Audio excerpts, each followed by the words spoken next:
Chapter 270. Within Hanya City, an ancient sword was stabbed into the ground. Boundless righteous energy continuously spread out, suppressing the spreading flames within the city.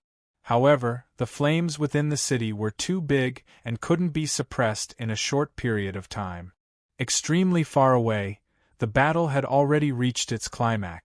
Palm after palm struck out, palm after palm collided, bringing forth waterfall after waterfall of blood.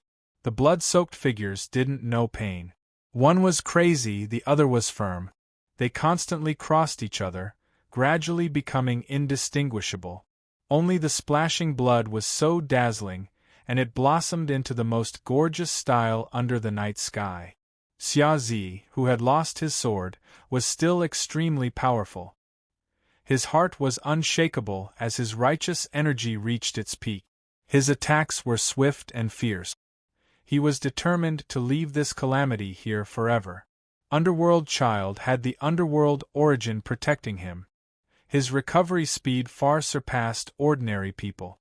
He was injured but not dead, making him extremely difficult to deal with. Have you run out of strength? Don't disappoint me. Their injuries became more and more serious as they crossed each other. The heartless person's laughter also became crazier and crazier.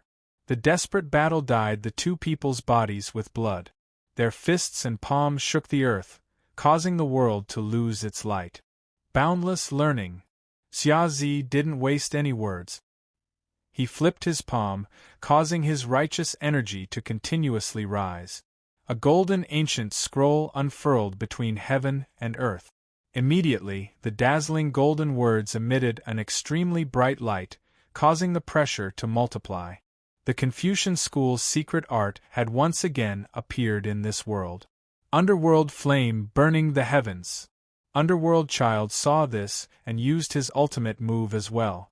Underworld flame burning the heavens surged out from his body, turning from a deep blue to a boundless black.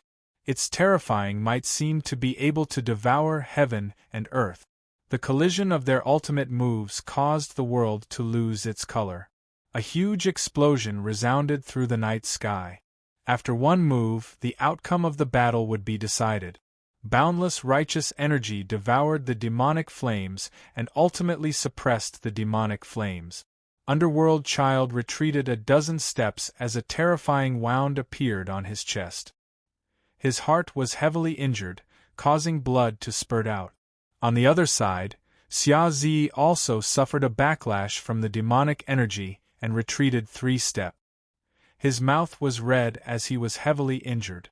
Unfortunately, you still can't kill me. The smile on Underworld Child's handsome face didn't fade. He wasn't the slightest bit affected by the outcome of the battle. His feet moved, and his figure retreated, disappearing into the night sky in the blink of an eye. Just as Xia Zi was about to give chase, he staggered and vomited a mouthful of blood, dyeing the ground before him red. After the great battle, it was a scene of desolation. The undying body shocked everyone.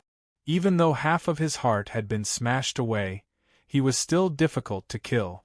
The retreating Underworld Child only left behind words of mockery and glaring blood. The path of Evil Slayer was so difficult. This incomparably bitter battle was just the beginning.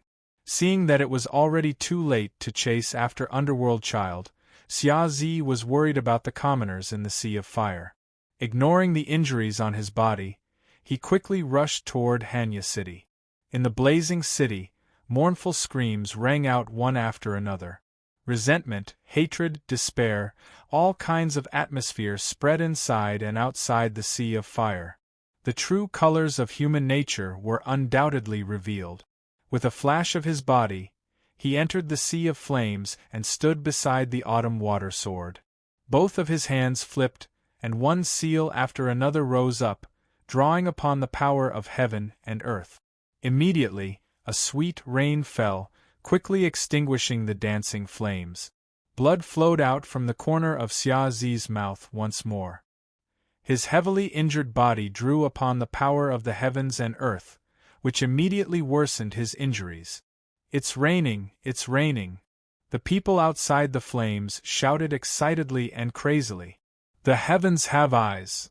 Women and children knelt on the ground, constantly kowtowing, thanking the heavens for their mercy. The flames gradually extinguished, and the girl closest to Xia Zi saw the truth. She was both grateful and anxious at the same time. Crown Prince, my little brother is still trapped inside. Please save him. Hearing that, Xia Zi stepped into the ruins that had just been extinguished. Not long after, he found an unconscious little boy in a corner of a building. He waved his hand to shake off the obstacles in front of him and carried the little boy out of the disaster zone. He's fine now. Xia Zi used his true qi to prolong the little boy's life before handing him over to the girl. Thank you, Crown Prince. The girl gratefully received her little brother. The rain that fell allowed the destroyed Hanya city to have a trace of life. Xia Zi used all of his strength to save one life after another. However, how much could a single person save? In the end, countless people were buried in the sea of flames, unable to be saved. I'll beat you to death, you heartless demon. The man who had lost his son had a sinister expression. He picked up a burning stick and smashed it at Xia Zi. The furious people had lost their rationality and were no longer afraid.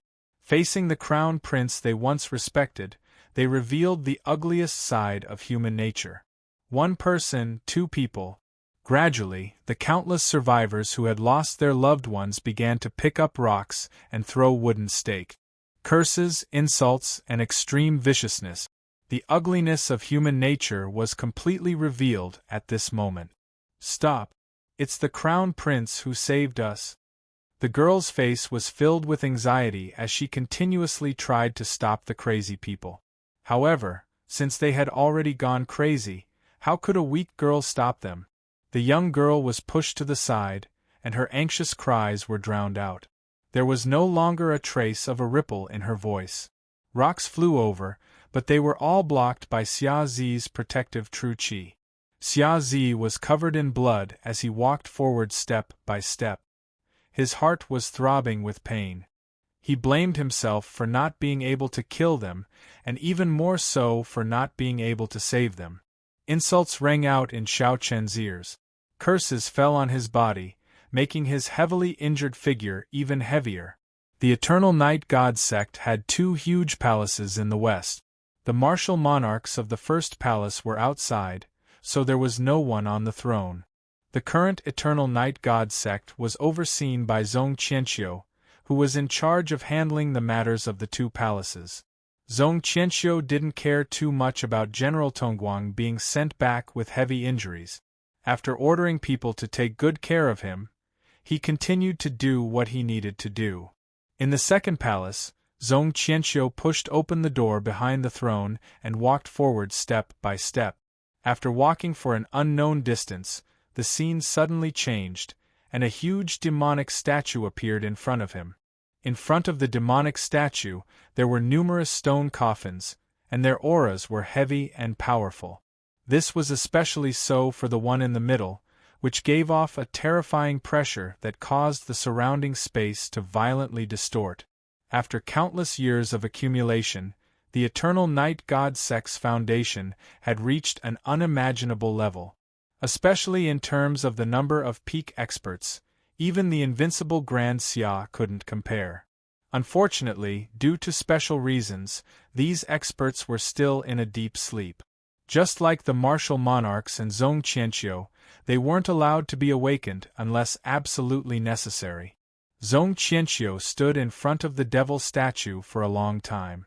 Only when the two divine martial guards arrived did he open his mouth. How is it? Palace Master, Xia Zi went to the southeast of Grand Xia, but there aren't many clues as to where Jiming Marquis is. Hua Zhuang replied. Palace Master, these two people are huge problems for the sect. We should get rid of them as soon as possible. Canfeng suggested. Zong Qianqiu nodded. Since Xia Zi's tracks are clear, let's start with him. Subordinate requests to battle. Hua Zhuang said calmly. Are you confident? Last time, you lost terribly. Zhong Qianqiu's eyes flashed with a strange light. I won't let you down, Hua Zhuang said firmly. Go, don't disappoint me. Zhong Qianqiu waved his hand. Hua Zhuang bowed respectfully before turning around and leaving. Palace Master, Xia Zi's strength isn't something a normal Xiantian expert can compare to. Hua Zhuang might not be able to complete the mission. Canfeng said with a worried expression. No problem. Zhong Qianqiu didn't mind. I have my own plans. Hearing that, Canfeng fell silent and didn't say anything else. He just quietly stood to the side. The first shrine of eternal night was surrounded by large and small palaces. From one of them, a general of Tongguang in blue clothes walked out and observed the position of each palace without leaving a trace. The highest palace was undoubtedly the legendary first shrine of eternal night. As for the palace in the distance that wasn't inferior to the first shrine, it should be the second shrine overseen by Zhong Qianqiu. There were countless palaces in the eternal night sect. Since the appearance of the second shrine, the area within dozens of miles was covered by large arrays. As long as someone entered, it would immediately attract attention. General of Tongguang. After seeing the figure in front of the shrine, the patrolling guards saluted one by one and continued to walk forward. Ning Chen nodded and didn't speak. He looked at the first shrine in the distance, his eyes flickering. The cultivation art that he wanted to restore his qi might be there. He must find a chance to go in. Just as Ning Chen was distracted, the ground of the entire Eternal Night sect suddenly shook. The large arrays flickered as if something terrible had happened. In the abyss of darkness, in front of the golem, beside the sarcophagus in the middle, a magnificent sarcophagus swayed, causing the surrounding heaven and earth to resonate. Beside Zhong Qianqiu, Sanfeng's expression changed slightly, and he subconsciously took a step back. Seeing this sarcophagus move, even Zhong Qianqiu frowned, revealing an indecipherable expression. Welcome, sect maiden. After a brief moment of shock, Canfeng immediately knelt down and bowed respectfully. So it's Canfeng. Get up, Zhong Qianqiu. Looking at you, it seems you don't want to see me wake up. A pleasant voice came from the sarcophagus, carrying a charming and elegant aura. The contradictions perfectly merged together. Sect maiden must be joking.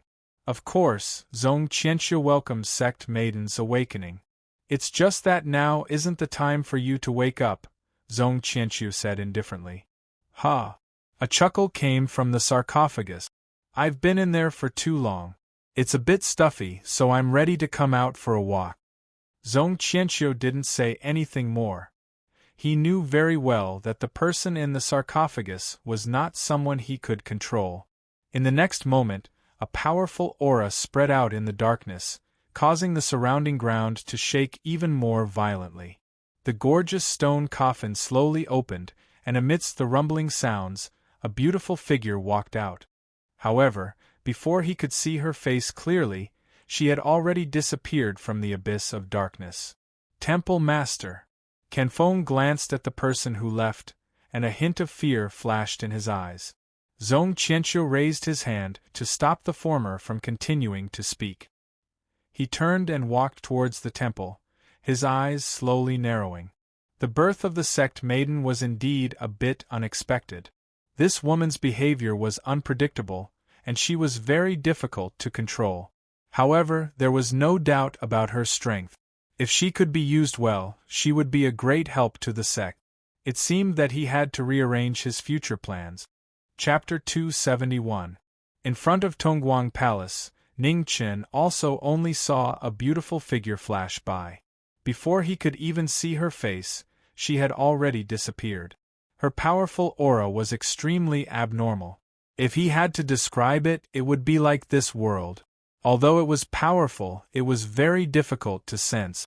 The divine sect's sudden abnormality not only attracted Ning Chen's attention, but the remaining generals and attendants also revealed strange expressions.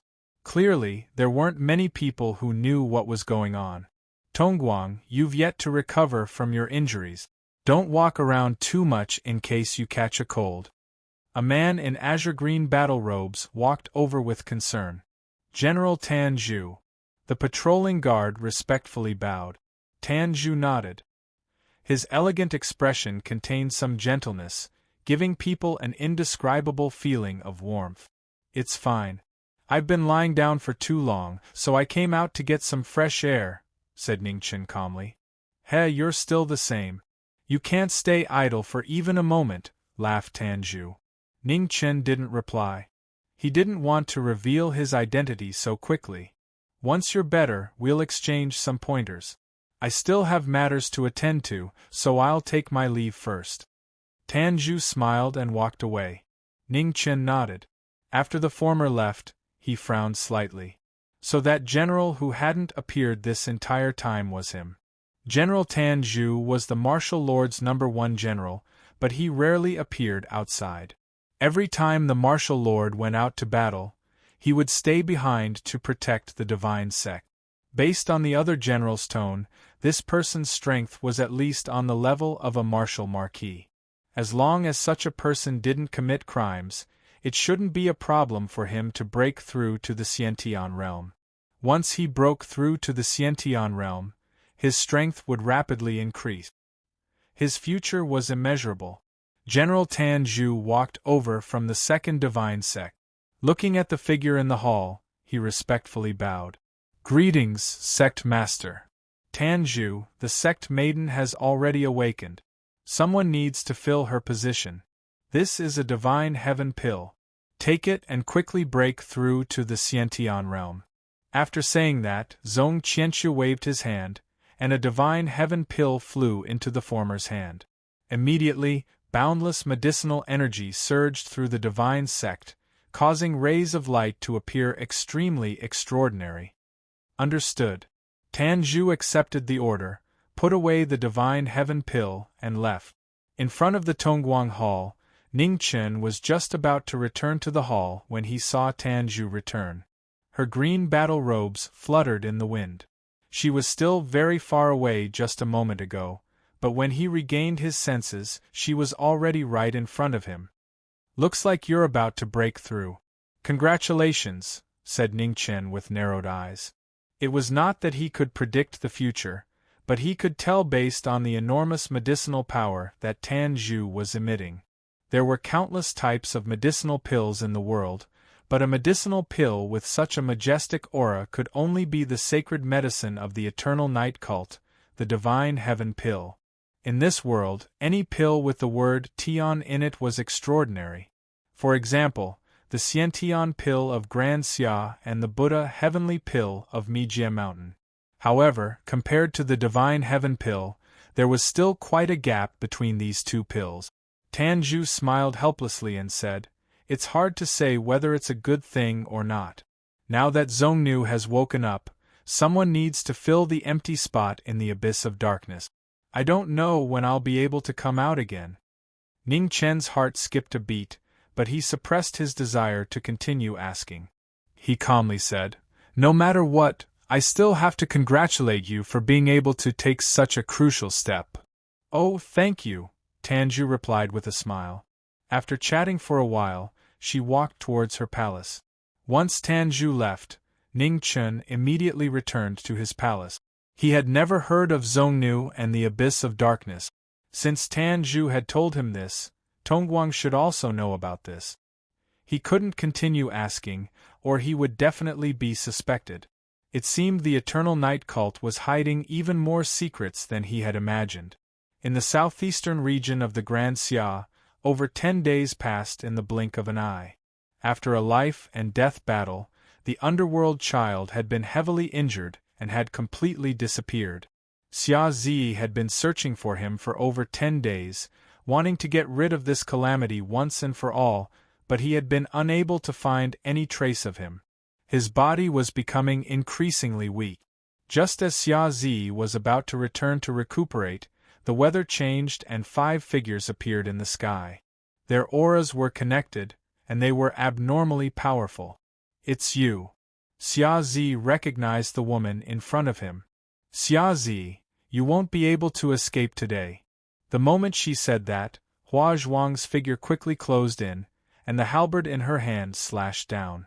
Her slender body had the strength of 10,000 kilograms, and when the halberd smashed down, it was earth-shattering. Xia Zi was injured, and when he blocked the attack, he couldn't withstand the huge force. Blood seeped out from the corner of his mouth and dyed his hair red. The other 4 divine martial guards didn't hesitate and immediately surrounded him. Their blades shone brightly. The green and white battlesuits shone brightly, and with the support of a special formation and their tacit cooperation, the combat strength of the 4 divine martial guards soared. Each of them wasn't any weaker than a Xiantian expert. At the same time, in the second shrine of eternal night, Zhong Qianqiu, who had been waiting all this time, made his move. His hands formed many complicated seals, and a strange spell appeared in the world. In an instant, in the distant battlefield, the battle suits of the 5 people shone brightly, and their auras surged, increasing their power by several times. With the addition of the spell, the encirclement became even more intense. The halberd light was as heavy as a mountain, and the blade light was as dense as a net, making one feel as if they couldn't break through. Hua Zhuang's eyes were calm and cold. He waved the halberd in his hand, and as the light shone, it could split mountains. Silence of autumn water welcomed the enemy. The sword was like autumn water, and as the sword light shone, there were no weaknesses. Battle after battle, the unavoidable slaughter caused this battle to be destined to be abnormally tragic. Xia Zi fought 1 against 5, and his righteous aura was eye-catching, showing no fear at all. His blood-dyed black robe was once again dyed red, piercing and sad. First, he was injured, and now he was being forced to kill. Xia Zi's body was heavily damaged, and he couldn't use his full strength. However, great Xia Haowu wasn't weaker than anyone, and his fighting spirit rose. The 5 of them were also injured.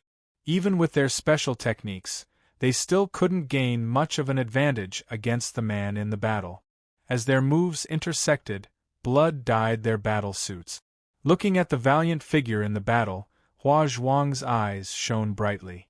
The halberd in his hand became heavier, and he pushed his cultivation to the extreme, wanting to defeat the person in front of him. The other 4 seemed to have sensed it, and their sabers changed rapidly, turning into an all-out attack. The close attacks left bloody marks on the black robe. Xia Zi shouted coldly, and his eyebrows furrowed. His genuine qi suddenly erupted. "You've gone too far." The righteous aura erupted, and a dazzling gray color became clearer than before.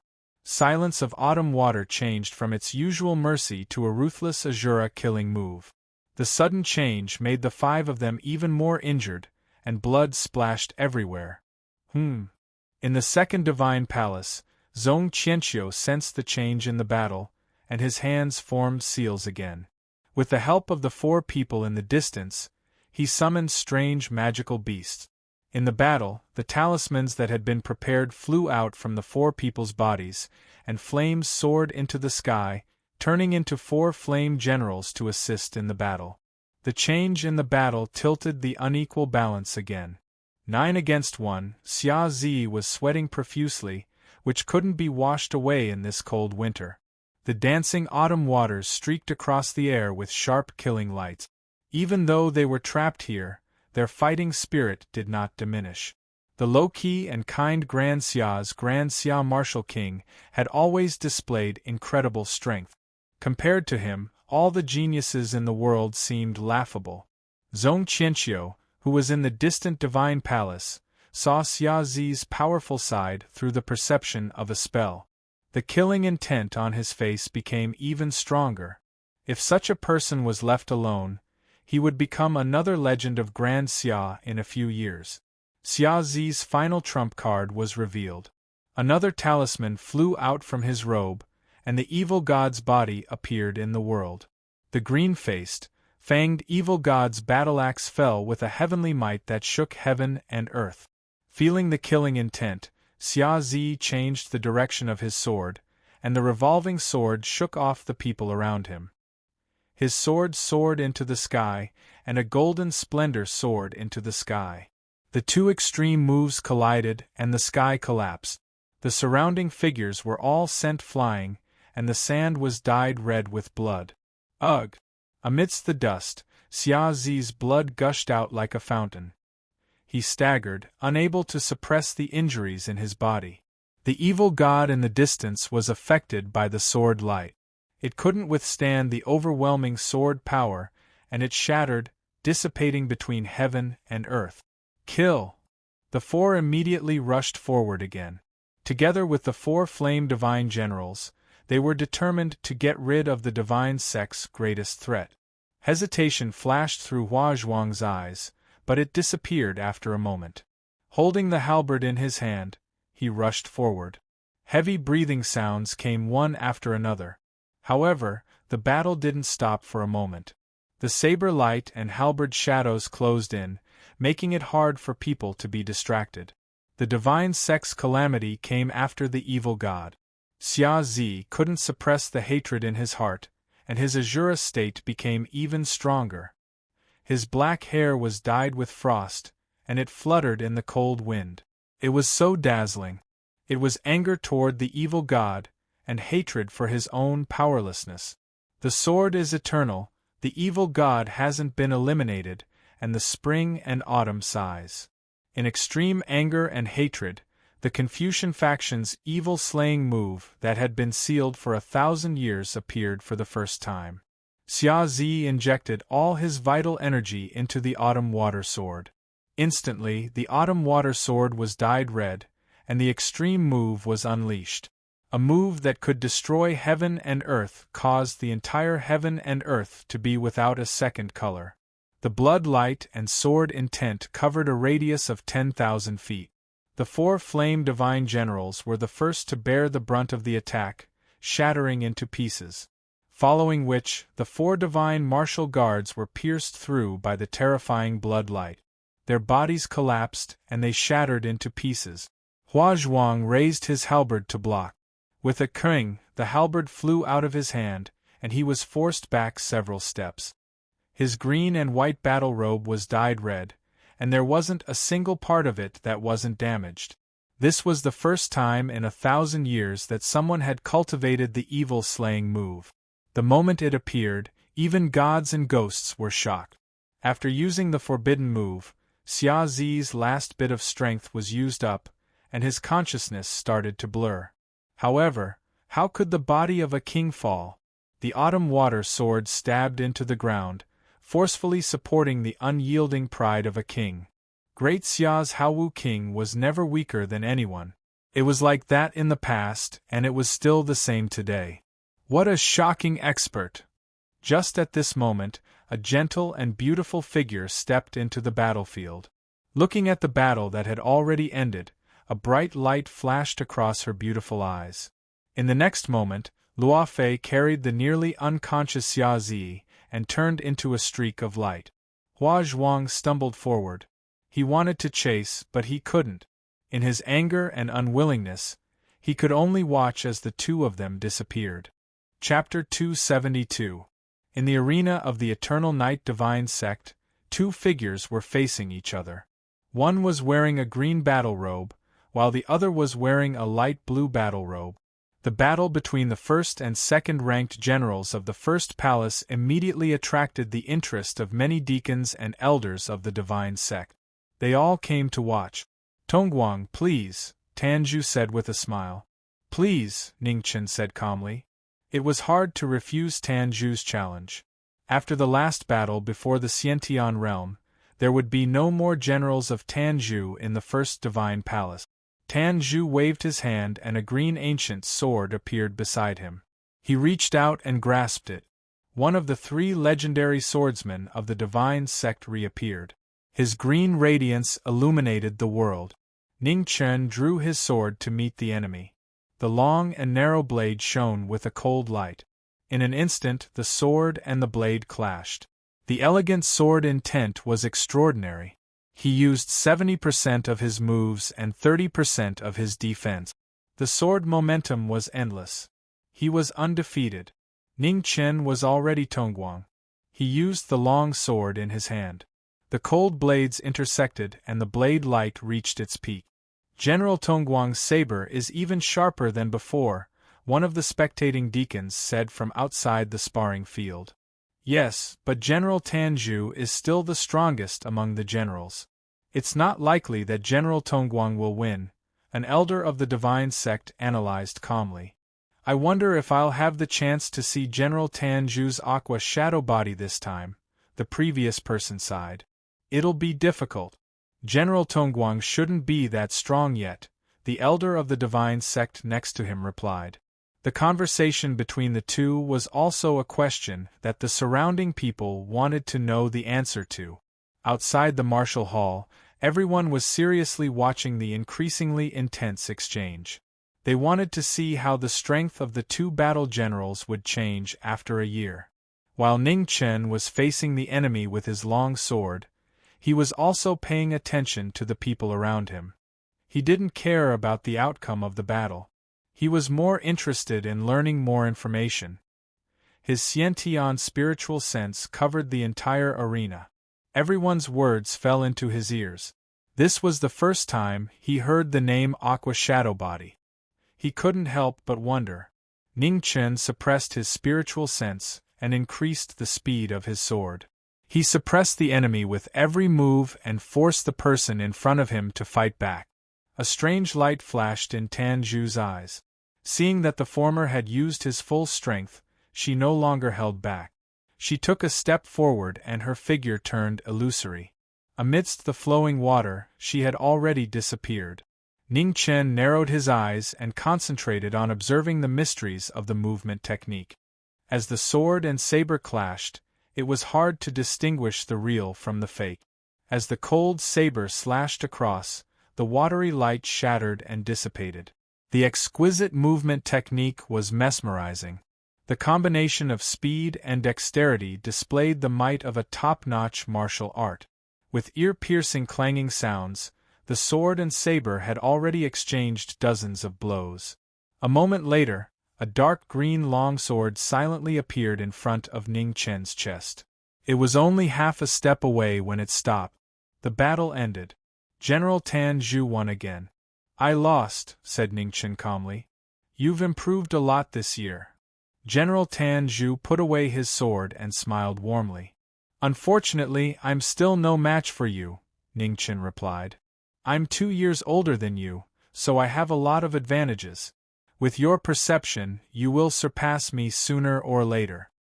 After saying that, Tanju paused for a moment and then continued, This may be the last time we exchange pointers.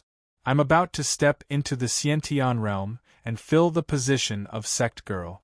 You will fight with Lord Wu in the future, so be careful. Ning Chen nodded and replied. The two parted ways and returned to their respective palaces. The deacons and elders around the arena also dispersed and returned to their positions.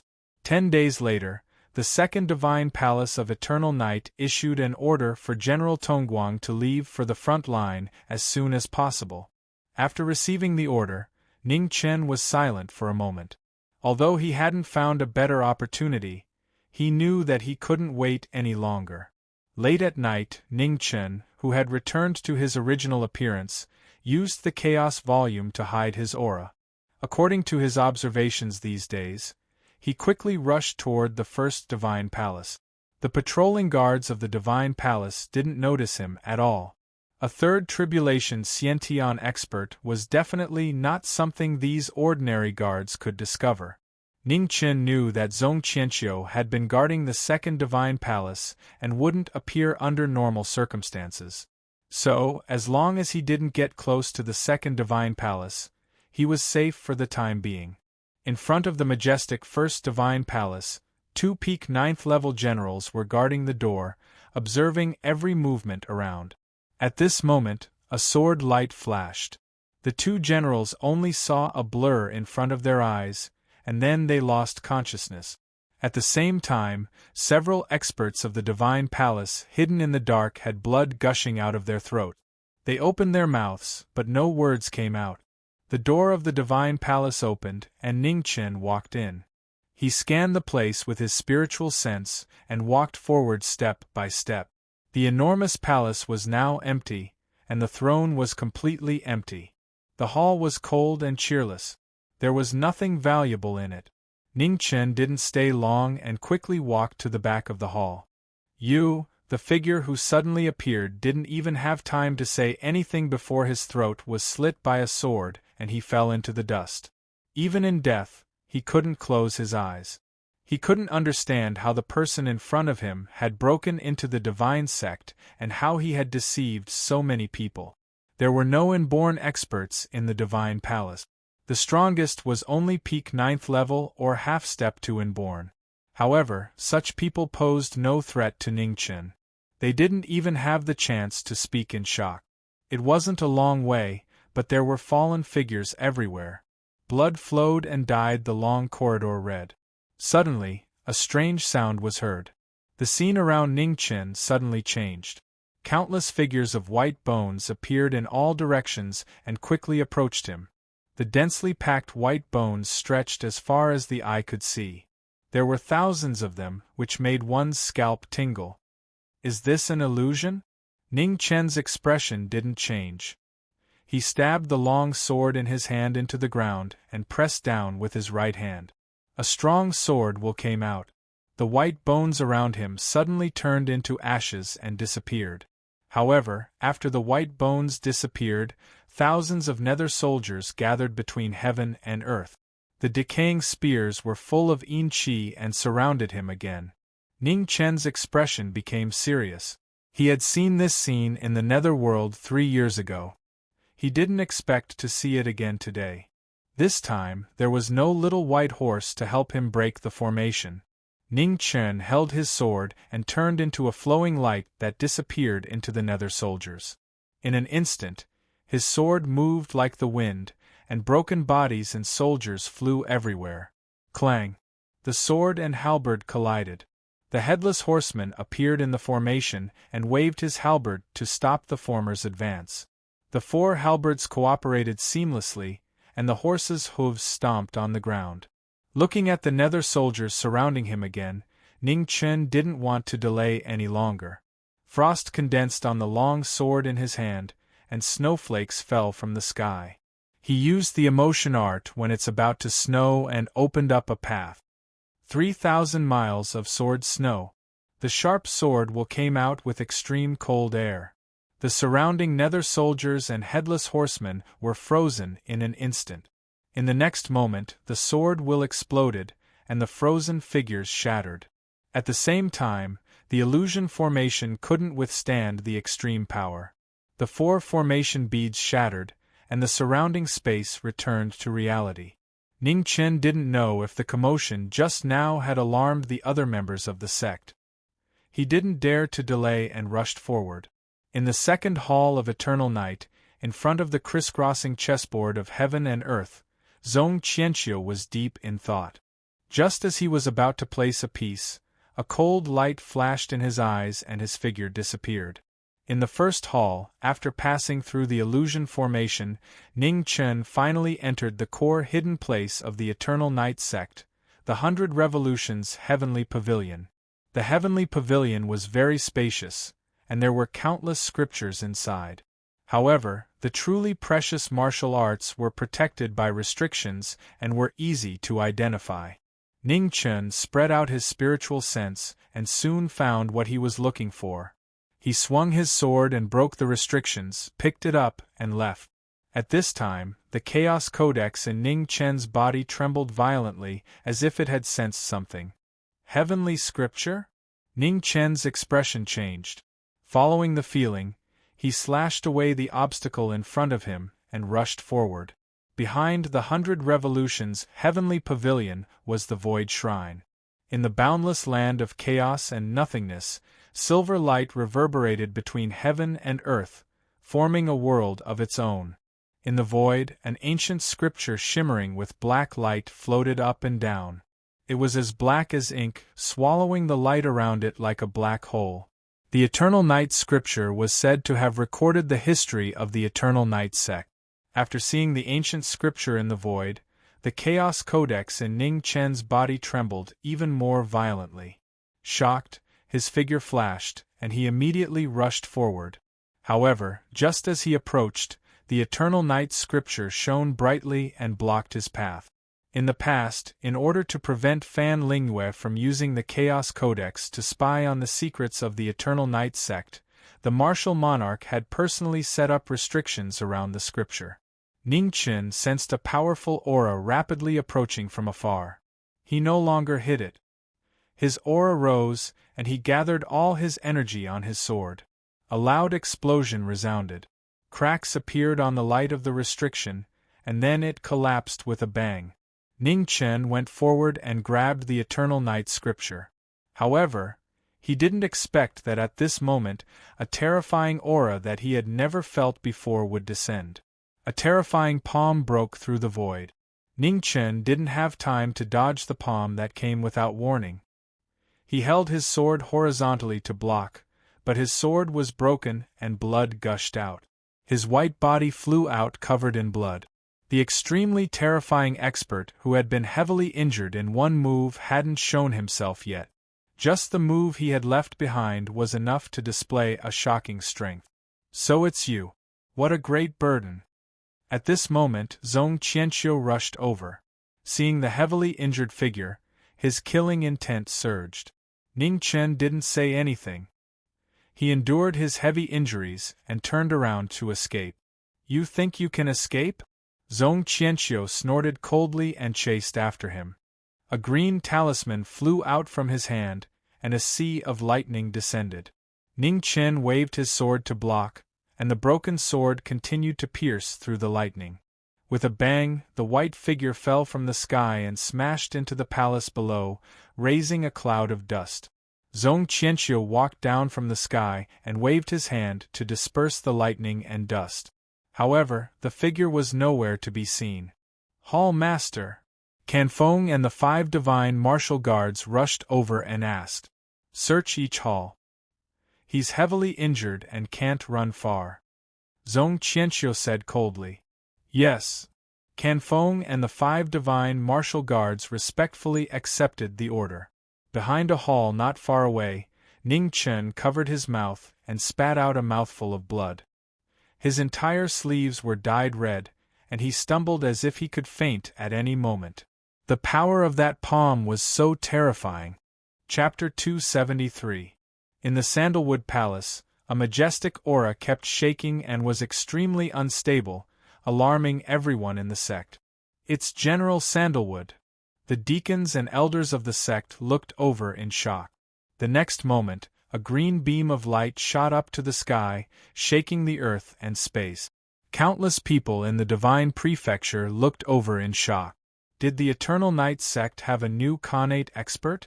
Behind the Sandalwood Palace, Ning Chen was immediately sent flying by the sudden explosion.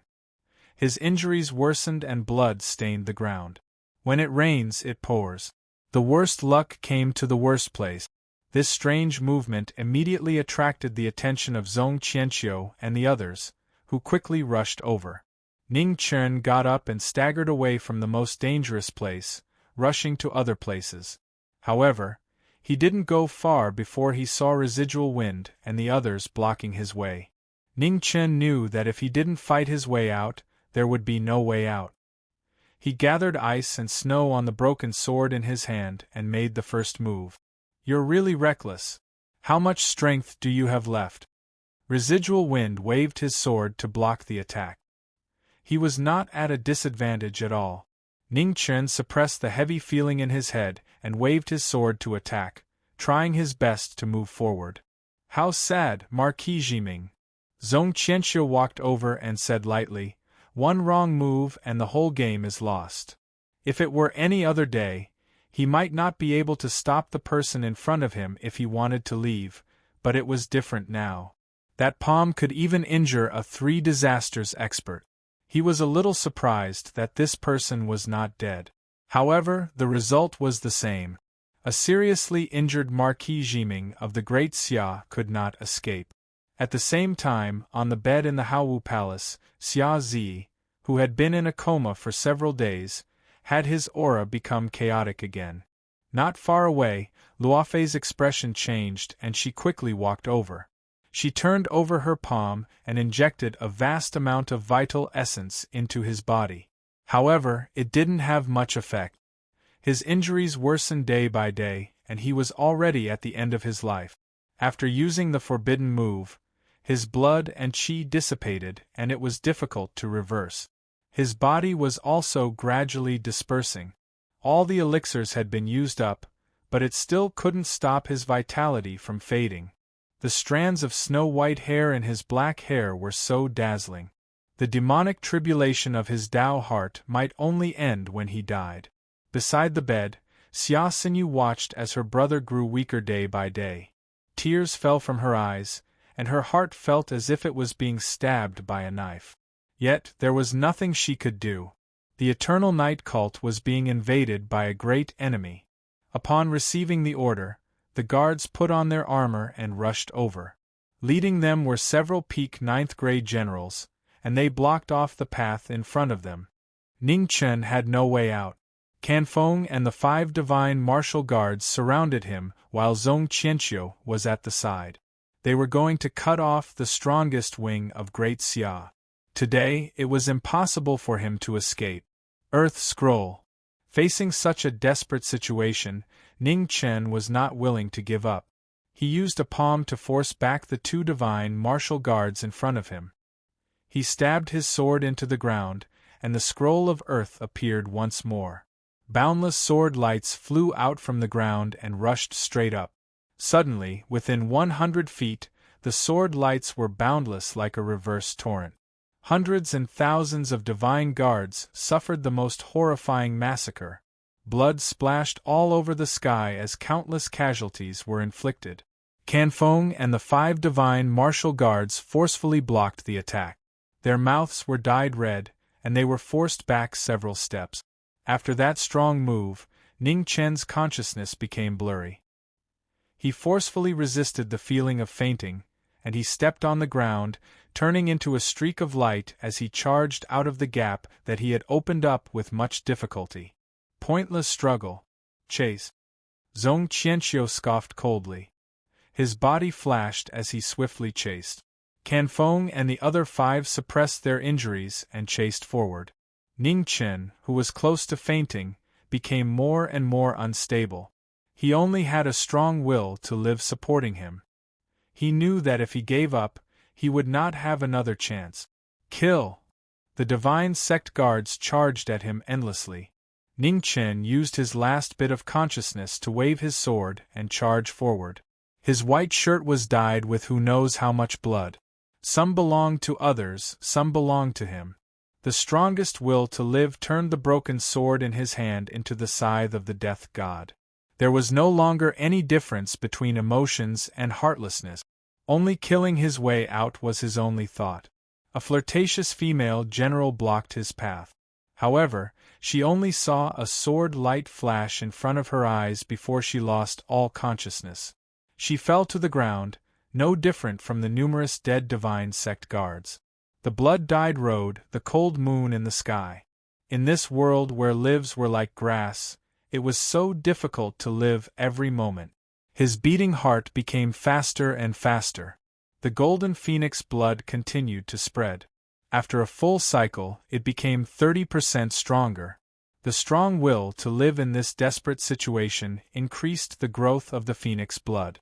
His body that had undergone nirvana was the body closest to the phoenix bloodline. The moment it was awakened, the cry of the phoenix rose to the heavens. The remaining 4 drops of phoenix blood were led by the golden phoenix blood in his heart and entered his body.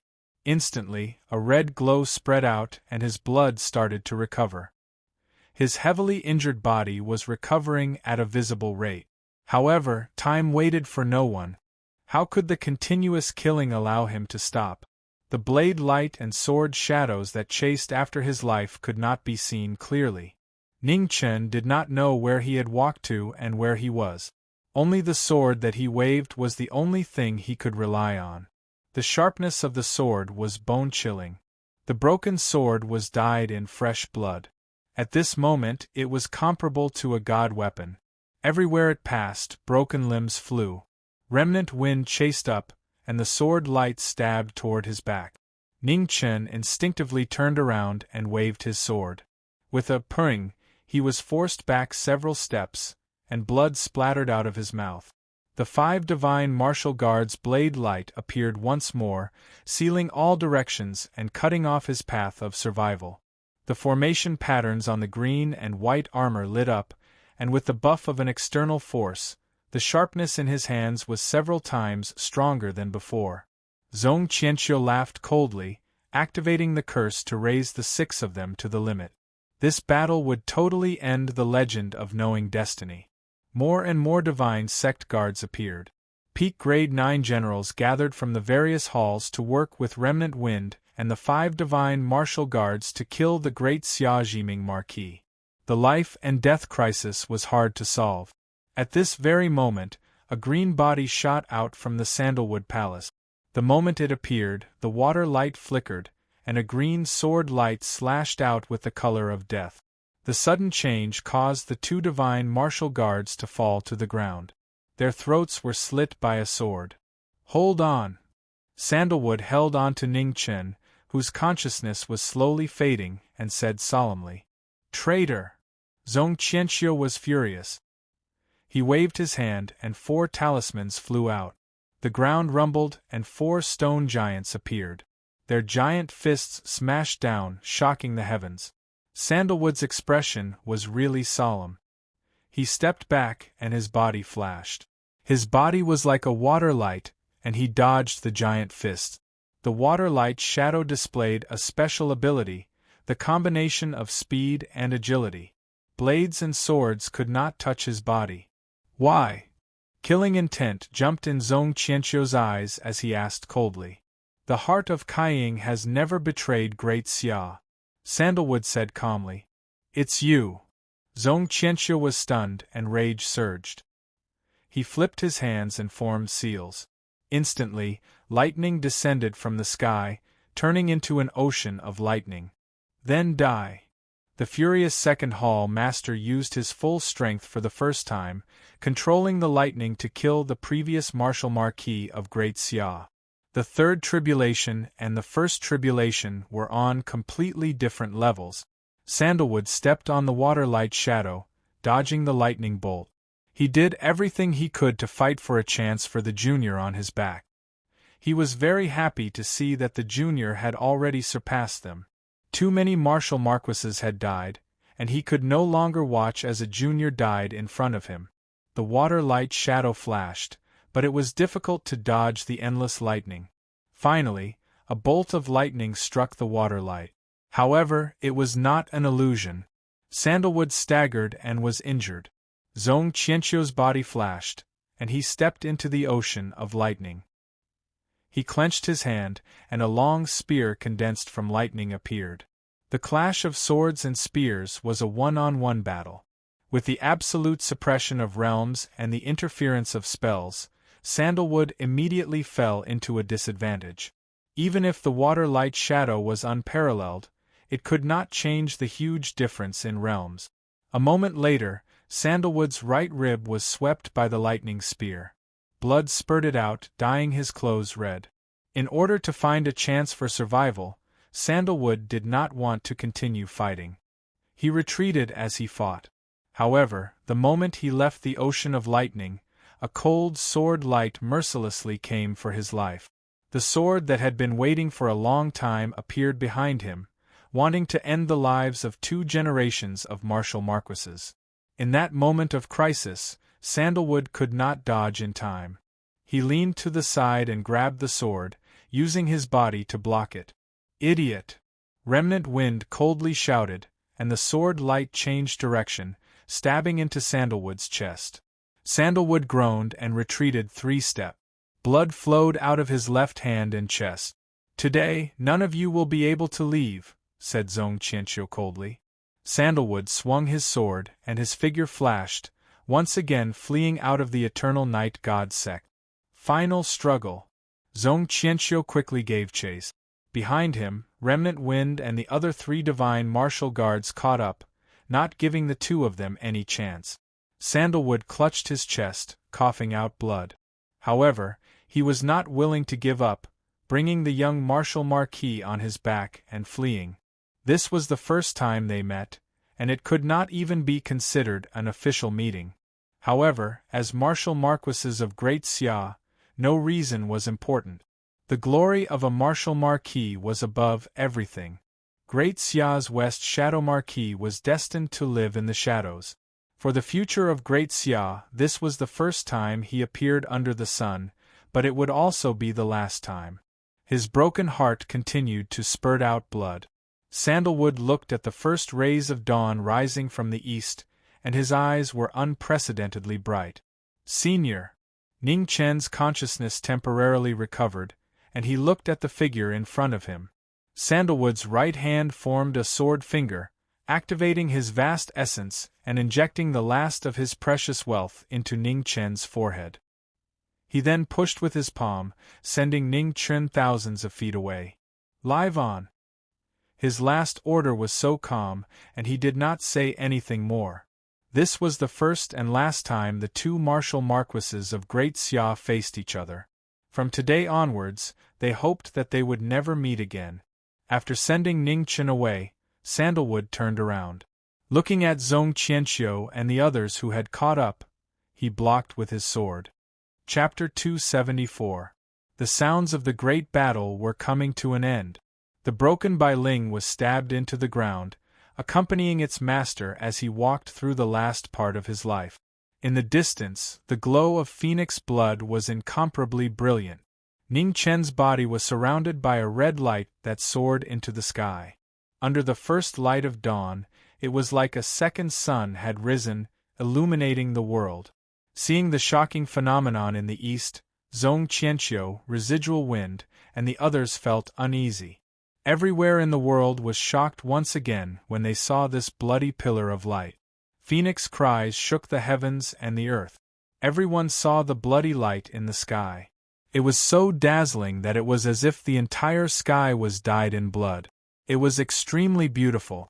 His phoenix bloodline had awakened, and his physical body had entered the Xiantian realm again.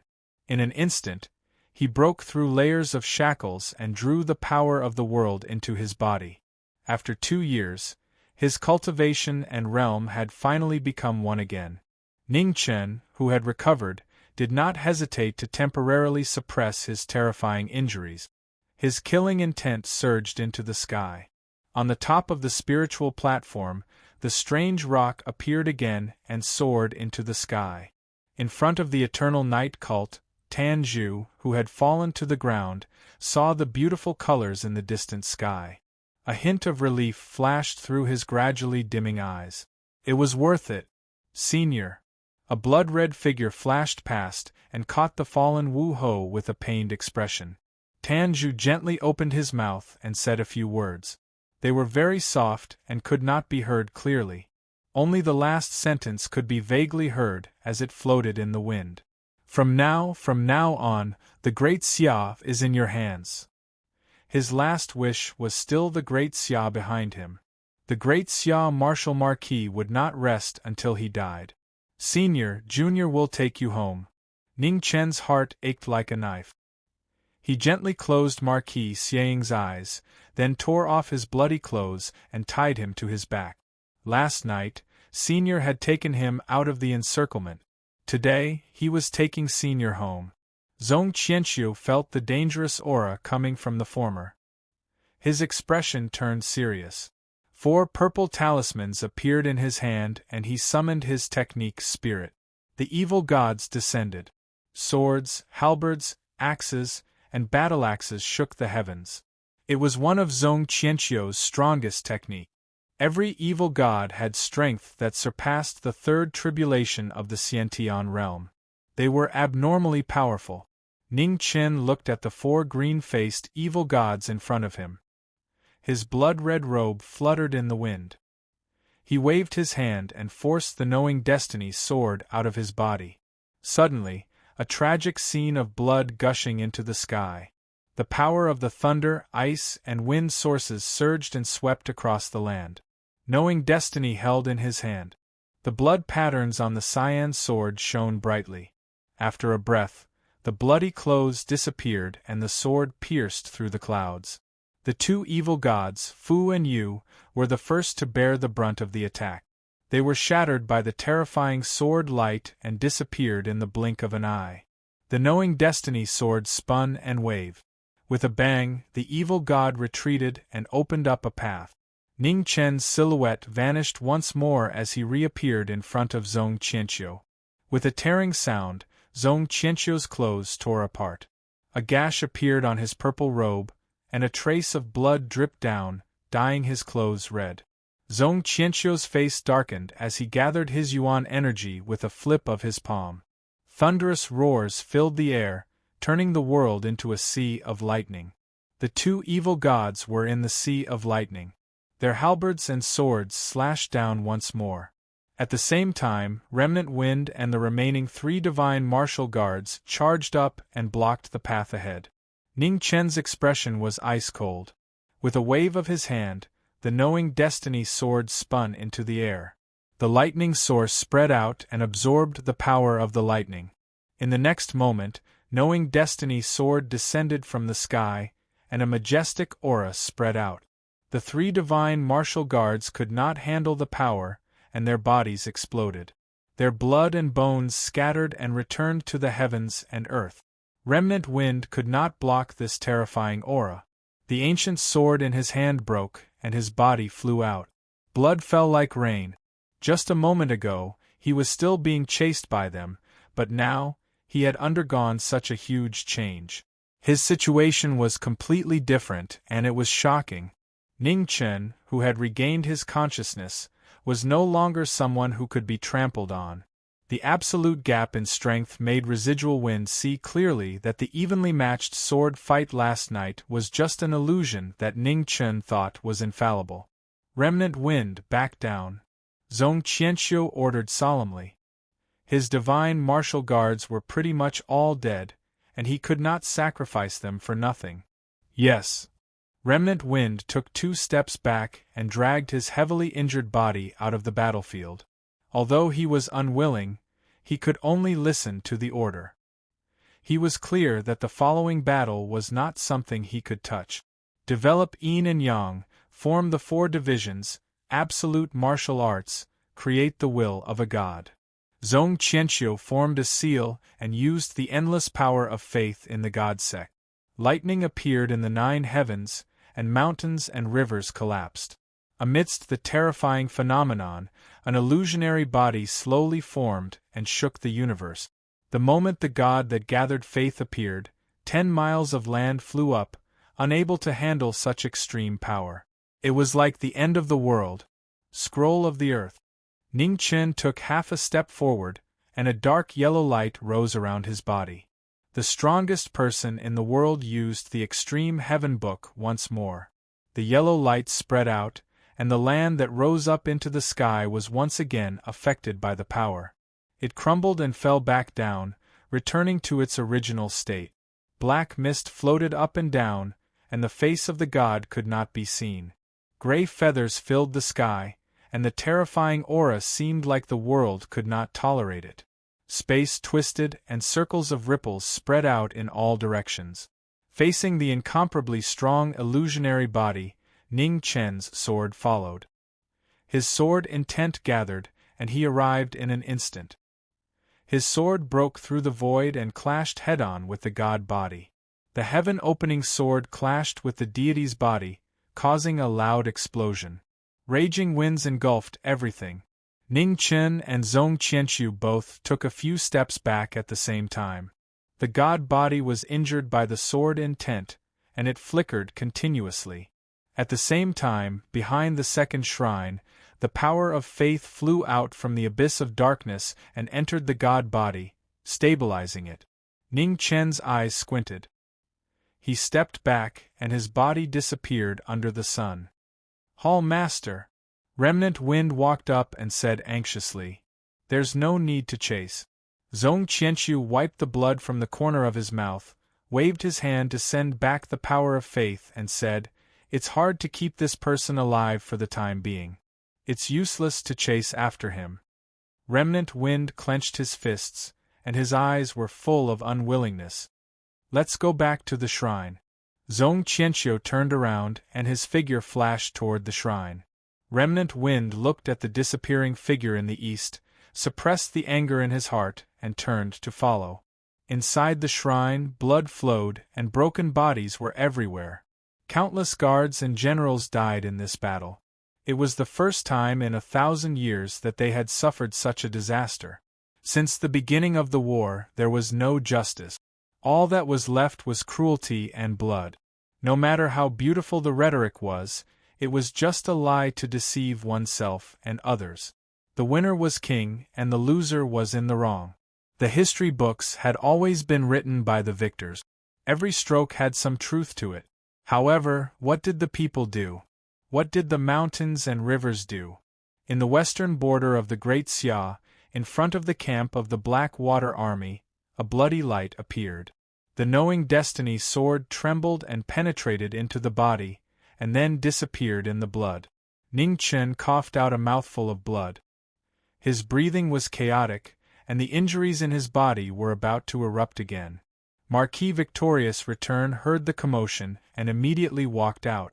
Seeing the bloody figure in front of him, his expression changed, and he stepped forward to support him. Knowing destiny Marquis Victorious Return turned his palm and condensed his yuan, and injected it into the former's body to help stabilize his injuries.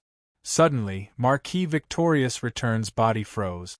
Seeing the figure on Ning Chen's back, his heart trembled, and he said in disbelief, "Cheto." The most familiar face was now forever separated by heaven. Marquis Victorious Return's heart was in so much pain that he could no longer cry out. "Farewell, Marquis Wu." Not far away, after hearing this name, the Black Water Army soldiers were startled at first, but then they silently knelt down and respectfully sent him off. After slightly suppressing his injuries, Ning Chen quickly explained the situation of his investigation in the Eternal Night Shrine. At the last moment, he tiredly said, "This junior will first send Senior Cheto back to the Imperial City. As for the matter of Martial Monarch, it should be resolved as soon as possible before the 3 disasters expert of the Eternal Night Shrine comes out of seclusion. Also, the person sent by the 4 extremes, Marquis Victorious Return listened to the information exchanged with life and blood, and carefully memorized it in his heart." Ning Chen left without even having the time to heal his injuries. One crisis after another made him unable to split himself, and he didn't dare to stop for even a moment. 15 kilometers west of the Imperial City, in front of a lonely grave, Ning Chen appeared with Marquis Cheto. No one knew whose grave this was. Every year during the Qingming festival, only Marquis Cheto would come alone to deliver a stalk of sandalwood. The flower would bloom for a day, but in the end it would silently wither in front of the empty grave. Ning Chen buried Marquis Cheto with the person in the lonely grave. From then on, they would meet again, and they would no longer be lonely on the road to the Yellow Springs. Marquis Cheto, who had lived like a shadow for his entire life, finally chose to peacefully return to the Grand Xia without any light. His soul returned to his homeland, and he had no regrets in this life. Ning Chen knelt down and silently kowtowed 4 times. The figure covered in blood had a young face and a proud character. The emperor had never been willing to bend his knees, and had only knelt to 2 people in his life. The first was his eldest grandson, and the second was Prince Yen.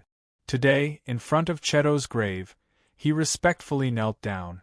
The life-saving grace was like a new life, but it could never be repaid. Cheto's last words echoed in his ears, and from now on, they were deeply engraved in his heart. The cold north wind blew by, and the dried sandalwood in front of the grave swayed. The blood-red figure disappeared. Ning Chen had just entered the manor when he saw Ning Shi and Ruo Shi, who had been anxiously waiting for him for several days. Before he could speak, he heard a bolt from the blue. "Brother, something happened. King Haowu was seriously injured and is now in critical condition. He can't hold on any longer." Ah! The sudden bad news affected the injuries that had been suppressed for a long time. Ning Chen staggered, spat out a mouthful of blood, and fell straight to the ground. Brother! Marquis! Ning Shi and Lu Ruoxi's expressions changed greatly. They stepped forward to support the former's body, their faces full of fear. Take me to King Haowu. Before he could finish his words, the broken body that had held on for a day and night finally couldn't hold on any longer and fainted. The calls in his ears could no longer be heard. His body was covered in blood, new red, old red, and now mixed together. No one could tell them apart. King Haowu's manor, the candlelight flickered. A wind blew from somewhere, and the candlelight flickered violently. The light changed several times, as if it would go out at any time. On the bed, the vitality that was gradually dissipating was irreversible. No matter how Luo Fei concentrated her qi, it was no longer effective. Chapter 275. King and Ho were in danger, and Xia Kingdom had fallen. The news could no longer be hidden. After Zhang Sun heard it, his body shook violently, and he almost fainted. In Haowu Mansion, Xia Mingri, Grand Advisor, Duke Jingwu. Many figures were guarding the room. Everyone's expression was unusually heavy, and the atmosphere was so oppressive that it was hard to breathe. Ning Shi followed Ning Chen's instructions before he fainted and brought him here. However, the latter had not woken up since he fainted.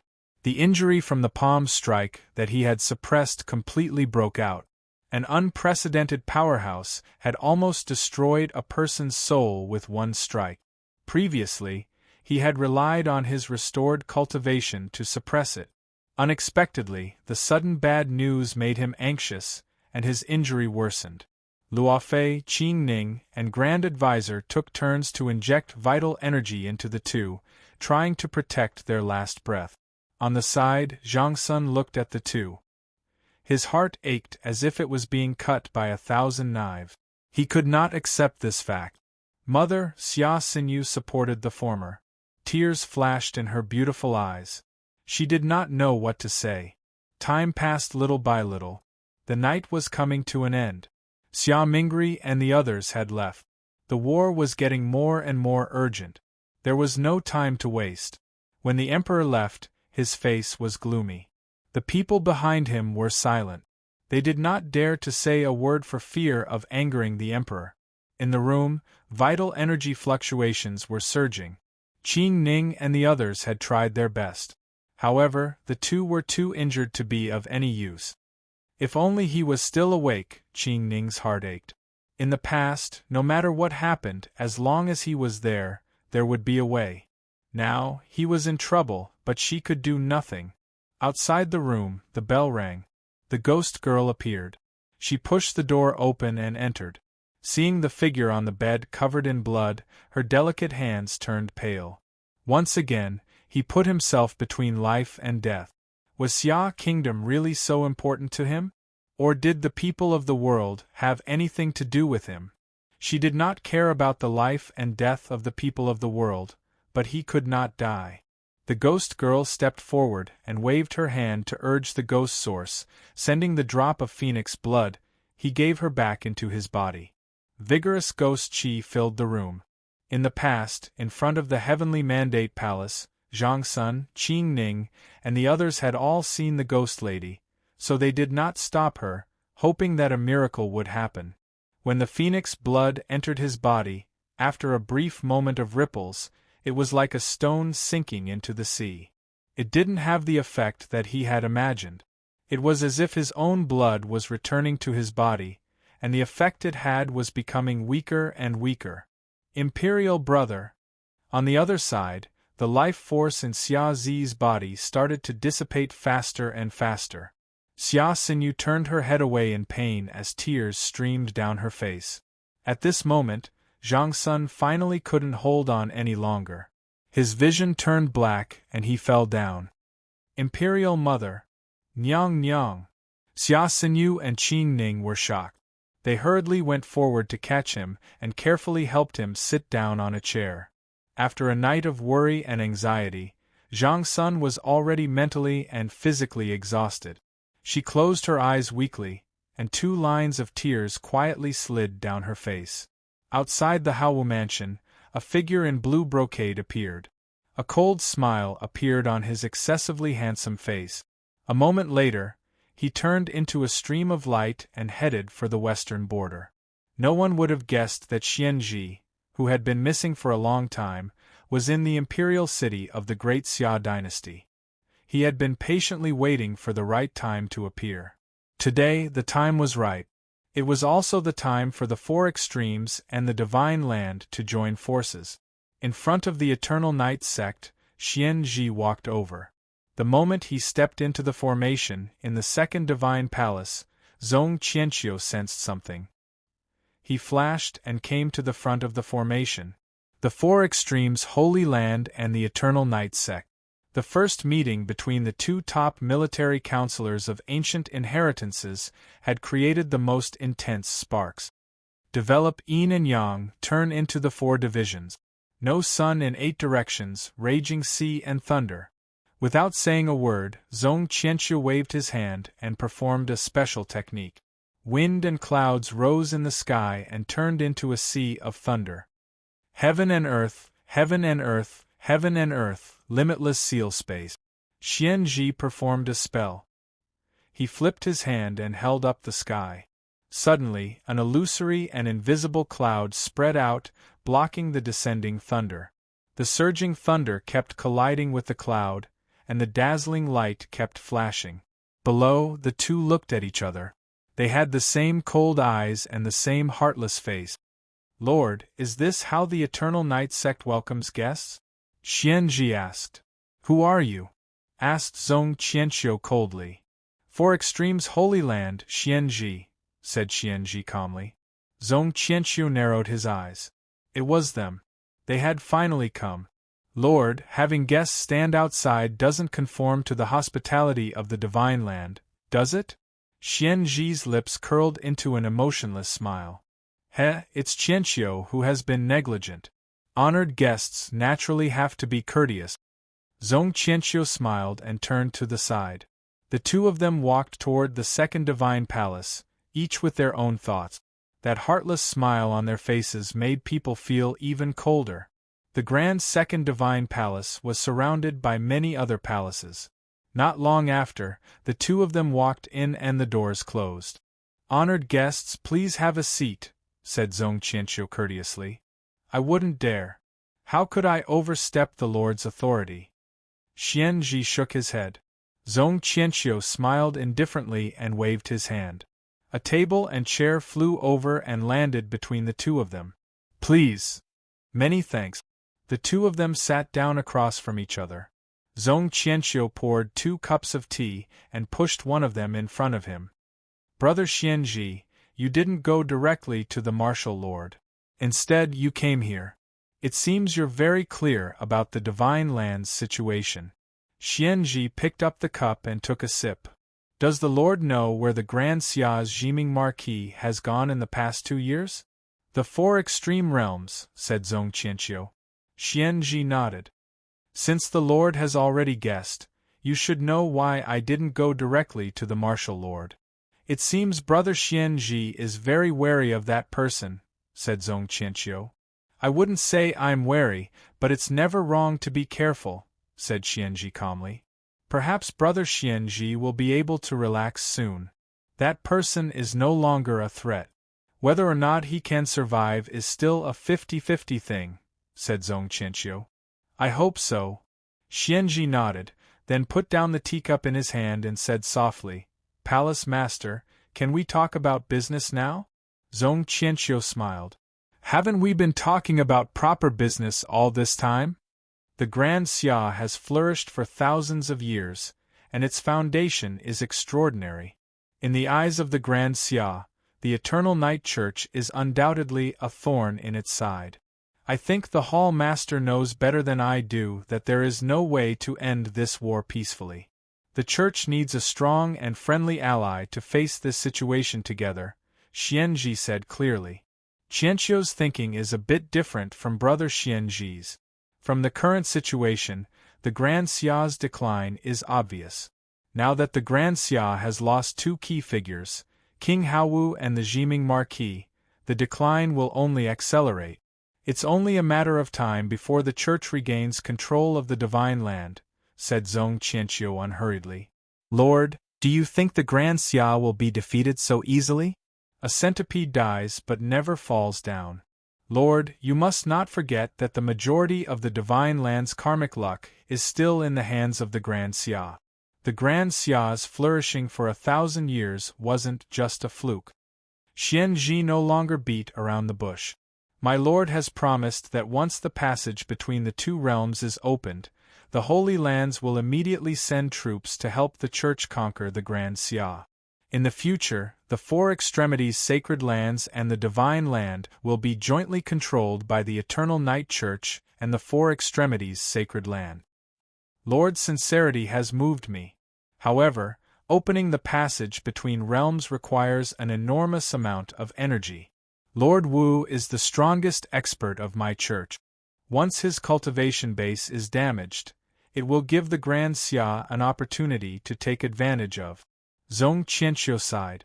At the same time, in the imperial city of the Grand Xia, King Haowu's manor. Seeing that Ning Chen's injuries were irreversible, Ghost Woman released the ghost origin in her body. Using her blood as a guide, she took Rakshasa's life. Boundless vitality poured into Ning Chen's body from Ghost Woman's body.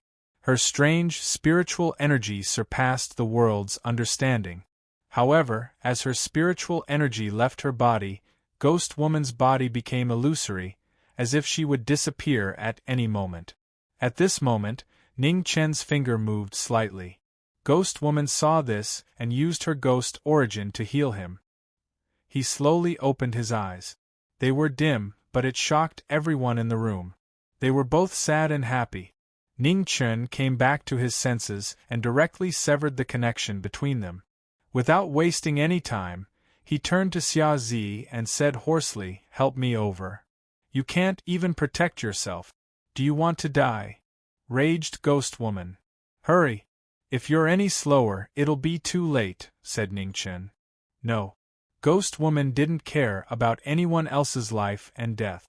Ning Chen struggled to get up. However, with his heavily injured body, he didn't have any strength left. He directly fell off the bed. "You." Ghost Woman was so angry that she couldn't say anything. She quickly went to support him. She was both anxious and angry.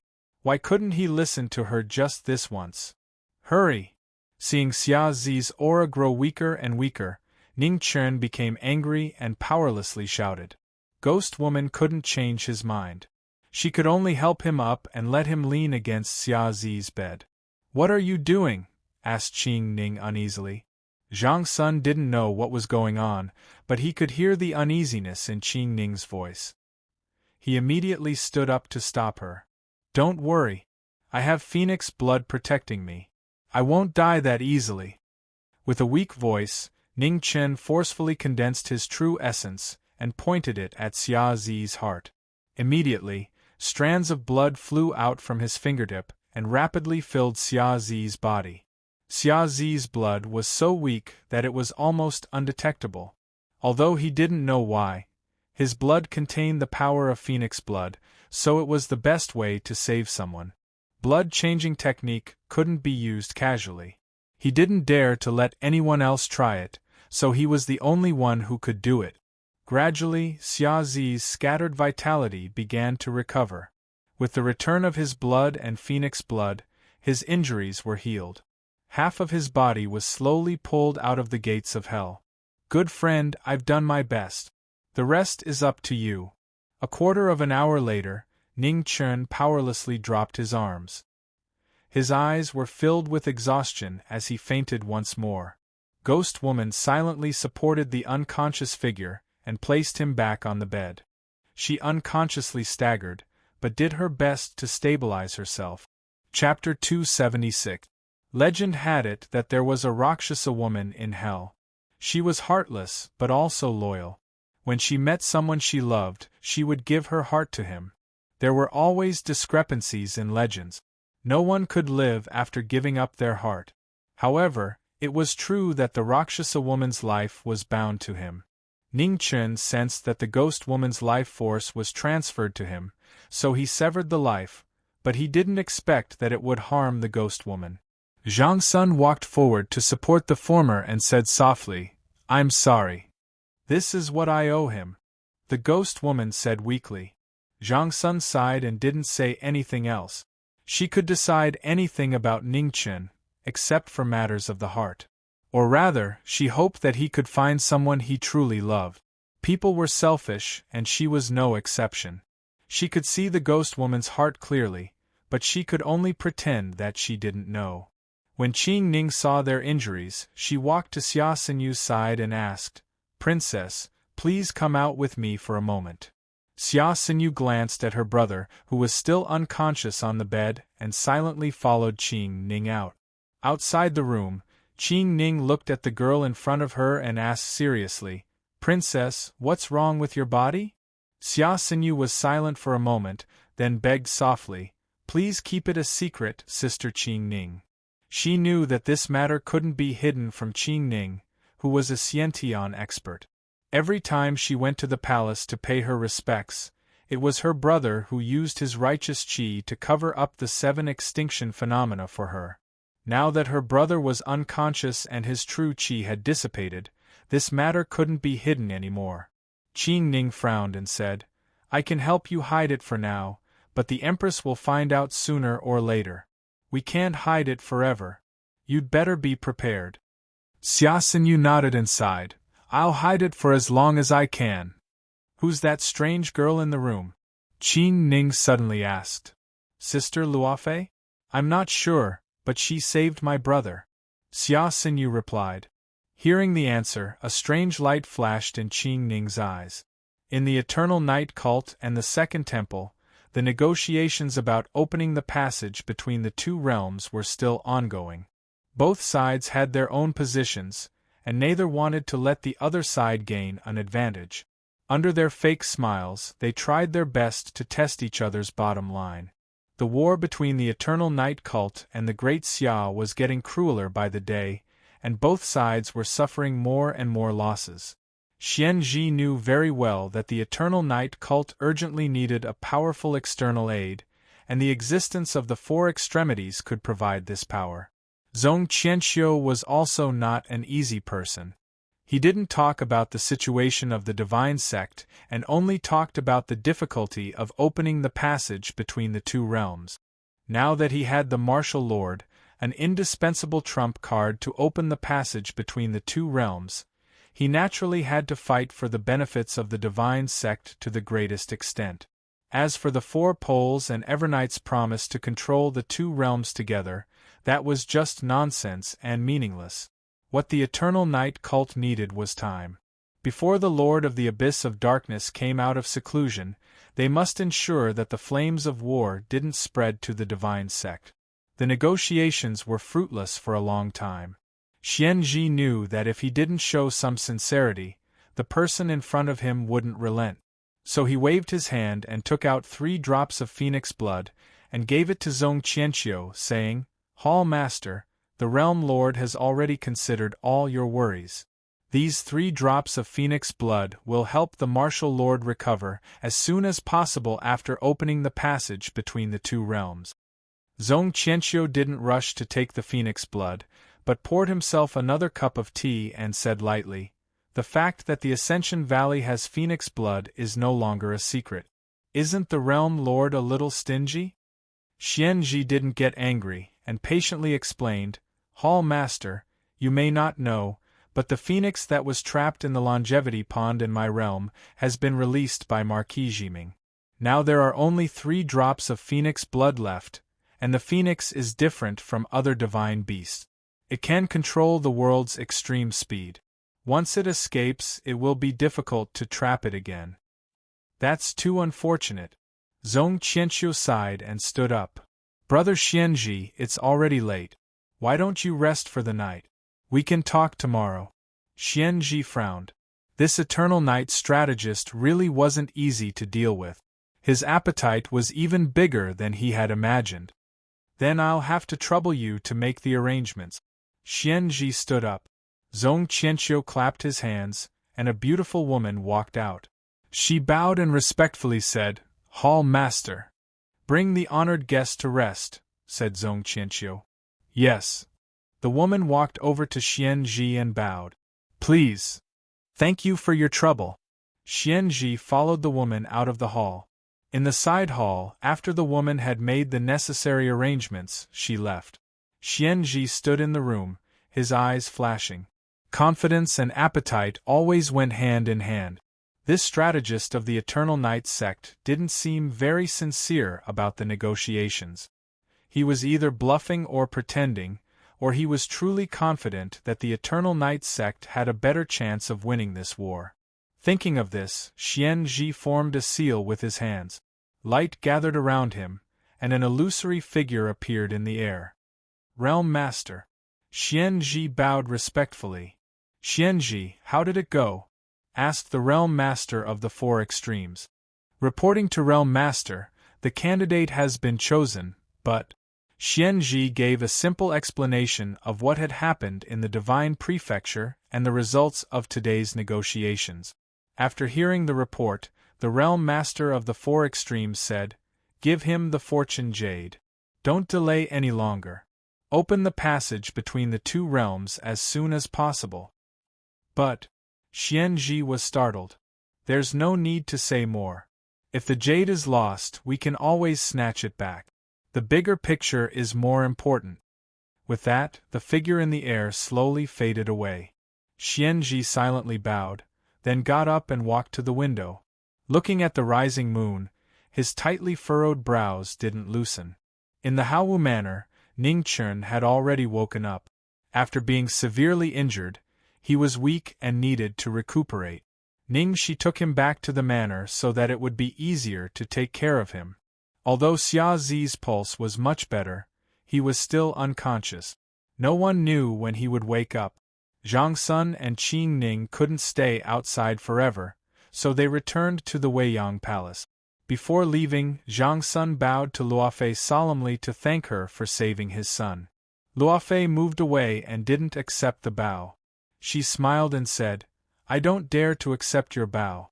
Saving him was just a small matter. It's not worth mentioning." Qing Ning glanced at Luofei but didn't say anything. It would be a lie to say that she wasn't suspicious of the sudden appearance of a Khanate expert. However, she wasn't good at this kind of thing. If she had the chance, she would ask for Ning Chen's opinion. In the Jiming Manor, Ning Chen sat in a wheelchair and looked at Meng Xuanji sleeping on the bed. He frowned slightly. He had obtained the cultivation method to repair her Dantian Qi Si, but with his current body, he couldn't heal her. "Ning Shi," Ning Chen said softly. "Brother," Ning Shi stepped forward and said, "Go to the Heavenly Sky Academy and ask the dean to come over.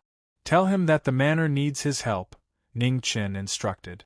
"Okay," Ning Shi nodded and quickly walked out.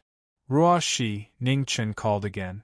Marquis, Lu Ruo Shi stepped forward and said softly, "Push me out of the manor. As for where to go, it's up to you," Ning Chen said. Lu Ruo Shi's eyes flashed with worry and said, "Marquis, your body needs to rest. You can't go out yet. Just do as I say." "Let's go," Ning Chen didn't explain further. Lu Ruo Shi had no choice but to push the wheelchair out of the manor. Winter in the Grand Xia hadn't completely passed. The cold north wind blew from time to time, causing pedestrians to shiver. Lu Ruo Shi pushed Ning Chen along the street, covering his fur coat from time to block the cold wind. The weather was very cold, and Ning Chen's body was still very weak. He coughed a few times from time to time, and the exhaustion in his eyes grew stronger. However, he had to come out. Zi was injured and unconscious, and the Imperial City's combat power had greatly decreased. He came out to tell the Eternal Night sect that he was still alive. Marquis. When the pedestrians saw the figure in the wheelchair, they respectfully saluted. Ning Chen nodded in response. His expression was calm, and there was no change from 3 years ago. After seeing the kindness, ruthlessness, and changeability of the common people, it was difficult for him to have any different emotions. It didn't matter if they cursed or respected him. Originally, his original intention wasn't to protect them. As for the change later, it was only because there were too many people who cared about him. People were not plants. If they cared, he could only care. For 1,000 years, generations of marquises had sacrificed their lives to protect this beautiful land. In comparison, his sacrifice was not worth mentioning. Ruo Shi, go to the Marquis shrine, Ningchen said softly. Okay. Lu Ruo Shi nodded and immediately turned around, pushing the wheelchair towards the Marquis shrine. In front of the Marquis shrine, the guards immediately knelt down to welcome the person in the wheelchair. When the two walked into the shrine, they were greeted by rows of memorial tablets of the previous marquises of the Grand Xia. The various names represented the marquises of the Grand Xia who had fought for their entire lives and died without any regret. The glory of the Grand Xia could never be blasphemed. This was the first time Lu Ruo Shi had come to the Marquis shrine. When she saw the rows of familiar and unfamiliar names, she was shocked. In the past, she had only heard the names of the marquises who had sacrificed their lives for the Grand Xia. She had never thought that there would be so many of them after 1,000 years. Ruo Shi, kneel down, Ningchen said. Lu Ruo Shi obediently knelt down. Look carefully at the names on the tablet. The Grand Xia today was fought for by these marquises and countless soldiers who sacrificed their lives. I don't care what others say. However, you are someone from the Marquis mansion. Whether you stay in the Marquis mansion in the future or marry into another family, you must not forget your root. Also, don't forget to tell your children that their peace is not something given to them by the heavens. Please cherish it, Ningchen said sternly. Lu Ruo Shi silently agreed and respectfully kowtowed 4 times in front of each Marquis tablet.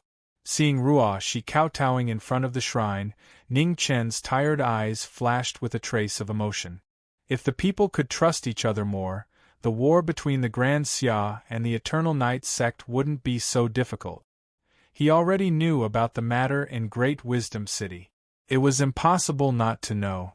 According to the news from his spies, the people there were actually signs of a riot after being bewitched. Chapter 277. Eternal Night Cult. Xianzhi took out the fortune jade of heaven and earth, and Zhong Qianqiu's attitude changed a lot. It didn't take long for him to agree to the alliance. The divine sect obtained the heaven and earth fortune jade and the 3 drops of phoenix blood. The 4 extreme holy lands obtained Zhong Qianqiu's oath. The opening of the passage between the 2 realms was almost a foregone conclusion. The only problem was that the movements of the martial monarchs were something that Great Xia was paying close attention to. With Marquis Kaixin nearby and Dean Tian-tsang far away, it would not be easy to escape. Moreover, when opening the passage between the 2 realms, one needed to be fully focused and could not be disturbed. Otherwise, all 3 parties would suffer a backlash from the boundary force. How to deal with these worries was the most important thing for the 2 of them to consider now. Inside the Void God Temple, Zhong Qianqiu opened the Eternal Night scripture. After examining it for a long time, his eyes flashed. Dao Body He. The existence of the Chaos Scroll interfered with the power of the Light Scroll. But now there was finally some progress. Zhong Qianqiu closed the Eternal Night scripture and set up another restriction before leaving. Hall Master, a warrior in green appeared in front of the second divine hall and knelt down. He said respectfully, "There's news from the Xia dynasty's imperial city. The Jiming Marquis is still alive." Zhong Qianqiu frowned. This wasn't good news. What about Xia Zi? Is she dead or alive? Zhong Qianqiu asked slowly. Currently, the Haowu mansion is heavily guarded. We haven't found anything yet, replied the general in cyan. Search again, Zhong Qianqiu said coldly. Yes, sir, the general in green ordered, then got up and left. The palace master seems to have encountered some trouble. I wonder if I can help, said Xianzhi with a smile. The Jiming Marquis is still alive. I don't think that's good news for Brother Xuanzhi, said Zhong Qianqiu. Palace master, you're right. Xianzhi smiled coldly and continued. This person is a huge threat. It's best to get rid of him as soon as possible. Brother Xuanji, do you have any plans? Zhong Qianxiu asked. It's very simple. As long as I take the initiative to show myself, he'll naturally take the bait. When the time comes, it'll depend on the hall master's plan, Xianji replied. Zhong Qianxiu thought for a moment and said, since that's the case, then let's go to Moonfall City. Letting him die in the same place as Fan Lingyue doesn't seem like a bad choice. In the backyard of the Jiming Marquis mansion, a huge spiritual energy whirlpool was violently revolving. Within the whirlpool, a girl that was sealed in ice floated up and down. In front of her, Dean Tian-Song flipped his palm and condensed his yuan. A vast amount of spiritual energy was injected into the girl's body, repairing the latter's damaged chi bit by bit. Not far away, Ning Chen sat in his wheelchair and watched this scene quietly. He was constantly considering what to do next. Minister. Outside the backyard, Kong Yu knelt down and respectfully greeted. Get up, Ning Chen said calmly. You are now the head of the Tyli department. A man has gold under his knees. Don't kneel to others so easily. Yes, Kong Yu replied. Is there any news? Ning Chen asked. Reporting to the Marquis, there is nothing out of the ordinary in Ascension Valley. However, a spy reported that he had seen a person who looked extremely similar to the portrait drawn by the Marquis in Fallen Moon City. Because he was worried that this person would be suspicious, he did not dare to get too close. He sent someone to deliver the news and asked the Marquis to make a decision, Kong Yu respectfully reported. Understood. Continue to have people keep an eye on him. Ning Chen nodded. Yes. Kong Yu was just about to kneel when he remembered the Marquis's teachings. He cupped his fists and quickly left. After Kong Yu left, Ning Chen narrowed his eyes. This person had finally shown himself. Can you accompany me to Fallen Moon City? Ning Chen looked at the room on the right and asked. Yes. Ghost Woman's voice came from the room. In the courtyard, as time passed, the spiritual energy vortex gradually converged and finally disappeared. Meng Xuanji's body slowly descended from the sky. Her injured chi had mostly recovered and her aura had gradually stabilized. She had escaped the danger of death. Thank you for your help, Principal. Ning Chen arranged for Ning Shi to bring Meng Xuanji back to her room to recuperate. It was nothing, the principal said with a trace of exhaustion between his brows. Ruo Shi, serve the tea, Ning Chen ordered. Lu Ruo Shi softly complied. Not long after, she brought the tea over and placed it on the stone table in the courtyard. Principal, please. Ning Chen moved his wheelchair to the stone table. Principal Tian-Song knew the young man had something to say, so he walked over and sat down, waiting for him to speak. Junior has a matter I wish to ask you. I hope you can resolve it, Ning Chen said. Please speak. Principal Tian-Song took a sip of tea. With your cultivation, can you stop the martial lord? Ning Chen seriously asked. Principal Tian-Song shook his head. No. What if Senior Marquis Victorious Return was added? Ning Chen continued to ask. There's a 40% chance, Principal Tian-Song replied. Ning Chen frowned. It wasn't even half. It seemed the martial lord's current strength was even greater than he had expected. Principal Tian-Song put down the tea in his hand and calmly said, Let me give you a word of advice. The martial lord is known as the #1 expert of the Divine Prefecture not only because of his dual chi-Cs. Even in terms of absolute strength, he is still the #1 expert under the heavens. Do not rashly take risk. Ning Chen nodded. Thank you for your reminder. Junior will keep it in mind. Not long after, the principal stood up and left, returning to the academy. In front of the stone table, only Ning Chen remained, silently sitting and pondering. The appearance of the people sent by the sacred grounds meant the 4 extreme calamities had reached their most crucial moment. Being able to eliminate the martial lord was naturally the best choice, but it was also the most difficult method. The other choice was to eliminate the people from the four extreme sacred grounds, and at the same time find a way to seal the weak point of the boundary between the two realms in Ascension Valley. From the performance of the Disaster King and the four extreme realms master that day, opening the boundary between the two realms was not an easy matter. At that time, he could clearly feel that the consumption of their cultivation was extremely intense. Other than that, there should be some other huge price he didn't know of. However, since the four extreme sacred grounds could send one person, they could send a second and a third. The reason why there were no other movements was probably because they were waiting for news of that person. As for how to seal Ascension Valley, he still didn't have the slightest clue. He knew almost nothing about the power of space, let alone sealing the weak point of the boundary between the two realms. Time passed day by day. Information about Xianji from Luoyue City was continuously sent to the Marquis residence. After that person appeared, Ning Chen didn't seem to be in a hurry, and patiently dealt with other matters. The signs of chaos in Hanya City became more and more obvious. Large amounts of survivors who lost their loved ones in the Sea of Fire were bewitched by people with ulterior motive.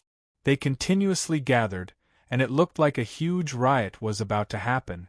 The Great Xia had always been divided into civil and military officials. The civil officials were responsible for governing the country, the military generals were responsible for marching troops and fighting wars. One of the reasons for the riot in Hanya City was because they were bewitched by people, and the other reason was because of the corruption and incompetence of the officials who were normally full of righteousness, morality, and the principles of governing the country. This caused the tens of thousands of victims to have no place to stay. They were forced to wander outside, and under the pressure of hunger and cold, they became even more resentful. To a large extent, the civil officials of the Great Xia were related to the Confucian sect. Ever since the war started, the power of the civil officials had been greatly weakened, and this already made many people secretly unhappy. Ning Chen originally did not want to participate in this matter, but seeing the martial Marquis and soldiers fighting outside with no regard for their own lives, and these officials were still sowing discord and shirking responsibility, he finally could not bear it any longer and attended the morning court for the first time. When the many marquises and officials entered the hall and saw the person in the wheelchair, they were all stunned. As they say, a person's name was like the shadow of a tree. The name Jiming Marquis was already the most legendary presence in Great Xia. No one expected that this person who could not be seen normally would actually appear here. When Xia Mingri heard the eunuch report that the Jiming Marquis had come to the court, he was stunned. Only when he saw the person did he truly believe it. The contents of the morning court were mostly about the western battlefield. Ning Chen listened quietly and did not interrupt. Xia Mingri had many questions in his heart, but it was not convenient for him to ask in front of all the officials. As such, he dealt with the matters in the morning court and wanted to wait until after the morning court to ask the person in front of him if there was anything wrong. Looking at the young man in the wheelchair, the officials were all a little nervous. After all, the name of the Jiming Marquis was just too famous, and it made everyone feel uneasy. The Confucian officials who mocked Ning Chen all quietened down in the morning court. They were not willing to touch his head. The so-called death remonstrating officials were not truly unafraid of death. The death remonstrating officials was actually a tacit agreement between the emperor and the remonstrating officials. The remonstrating officials would die, and the emperor would follow suit. In the end, the remonstrating officials would gain the reputation of being a loyal official who was not afraid of death. The emperor would also gain the reputation of being a magnanimous and wise ruler. In history, there were very few emperors who killed remonstrating officials. Once the emperor really wanted to kill someone, how many of those remonstrating officials would dare to risk their lives to remonstrate? That year, the remonstrating officials of the Confucian faction had pretty much stacked up into a mountain. One could say that any remonstrating official who did not read the Jiming Marquis book and scold him would be embarrassed to say that they were loyal. As the saying goes, the law does not punish the masses. At that time, from the officials to the common people, they all tried their best to pour dirty water on him. No one was afraid of what the Jiming Marquis could do to them. However, it was different now. In the end, the Jiming Marquis was known for being ruthless and murderous. Without the protection of the common people and the two big umbrellas of morality, no one dared to provoke the person in front of them. The morning court quickly ended with everyone having their own thoughts. The things that needed to be said had been said, and the things that needed to be reported had also been reported. However, when the little eunuch was about to announce the end of the court, a calm voice sounded. "Wait!" At this moment, Ning Chen, who had been silent all this time, finally spoke. He turned his wheelchair around and looked at the group of officials behind him. He said, "Have you all forgotten one thing?" The officials who were about to leave felt their hearts skip a beat. They lowered their heads and looked at each other. They did not know what the Jiming Marquis was talking about. On the dragon throne, Xia Mingri realized that the matter was not as simple as it seemed. His face showed a touch of seriousness. In front of the officials, Ning Chen's eyes gradually turned cold. He said, "I want to know the hundreds of thousands of disaster victims in Prajna City and the other two cities. How do you plan to deal with them? When do you plan to deal with them?" Chapter 278. Once Ji Ming's words were spoken, the entire hall fell silent. Everyone's heart skipped a beat and their faces were filled with shock. No one had expected this matter to alarm the Jiming Marquis. Grand Xia was divided into civil and military affairs, and the Evernight calamity was at its peak. Logically speaking, the Jiming Marquis shouldn't have the energy to pay attention to such matters. The ministers all lowered their heads and secretly exchanged glances. No one was willing to be the first to step forward. On the dragon throne, Xia Mingri also saw that something was wrong. His expression sank and he didn't speak. He was waiting to see what these officials were going to say. The oppressive atmosphere became more and more intense. The Minister of Agriculture, who was in charge of the National Treasury, stepped out and said in a deep voice, "Your Majesty, Marquis Wu, we are now at war with the Eternal Night cult. The National Treasury is empty. We have tried our best to arrange for the disaster victims, but we still need some time." Xia Mingri still didn't say a word. He continued to watch with a calm face. He knew better than anyone how many things Ning Chen still had to do. If it was just a trivial matter, he wouldn't have the energy to care about it. "Marquis Shaoxian, what do you think?" Ning Chen shifted his gaze to an old official and asked.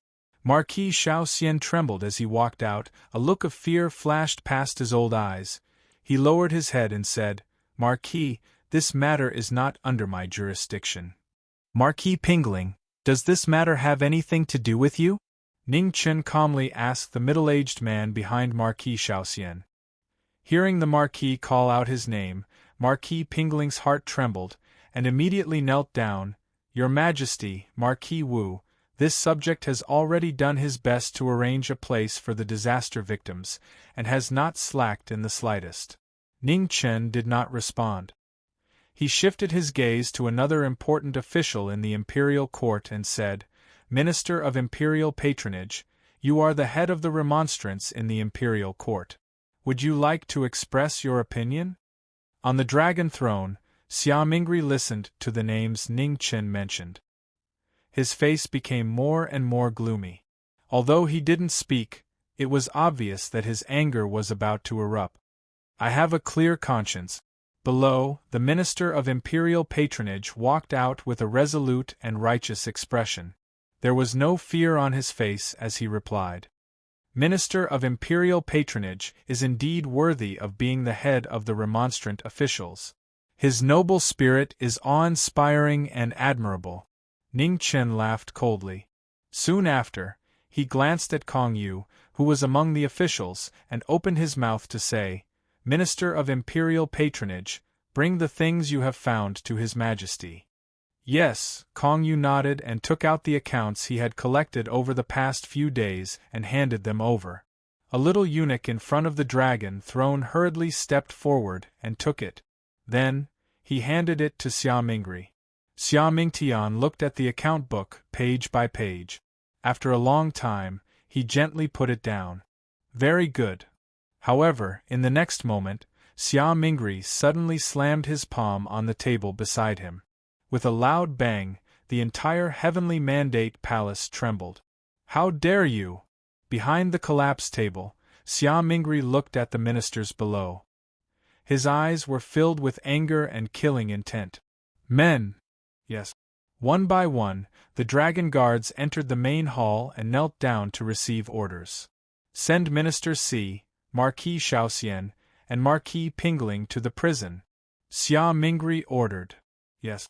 The 6 dragon guards stood up and escorted the 3 out. Your Majesty, please spare my life. The sound of begging for mercy lingered in his ears. It was sad and trembling, but it could no longer shake the emperor's killing intent. The people were the foundation of the country.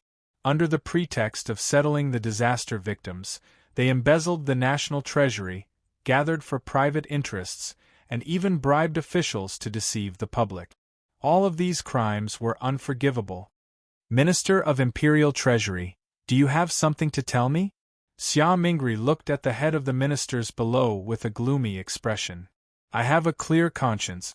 At this point, the Minister of Imperial Treasury was unwilling to say anything. Very good. Xia Mingri's eyes were filled with killing intent.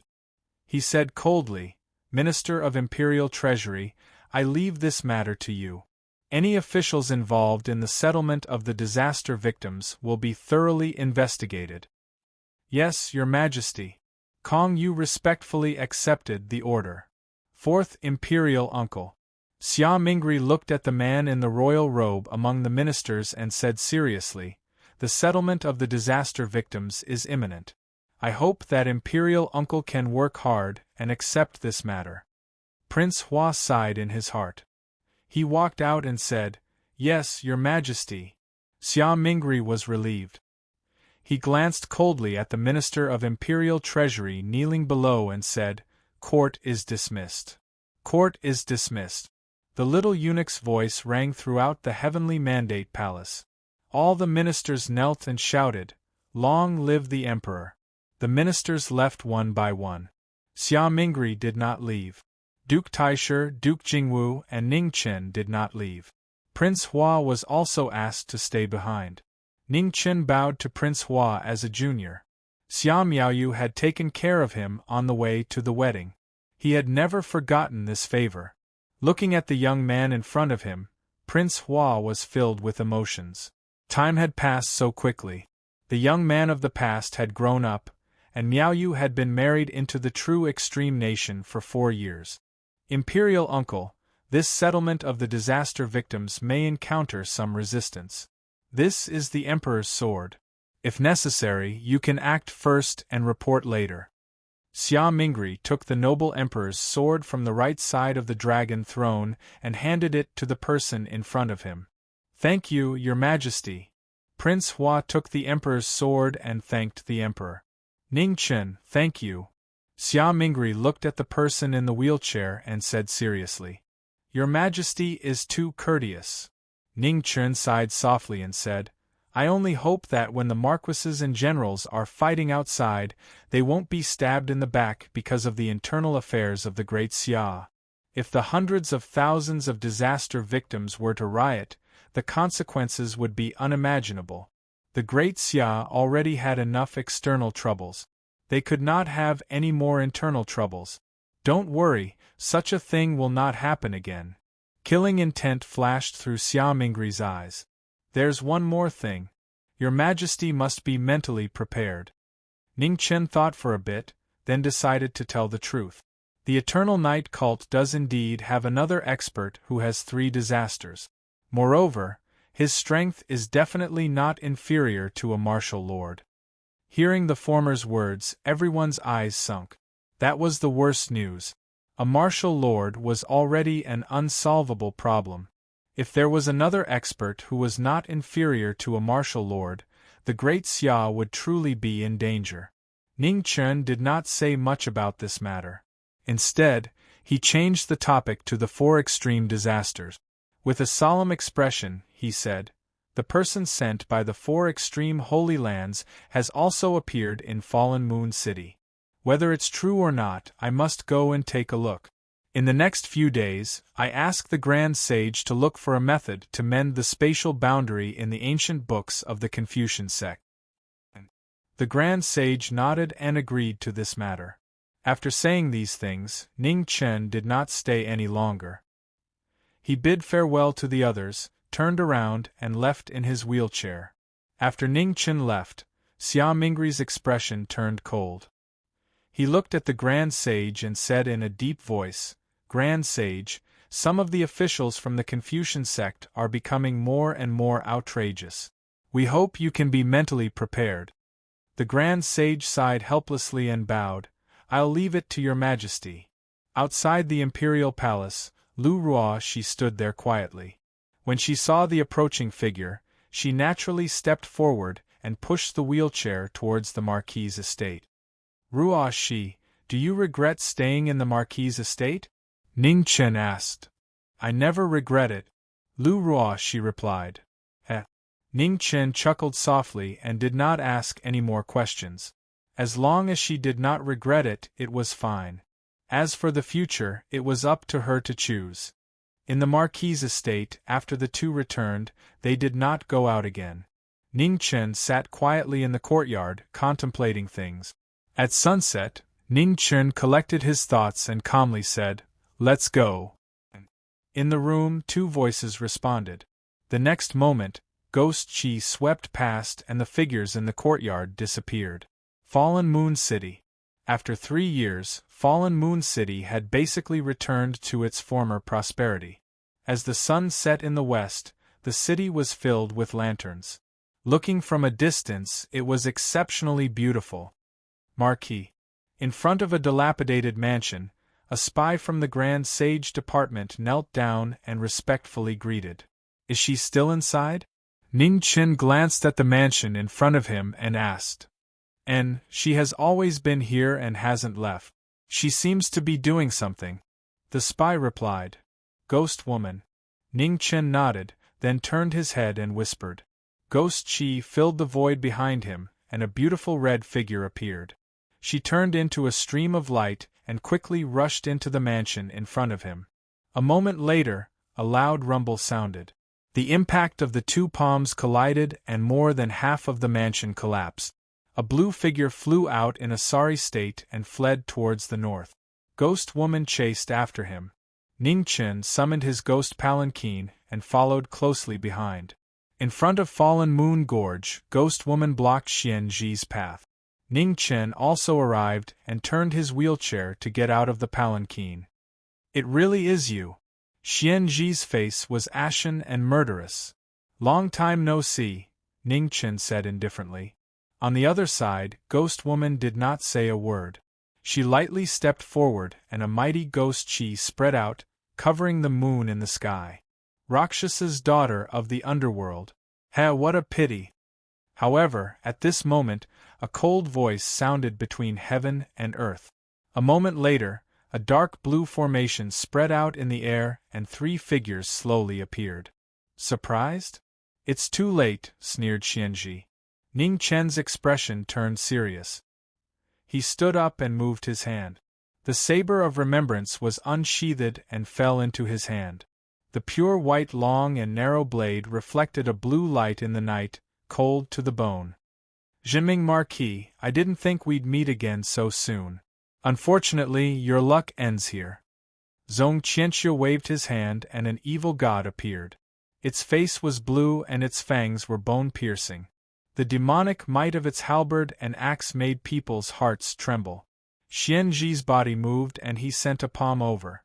The formation shook and lightning suddenly appeared. Ning Chen raised his blade to block the lightning. At the same time, he flipped his palm to meet Xianji's palm. With a bang, the two palms collided and Ning Chen was forced back a step. He was at a disadvantage. Don't think you're the only one who knows how to hide. Today, you'll understand just how laughable your intellect is. With that, Xianzhi pushed his palm forward and borrowed the power of the formation to shake heaven and earth. Ning Chen was forced back 3 more steps. With his injured body and the formation's suppression, he was in danger. Ghost Woman saw that the situation was bad and her figure flashed. She wanted to help, but the 4 evil gods blocked her path. Ghost Desolation Art, 100 ghosts trapped the heavens. Ghost Woman's expression quickly turned cold. She raised her hand and used the Ghost Desolation Art. Ghostly figures flew out and roared, blocking the 4 evil gods. Chapter 279.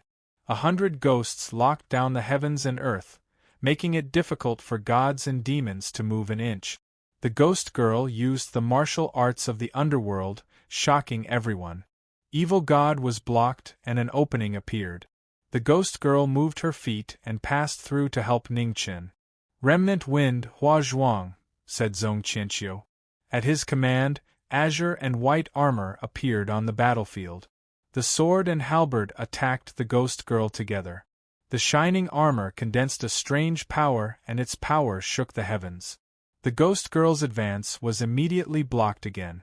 Her ghost power shook the 2 weapons and her true yuan shook. The suppression of the formation was ineffective against the ghost girl's special martial arts. For a moment, the battle entered an intense stalemate.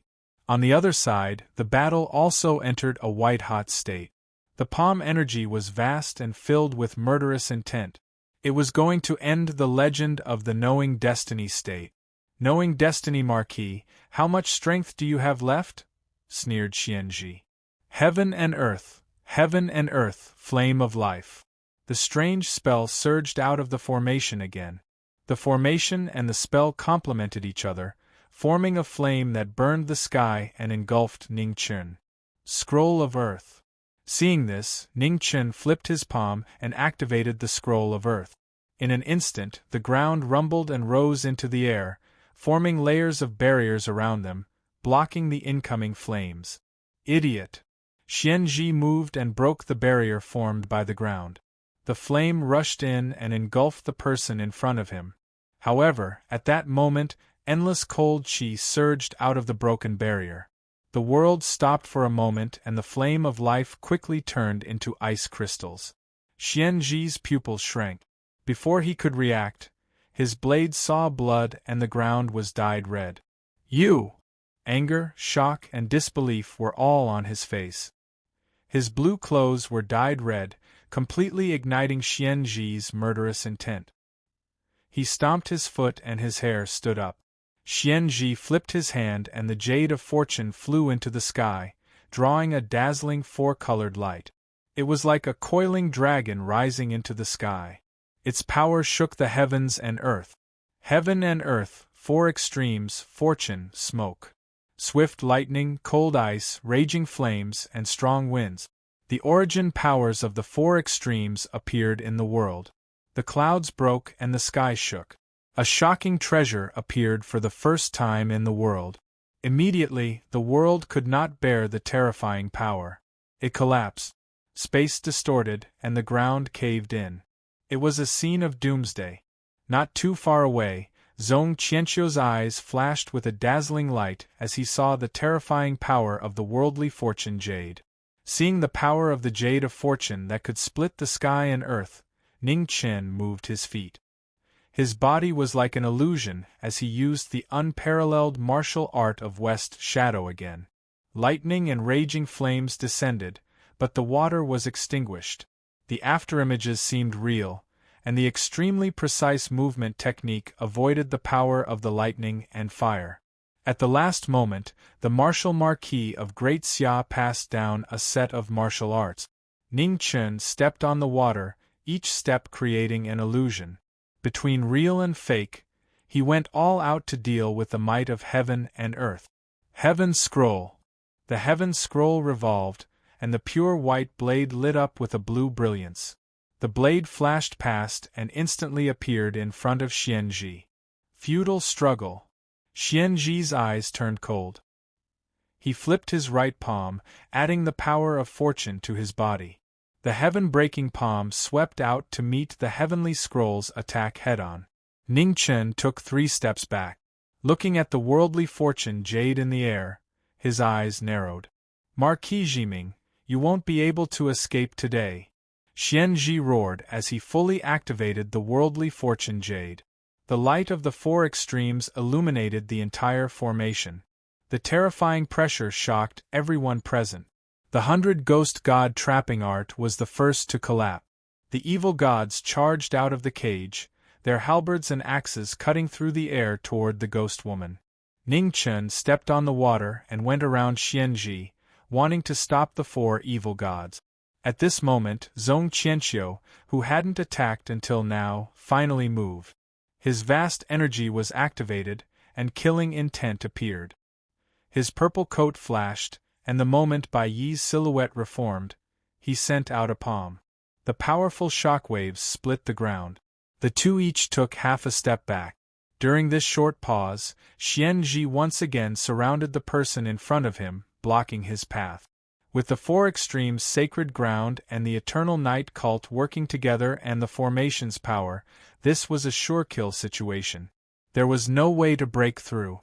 Not far away, the ghost woman was surrounded by the 4 evil gods, Remnant Wind and Hua Zhuang. Even though her ghostly energy was unparalleled, she couldn't escape in a short time.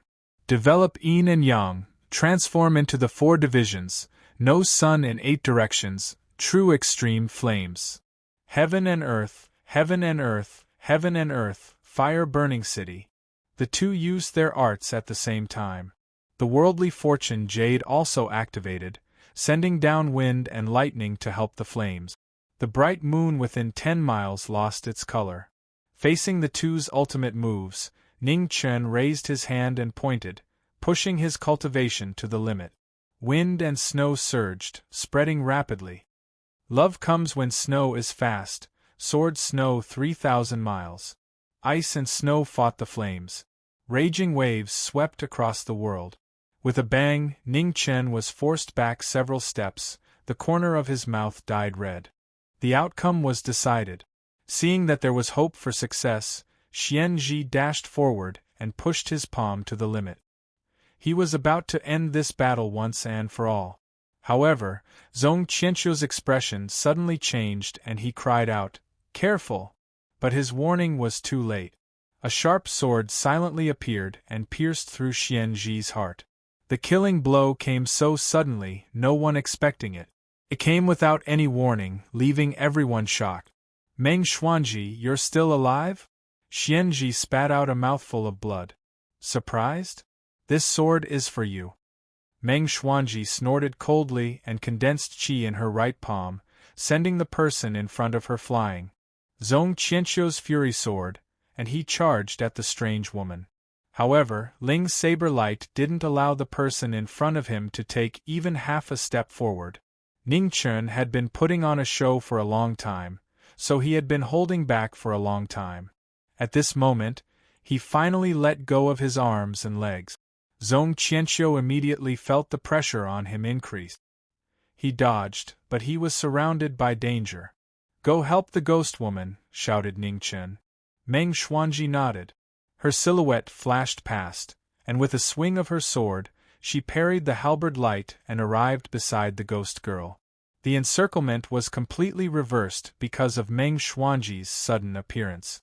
Zhong Qianqiu glanced at Xianzhi, who was lying in a pool of blood. Although he was furious, he knew that the situation was over. "Retreat!" Zhong Qianqiu ordered, and then his hands formed a strange seal. Instantly, the grand formation rumbled and exploded in all directions. Not far away, Remnant Wind and Hua Zhuang used the cover of Evil God and the exploding formation to quickly retreat, no longer lingering in the battle. Ning Chen saw that the person in front of him was about to leave, and his saber light turned into a net, wanting to make him stay. "Knowledge Marquis, you've won this time. But you won't be so lucky next time." The formation blocked the saber light. Zhong Qianqiu's figure flashed, and he quickly left with Xian Ji in a pool of blood. You think it's that easy to leave? Ning Chen's figure flickered, and he dodged the successive explosions. However, at this moment, a maniacal laughter sounded in his ears, and his feet suddenly stopped. Ha ha! A sharp laughter rang out. The ghost woman's aura surged chaotically, and her ghost power scattered the red veil on her head, revealing her beautiful face. Ghost woman! Ning Chen's expression changed, and he immediately rushed in the ghost woman's direction. Beside the ghost woman, Meng Xuanji didn't even have time to react before she was forced back several steps. She vomited blood. The ghost woman's figure flickered several times under the night sky. In the next moment, she rushed toward the north. You go back first. I'll chase after her. Ning Chen exhorted and didn't say anything else. He quickly chased after the ghost girl. Careful! Meng Xuanji didn't try to be brave. Her body hadn't fully recovered, and her cultivation base had only recovered by 30%. She wouldn't be able to do anything even if she took another blow. In the northern lands, two figures sped through the air, one in front and one behind. The demented ghost woman's eyes were as red as blood, and her hair danced wildly in the wind. She looked like a Rakshasa from hell. Ning Chen was extremely anxious. He sped up, trying his best to chase after the ghost woman whose temperament had changed greatly.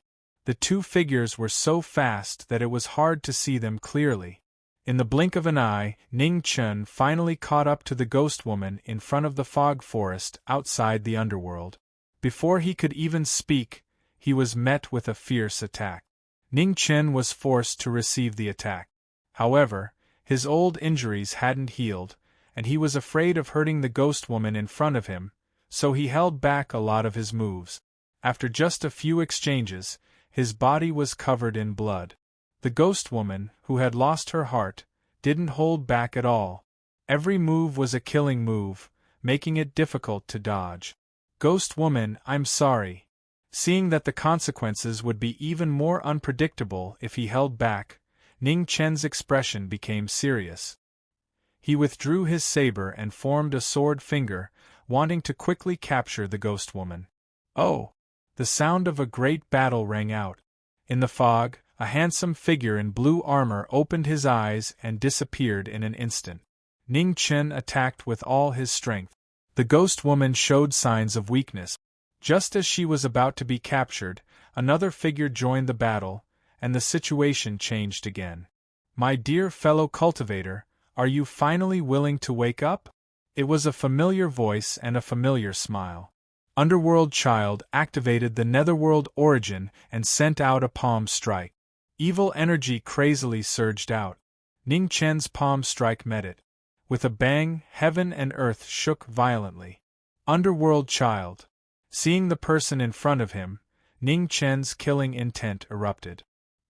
He clenched his hand, and the remembrance saber appeared in his hand once more. The saber was originally pure white, but at this moment there were traces of blood flowing through it. Ning Chen waved his saber to cut down the source of the disaster, no longer holding back. Underworld Child condensed Yuan Qi in his palm and met the saber head-on. However, how could the sharp saber be blocked by the physical body? Blood blossomed and dyed the saber red. On the side, the ghost woman attacked with both palms at the same time. Soon after, her feet moved and she quickly left. Underworld Child received another palm strike. The corner of his mouth was dyed red, but the smile on his face became even more brilliant. He ignored the ghost woman and attacked the person in front of him again. My dear fellow cultivator, don't forget Underworld Child's magnanimity today. Get lost. Ning Chen dispersed the ghost woman's palm strike. Looking at Underworld Child, he was furious. He spun his saber and activated the scroll of heaven to its limit. A dazzling blue light illuminated the world. The saber light slashed down with a heavenly might. Underworld Child blocked the attack, but he was sent flying dozens of meters away. Blood splattered everywhere. He took a step in the air and used the momentum to leave. Ning Chen glanced at the figure that disappeared into the fog and ignored him. he continued to chase after the ghost woman. Chapter 280. In the northern lands, Ning Qin chased her for 1,000 miles. However, after being obstructed by underworld child, ghost woman's figure had already disappeared into the distance, and he couldn't find her anymore. Ning Qin searched for half the night, but he could only give up in the end and return for the time being. Ning Qin arrived at King Haowu's mansion. Looking at Xia Zi, who was still unconscious on the bed, he sighed softly as exhaustion flashed across his face. "Brother will definitely wake up," Xia Xinyu said slowly. "Yes." Ning Qin nodded. He immediately walked over to Luofei and calmly said, "I haven't had the time to thank Miss Luofei for her kindness. May I ask where Miss Luofei comes from?" Qing Ning had already told him about her worries. There weren't many Xiantian experts in the world, so it was indeed unusual for such a woman to suddenly appear. Imperial concubine Luo faintly smiled and said, "She's just a country girl. Could it be that Lord Marshal Marquis is suspecting something?" "Miss, you're exaggerating. I was just casually asking. Since Miss is unwilling to tell me, just treat it as if I didn't ask." An apologetic expression appeared on Ning Qin's face. Soon after, he glanced at Xia Xinyu, who was beside the bed, and instructed, "Princess, I still have matters to attend to, so I'll be leaving first. If there's anything you need, send someone to the Marquis mansion to inform me at any time." "I won't be sending you off," Xia Xinyu softly replied. Ning Qin nodded and walked away. Looking at the white-clothed figure leaving, an inexplicable smile flashed on Luofei's face. She said, "I think the two of you are quite compatible. Why didn't you agree to this marriage in the first place?" "Elder sister Luofei must be joking. We are just very good friends," Xia Xinyu replied and no longer spoke. She quietly stayed by Xia Zi's side, hoping that her imperial brother would wake up soon. Madame Luo's lips curled up in a smile. If a person couldn't understand their own heart, she didn't know whether it was lucky or sad. In the Marquis Jiming's mansion, Meng Xuanji didn't come out for several days. She focused on recovering from her injuries. Ning Qin stayed for 2 days. After his injuries were slightly better, he left again. He went to the camp of the Blackwater Army and had a short talk with Marquis Triumphant Return. Then, he went to the easternmost land. Through Meng Xuanji, he also knew of Xian Zhi's identity. That sword strike had severed his heart veins, so it was unlikely that he could be saved. However, he hadn't found the method to seal the connection between the two realms yet. Right now, what he needed to deal with the most was the threat of the martial lords. Since Senior was not here, the person with the greatest chance of defeating a martial lord was Desolate City's Legend of the Sword, Mu Bai. However, he didn't have the slightest confidence in being able to invite Mu Bai. At the extreme east, at the end of the heavens and the earth, a boundless sea of chaotic mist roiled without end. A white-clothed figure sat silently ahead like a stone statue, and he hadn't moved at all for countless days and nights. "Senior Mu Bai." Ning Qin walked over and gave a junior's greeting. Mu Bai didn't reply. Instead, he raised his hand and pointed. The extreme of the sword, the legend of the barren city, opened up the sky with one finger. The horrifying sword intent roared out. Ning Qin's expression changed slightly. He raised his hand and pointed at the sky. The sword intent gathered around him and blocked the sword attack. When they met again 3 years later, Ning Qin's cultivation had already reached the third tribulation of the innate stage. He was no longer the same as before. However, after receiving Mu Bai's sword, he felt even more insignificant. The sword on the sword was like a tall mountain. 300 meters later, Ning Qin stopped. Blood dripped from the corner of his mouth. The remaining power of the palm strike on his chest was swallowed up by the sword intent. His injuries were much better now. "Not bad," Mu Bai indifferently commented. He acknowledged Ning Qin's improvement. "Thank you, Senior." Ning Qin respectfully bowed. "Why are you looking for me?" Mu Bai looked at the sea of chaotic mist ahead. Ning Chen explained the current situation, then seriously said, Senior, the Eternal Night cult's goal is unknown right now, and the four extremities are eyeing us covetously. I hope Senior can take action and eliminate the martial monarchs to save the commoners. Does the commoner's life or death have anything to do with you? Mu Bai didn't reply. No. Ning Chen was startled. Does the rise and fall of the divine prefecture have anything to do with you? Mu Bai continued. No, but Ning Chen's expression became anxious. Just as he was about to say something, he was interrupted. There are no buts. The rise and fall of the world is determined by fate. Just like the Zine dynasty 1,000 years ago, when the time comes, it's useless to force it. Your sword heart is too mottled. If you don't calm your heart, your path of the sword will stop here, said Mu Bai indifferently. Senior. Ning Chen was unwilling to give up. He took a step forward and bowed again. Go back. Mu Bai waved his right hand and thousands of strands of sword intent appeared.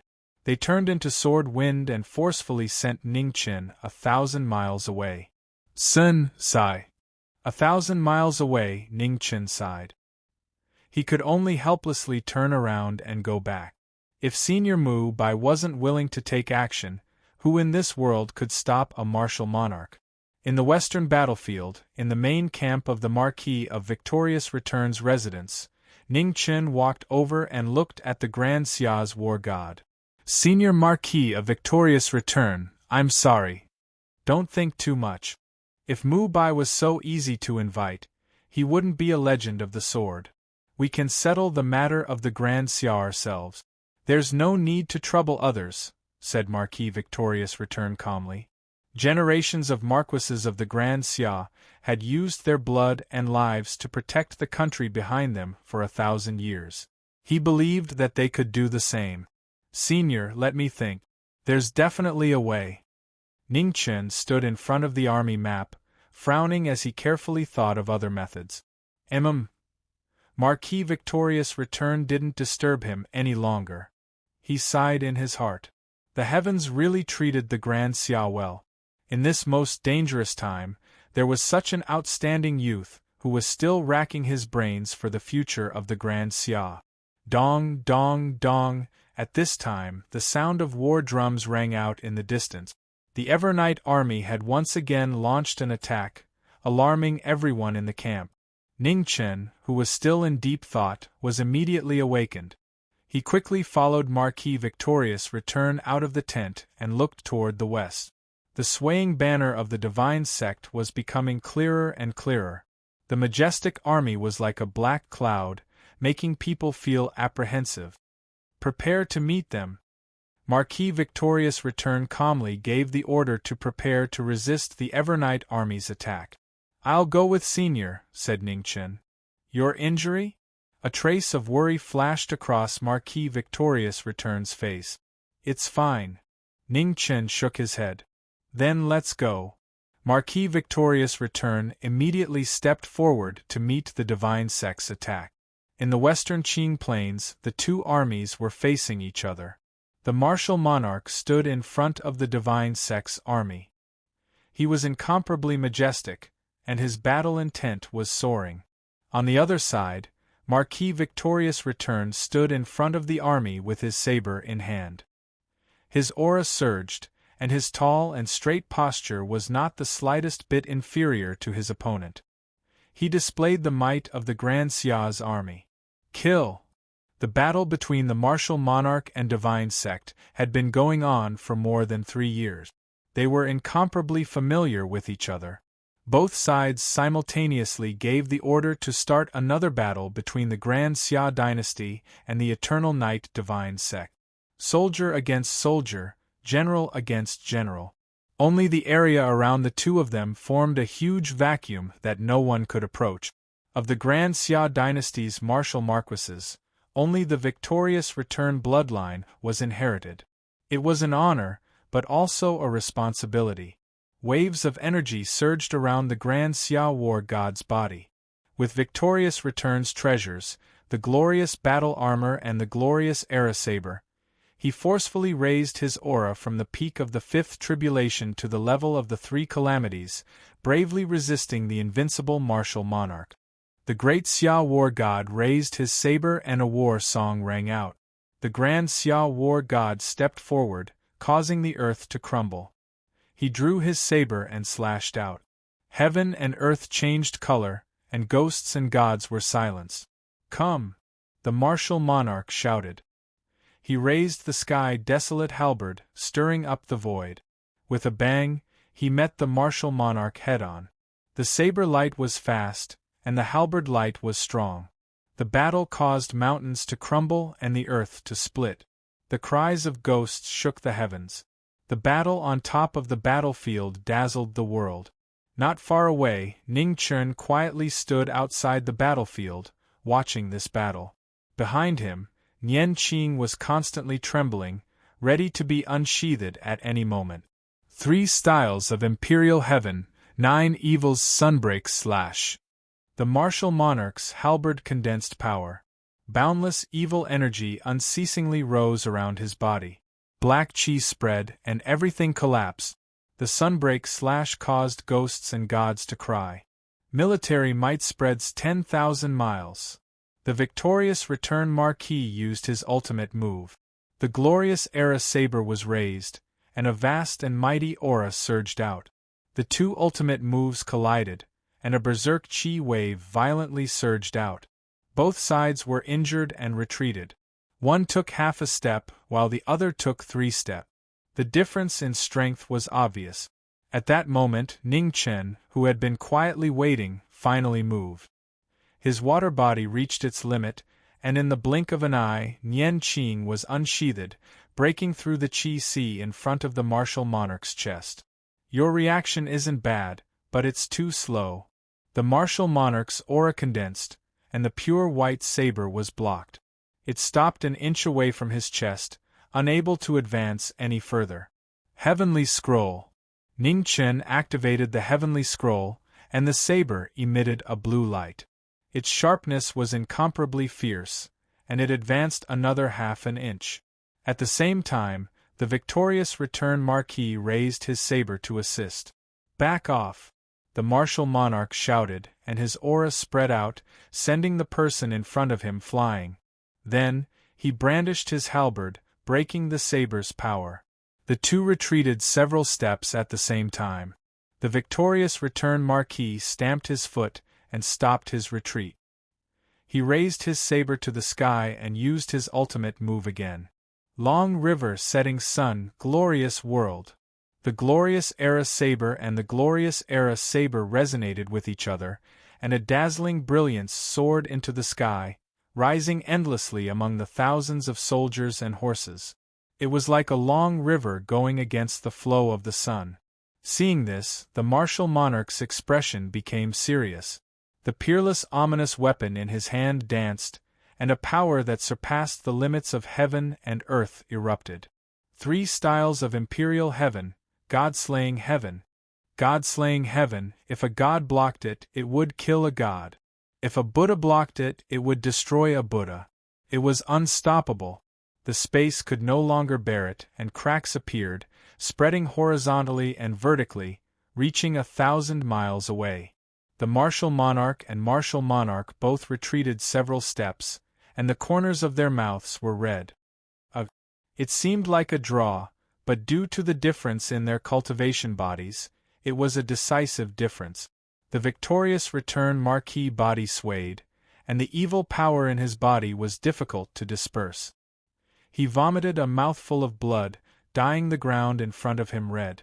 The martial monarch's dual chi body displayed an absolute advantage, and he forcibly dispersed the saber chi in his body. However, the instant one attacked and one defended, it caused his aura to fluctuate for a short time. At that moment, the ground violently rumbled, and sword chi rushed out, piercing towards the martial monarch. A beautiful blood-red color blossomed. The martial monarch was unable to dodge in time, and his chest was dyed red. A pure white saber streaked across a brilliant light, and once again broke through the former's chi. "Not bad, I admire you." The martial monarch grasped the saber in front of his chest, and blood flowed from his palm, dyeing the pure white saber red. Chapter 281. Ning Chen's blade was blocked. He activated the life scroll again, and cold air condensed in front of the blade, increasing its sharpness by 30%. The sharpness entered his body and blood gushed out. The martial lord groaned and killing intent appeared in his eyes. He slapped with his palm and sent the person in front of him flying. Dozens of feet away, Ning Chen landed on the ground and retreated several steps. He vomited blood and was injured again. The attack that was just a hair's breadth away was still a bit too slow. The martial lord's recovery speed was extremely fast and the opportunity was gone. Again. After being injured, the martial lord's arrogance was revealed. With the halberd in his hand, he looked down on the world. It was an acknowledgement of the two people in front of him, but it was also an expression of contempt. 2 against 1, they still did not have the upper hand. The suppression of realms and the difference in cultivation made the two strongest martial marquises of the Grand Xia focus all their attention to face the enemy. The air exploded. The military blade and the halberd clashed once again. The blade and halberd caused sand to fill the air and the earth to crack. The battle above was so beautiful that it was intoxicating. If one was slightly careless, one's body and soul would disappear. Every move of the great Xia war god was valiant, and the eternal knight martial lord was even more domineering. It was the most direct clash of strength, without holding back at all. Waves of aftershocks continued to spread out, and the pressure was terrifying. Those below the innate realm couldn't even get close. Ning Chen stepped on the water and his figure was like an illusion. He was fast, even faster. He was so fast that he died in an instant and one could not see him clearly. The battle completely turned white. Marquis Victorious Return used his troops to restrain the martial lord while Ning Chen's blade flashed. One heavy and one fast, they cooperated with each other to break the legend of the martial lord. Satisfying. The blood-red light of killing blossomed under the sun. The martial lord's battle intent was high and the halberd in his hand increased by 30%. He fought against the strongest martial lord of the Grand Xia war god. The world-shocking battle caused the sky to collapse and the earth to split. The strongest martial artists of the Grand Xia dynasty and the Eternal Knight cult fought for victory and defeat. Neither side held back. It was impossible for them to hold back. The cruelty of the battle was a reflection of war. Victory and defeat had never changed since ancient times. Caixin Marquis and Wu Lord exchanged injuries. The glorious armor blocked the sharpness of the halberd, but it was unable to dissipate the shocking power. Their injured internal organs affected their old injuries, causing the great Xia army god to slowly fall into a disadvantage. The martial lord's body was dyed red with blood. Blood flowed out from the wounds caused by the war blade, but after a moment they quickly recovered. At this moment, the advantage of having a dual Qi-Si physique was displayed without a doubt. With one attacking and the other defending, he would be in an invincible position. Seeing that the battle was gradually becoming disadvantageous, Ning Chen changed the direction of his blade. Riding the wind, his blade moved with the force of 1,000 caddies. He took part of the martial lord's attack and reduced the pressure on the army god. The power of the sky baron halberd was earth-shattering. Every strike of the halberd had the power to split the sky. Ning Chen's blood and qi rolled violently. Even if his foundation was unparalleled, it was still difficult to make up for the huge gap in cultivation. "Drink!" Ning Chen shouted. Blood mist filled his body as he forced the knowing destiny state to come out. He clenched his left hand and the blood light shone brightly. Magnificent sword will spread out. The martial lord chopped down with his halberd, forcefully colliding with the raging lightning. With a bang, the lightning dissipated and the sword intent scattered. The saber and sword resonated, and the brilliance became even brighter. Ning Chen's figure flashed out. Knowing destiny in his left hand, riding the wind in his right hand. alternating between heavy and fast. He fought against a peerless martial lord. All troops retreat. Seizing this opportunity, Marquis Triumphant Return's eyes swept across the battlefield. His expression sank as he shouted. Under the order, the army retreated. The Blackwater army retreated and quickly left the battlefield. The Evernight army wanted to give chase, but the light of the saber lit up the sky and split the two armies apart. The huge ravine was difficult for soldiers to cross. It blocked most of the Divine Sect's army and bought precious time for the Blackwater army to retreat. On the other side, seeing this, the martial lord flipped his palm and activated his supreme cultivation, wanting to mend the broken ground. Just at this moment, the momentum of Ning Chen's saber and sword suddenly changed.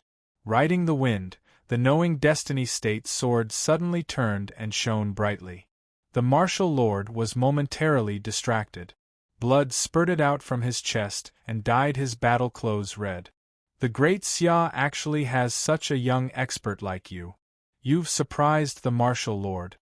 The martial lord collected his thoughts and swung his halberd to push away the person in front of him.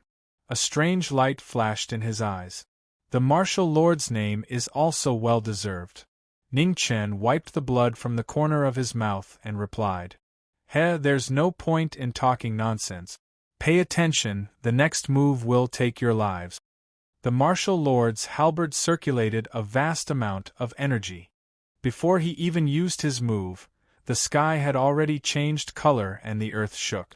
The final move of the 3 styles of imperial sky. A terrifying aura shook the 9 heavens and caused the wind and clouds to fall. Come. Ning Chen circulated his true qi. His saber and sword glowed with light. Marquis Triumphant Return's expression also became serious. He circulated his body with all his strength, preparing to face this move. However, just as he was about to use his move, Ning Chen's saber and sword spun rapidly, drawing out 2 sharp rays of light.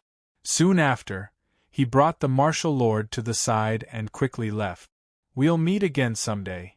The sudden change stunned the martial lord. In the next moment, the saber and sword light were quickly swallowed by the rippling demonic aura and dissipated. Interesting. The martial lord restrained his aura and raised his hand to seal the sword wound on his chest. He no longer chased. He believed that there would be plenty of opportunities in the future to exchange blows with this person. At that time, he hoped that he would still have the same luck as today.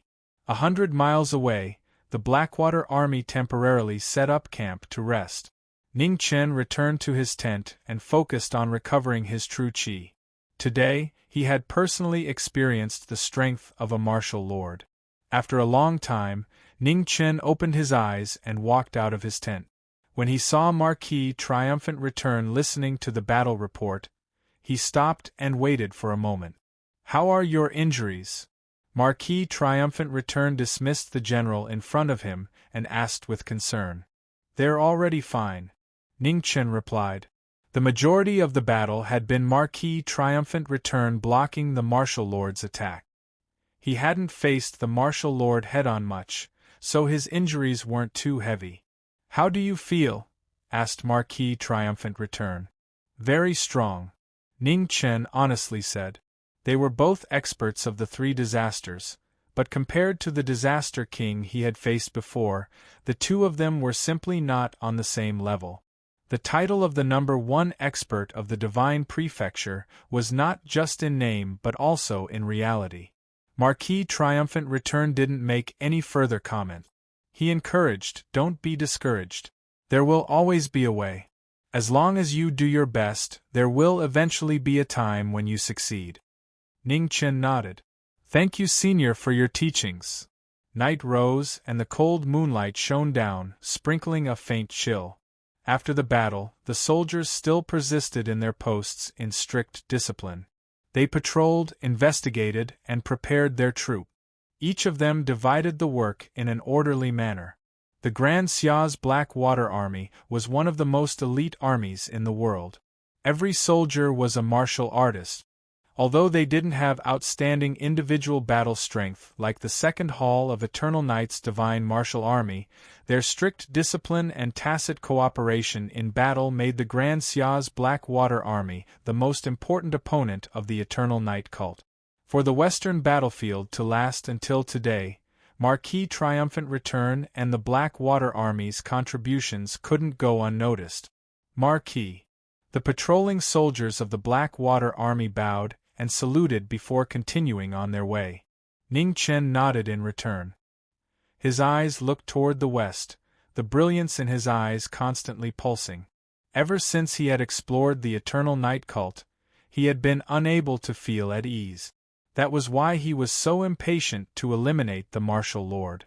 Although the mysterious expert of the Eternal Night cult was still unable to come out, no one knew how long this period of time would last. If two experts of the three disasters appeared at the same time, in addition to Zhong Qianqiu, who was extremely skilled in formations and techniques, the Grand Xia would truly be in danger. As for the calamity of the four extremes, it could be temporarily suppressed. Xian Zhi's heart meridian was pierced by Meng Xuanji's sword. It was already impossible for him to survive. Moreover, Meng Xuanji had already promised him that before he found a way to repair the spatial boundary, she would personally go and guard the Ascension Valley to prevent the sacred grounds from sending people over again. After pondering for a long time, Ning Chen turned around and bid farewell to Marquis Kaixian in the tent. Soon after, he headed toward Desolation City. To break through the Martial Lord's dual chi seas, there should be one more person who could do it. Right now there was no other way, so he could only try. When fighting against an expert like the Martial Lord, any opportunity was fleeting. If he wanted to break through the Martial Lord's chi seas in battle, he must have absolute speed. According to the results of today's battle, even if he received Marquis Xiang's Aqua Shadow Body, he was still a bit slower. In this world, there weren't many people who were faster than him under the three disasters. It could even be said that there was only one. Mu Qingxue. Mu Qingxue cultivated the travel scroll and controlled the world's fastest speed. He was also the only person who could do it now. Desolation City was close to the east of the Great Xia's territory. For an innate expert, it wasn't too far. Halfway through the night, Sui appeared and quickly flew past the city. Within Desolation City, it was as desolate as before. There were broken walls everywhere.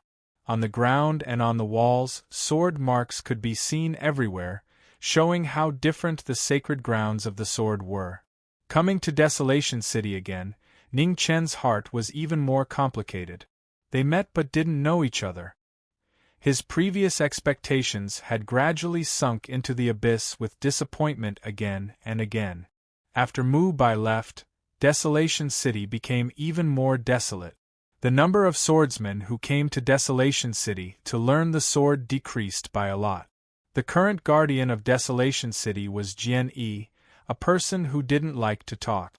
The three disciples of Desolation City were all rare geniuses. Just like their rankings, they were Jian Yi, Jian Er, and Jian San. Jian Yi was the first to step into the innate realm. With a sword, he opened the sky for 3,000 feet, shocking the world. Since then, he hadn't fought again. Jian Er followed closely behind. He stepped into the innate realm and never appeared again. The only one who hadn't stepped into the innate realm was Jian Luiying. He was still stuck at half-step innate realm, unable to advance. Desolation City had 3 innate experts. It could be said to be a place that couldn't be provoked. Furthermore, behind Desolation City was Mu Bai, who ignored Cultivation Base and whose path of the sword was unknown. As long as there wasn't water in their heads, no one would come looking for trouble. Ning Chen didn't hide his aura. He spread out his cultivation base and spiritual sense, looking for Mu Qingshue's figure. Jiming Marquis, you've overstepped your boundaries. Not long after, a calm voice resounded in the sky above Barren City as a warning. I've come to find Mu Qingxue, replied Ning Chen. Please leave.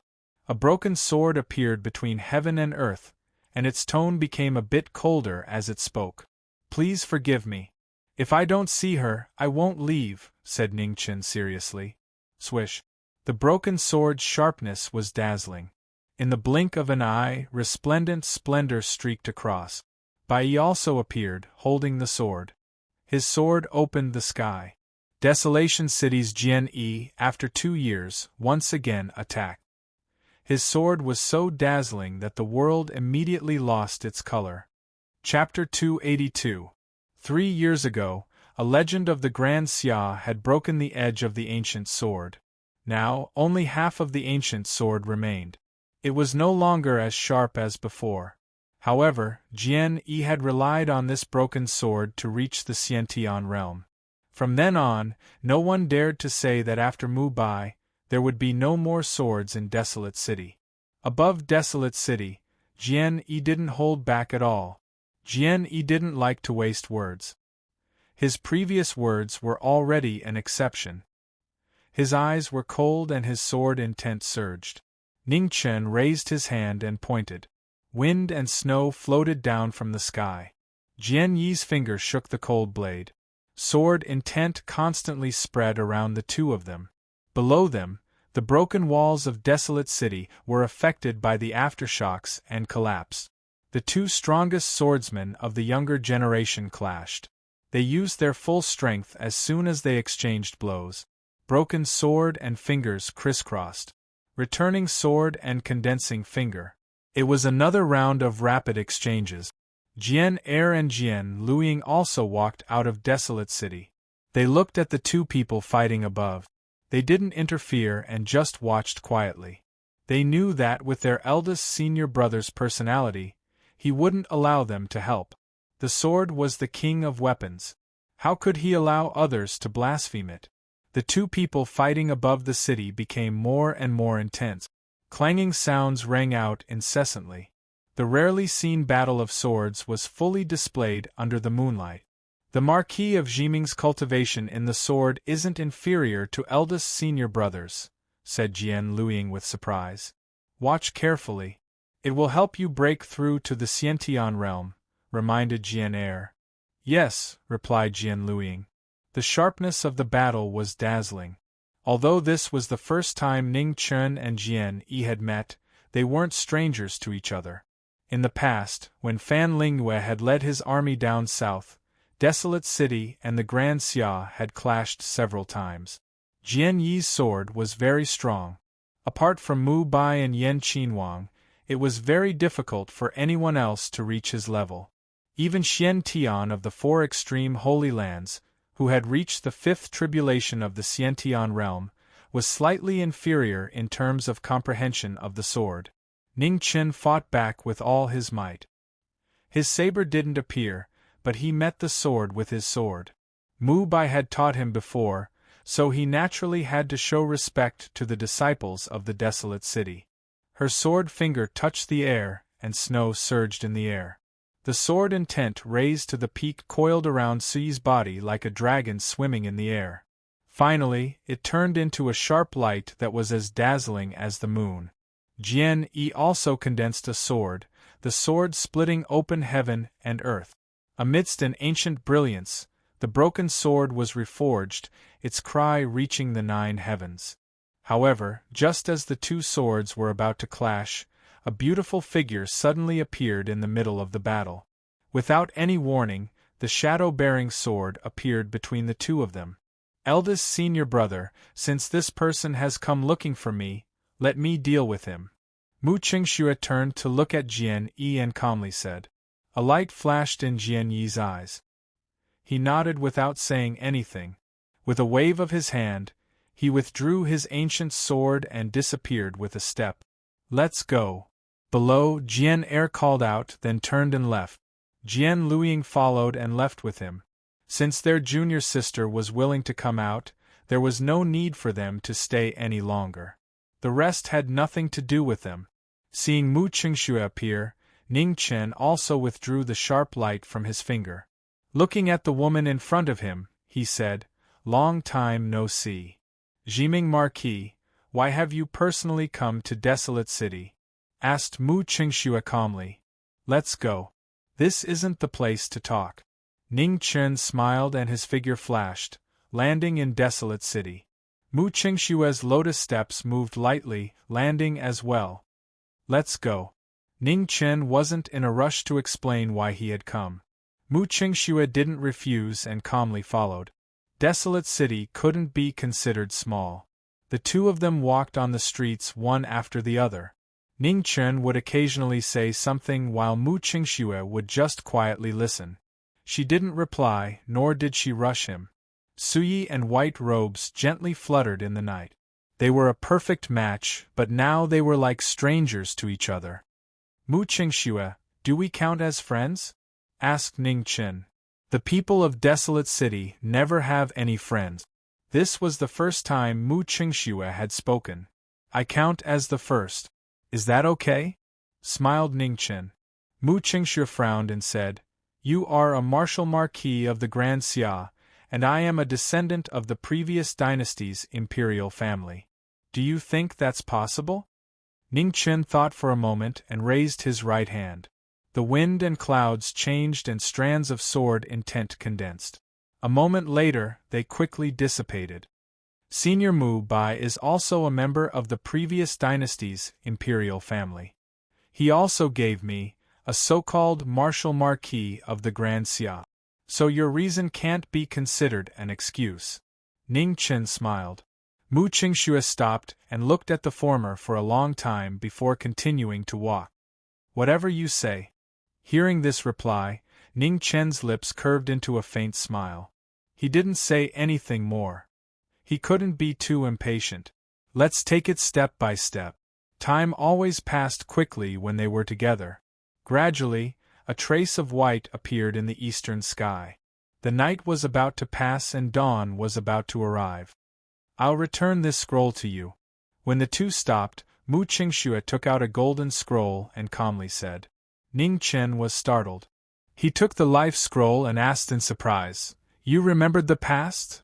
You said I gave you this scroll, said Mu Qingxue indifferently. Although he was a bit disappointed, Ning Chen still had a warm smile on his face and said, If you believe me, it means we're very close to becoming friends. Mu Qingxue didn't want to talk about this topic, and changed the topic. Speak, why did you come to find me? When it came to business, Ning Chen's eyes narrowed, and he slowly said, I want to ask you to help me deal with a martial lord. Find someone else. Mu Qingxue didn't even think about it and directly refused. Desolate City won't interfere in the war between the Eternal Night Cult and the Grand Xia. It's not just the Eternal Night Cult and the Grand Xia's problem anymore. Ning Chen sighed and told him the whole story, especially the four extreme Holy Lands' ambitions. The Eternal Night Cult and the four extreme Holy Lands have been in contact for a long time. Although Xianzhi died at Meng Xuanji's hands this time, the four extreme Holy Lands could send more people over at any time. According to Zhong Qianqiu and Xianzhi joining hands, the Eternal Night Cult and the four extreme Holy Lands have clearly reached an agreement. As long as a martial lord isn't eliminated, the passage between the two realms could open at any time. Since the four extreme Holy Lands could send Xianzhi over, they can send a second and a third. I can stop them this time, but next time I might not be so lucky. After saying that, Ning Chen turned to the woman beside him and said seriously, When I was in the four extreme Holy Lands, I fought with the Disaster King and the Master of the four extreme Holy Lands. The Disaster King was easy to deal with, but the Master of the four extreme Holy Lands is a true expert. Once they descend, it will be a disaster for the entire Divine Prefecture, including Desolate City. Hearing Ning Chen's words, Mu Qingxue became silent.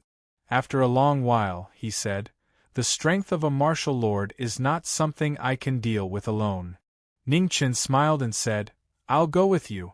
If we lose, someone will have to cover our retreat. Mu Qingxue frowned and said, With your cultivation, how can you face a martial lord head-on? I have my ways, but I can't hold on for too long. So you have to hurry. Otherwise, you can prepare to collect my corpse. Ning Chen smiled. When? Mu Qingxue asked. When my injuries are completely healed. However, in the next few days, you have to come with me to the academy. You and I have never fought together before. If we fight a martial lord directly, it will be hard to avoid problems. I will ask the dean to be our opponent for now and help guide us, Ningchen replied. Mu Qingxue nodded and said, let's go. However, after taking 2 steps, Mu Qingxue stopped and asked, where's your sword? 2 years ago, it was destroyed in Ascension Valley. Now I use a blade, Ningchen replied. This joke isn't funny at all, Mu Qingxue said indifferently. He waved his hand and a ray of light flew out from the depths of Desolate City. In the next instant, a red wooden box appeared and landed in front of the two. Great Yin's Azure Sparrow Sword. Ningchen looked at the familiar red wooden box and immediately recognized it. Return it to me when you're done, Mu Qingxue said seriously. Heh. Ningchen carried the wooden box and laughed. You should trust my character. Mu Qingxue didn't reply and directly walked forward. How far was Desolate City from the academy? If an ordinary person walked, they wouldn't be able to reach it in a month. However, for a Xiantian, it was only a matter of 2 to 4 hours. However, Ningchen wasn't willing to fly, so the two could only walk forward step by step. 10 days later, the two of them hadn't even covered half of the originally 2 to 4 hours journey. Mu Qingxue couldn't bear it anymore. Looking at Ningchen, who was walking neither fast nor slow, he angrily said, How long are you going to dawdle for? I'm injured. Even if I get there, it's useless. There's no rush, Ningchen slowly said. What he said was the truth. Previously, he had almost been killed by the mysterious expert from the Eternal Night sect. Even with the protection of the Phoenix blood, it had only saved his life. How could he have recovered so quickly? Then take your time. I'm going back. In a few days, I'll go to the academy myself. Mu Qingxue turned and prepared to leave.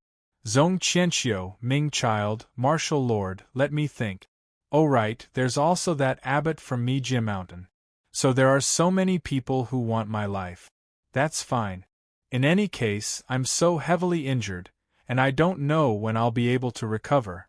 I'll just die. Ningchen counted with his fingers and helplessly shook his head. Mu Qingxue clenched her fist. Anger flashed across her beautiful face. She turned and continued walking. Ningchen lightly smiled. Fortunately, she still didn't know that the chaotic volume was in his hands. If those people wanted to find him, it wouldn't be easy. Half a month later, the two of them temporarily stopped in Tianluo City. Ningchen received Kong Yu's letter. After reading it, he casually destroyed it. There was still no news of the ghost woman's whereabouts. It was as if she had completely disappeared from the Grand Xia. Ming Child also didn't come out to cause trouble. It seemed his injuries this time were not light. As for the disaster victims in Great Wisdom City, the Hua Prince had personally gone to deal with them. There shouldn't be any problems. In the end, Xia Zi still didn't wake up. However, nothing else happened. In the end, there was more good news than bad news. This allowed him to be a bit more at ease and focus on dealing with the martial lord. Chapter 283. What would have taken mortals more than a month, the two of them walked for more than a month. They were no longer warriors, but the most ordinary mortals. Along the way, winter passed and spring came. Everything gradually recovered. The ground was covered in green dots, blooming with the beauty of life. Ningchen cherished this unprecedented peaceful time. He didn't have to face repeated battles, injuries, and running around. He always had a warm smile on his face. Mu Qingxue couldn't bear to see him smile, so she kept walking in front. Out of sight, out of mind. Night fell, and the wilderness was getting colder. Ningchen stopped and said softly, Let's take a rest. Hearing this, Mu Qingxue also stopped and didn't say anything. She had already gotten used to it in the past month. The bonfire in the wilderness kept jumping, dispelling the coldness of early spring. Although the two of them were Xiantian masters, they weren't afraid of the cold. Ningchen looked at the bonfire in a daze. He knew he couldn't delay for much longer. The injuries on his body had almost healed, and the journey to the academy was almost over. Mu Qingxue sat beside the bonfire quietly. She looked at the man in front of her through the flickering light of the fire. Her beautiful eyes flashed with a faint brilliance. She wasn't stupid. How could she not see that he was stalling for time? Although in her eyes it was meaningless. Have your injuries healed? Mu Qingxue asked. Yes. Ning Chen came back to his senses and sighed in his heart. He nodded and said, It's almost done. Mu Qingxue thought it would be no again. She didn't expect to get a positive answer for the first time. Mu Qingxue was startled. She wanted to say something, but subconsciously swallowed the words. We'll leave tomorrow morning, Ning Chen said with a smile on his face. Yes. Mu Qingxue responded and didn't say anything else. The quiet night gradually passed. When the sky in the east lit up, Ning Chen waved his hand and extinguished the bonfire. He stood up and said, Let's go. The next moment 2 white lights streaked across the sky and rushed toward the academy. In the Tiansong Academy, the teacher turned his head and looked into the distance. His old eyes were filled with waves without any light. 1,000 years had exhausted all of the old man's strength, but he was still trying his best to hold on until the day of destiny arrived. Not far away, in another small courtyard, Dean Tiansong also felt the 2 auras rushing over from the east and walked out of the wooden house. Moments later, Ning Chen and Mu Qingxue appeared and landed on the ground together. You've already decided? I should have said it before. If you don't have confidence, don't take risks. Dean Tiansong looked at the 2 of them and said calmly. Dean, please advise me, Ning Chen said seriously. The Cheng Ying sword and the Yin Green Sparrow were unsheathed at the same time. The sound of the swords rang throughout the academy. Extremely cold air turned the surrounding area into a world of ice and snow. At the same time, Xia Zi, who had been in a deep sleep, woke up in the Haowu Manor of the imperial city of Great Xia. She opened her eyes and sat up on the bed. Her long black and white hair fell down, piercing one's heart. Oh? You finally woke up. Luofei's lips curled up in a smile that no one could understand. Royal brother. Xia Xinyu, who had just brought in the medicine, saw the figure sitting up on the bed. Her eyes flashed with excitement as she cried out in joy. Not long after, the news of King Haowu's awakening spread throughout the imperial city. Many people secretly let out a sigh of relief, especially those of the Confucian sect. Ever since the last morning court session, the representative of the Confucian sect in the imperial court, Minister Guang Lu, had clearly incurred the wrath of the current Emperor Xia. However, due to the Grand Sage's face, he hadn't publicly shed all pretense of cordiality.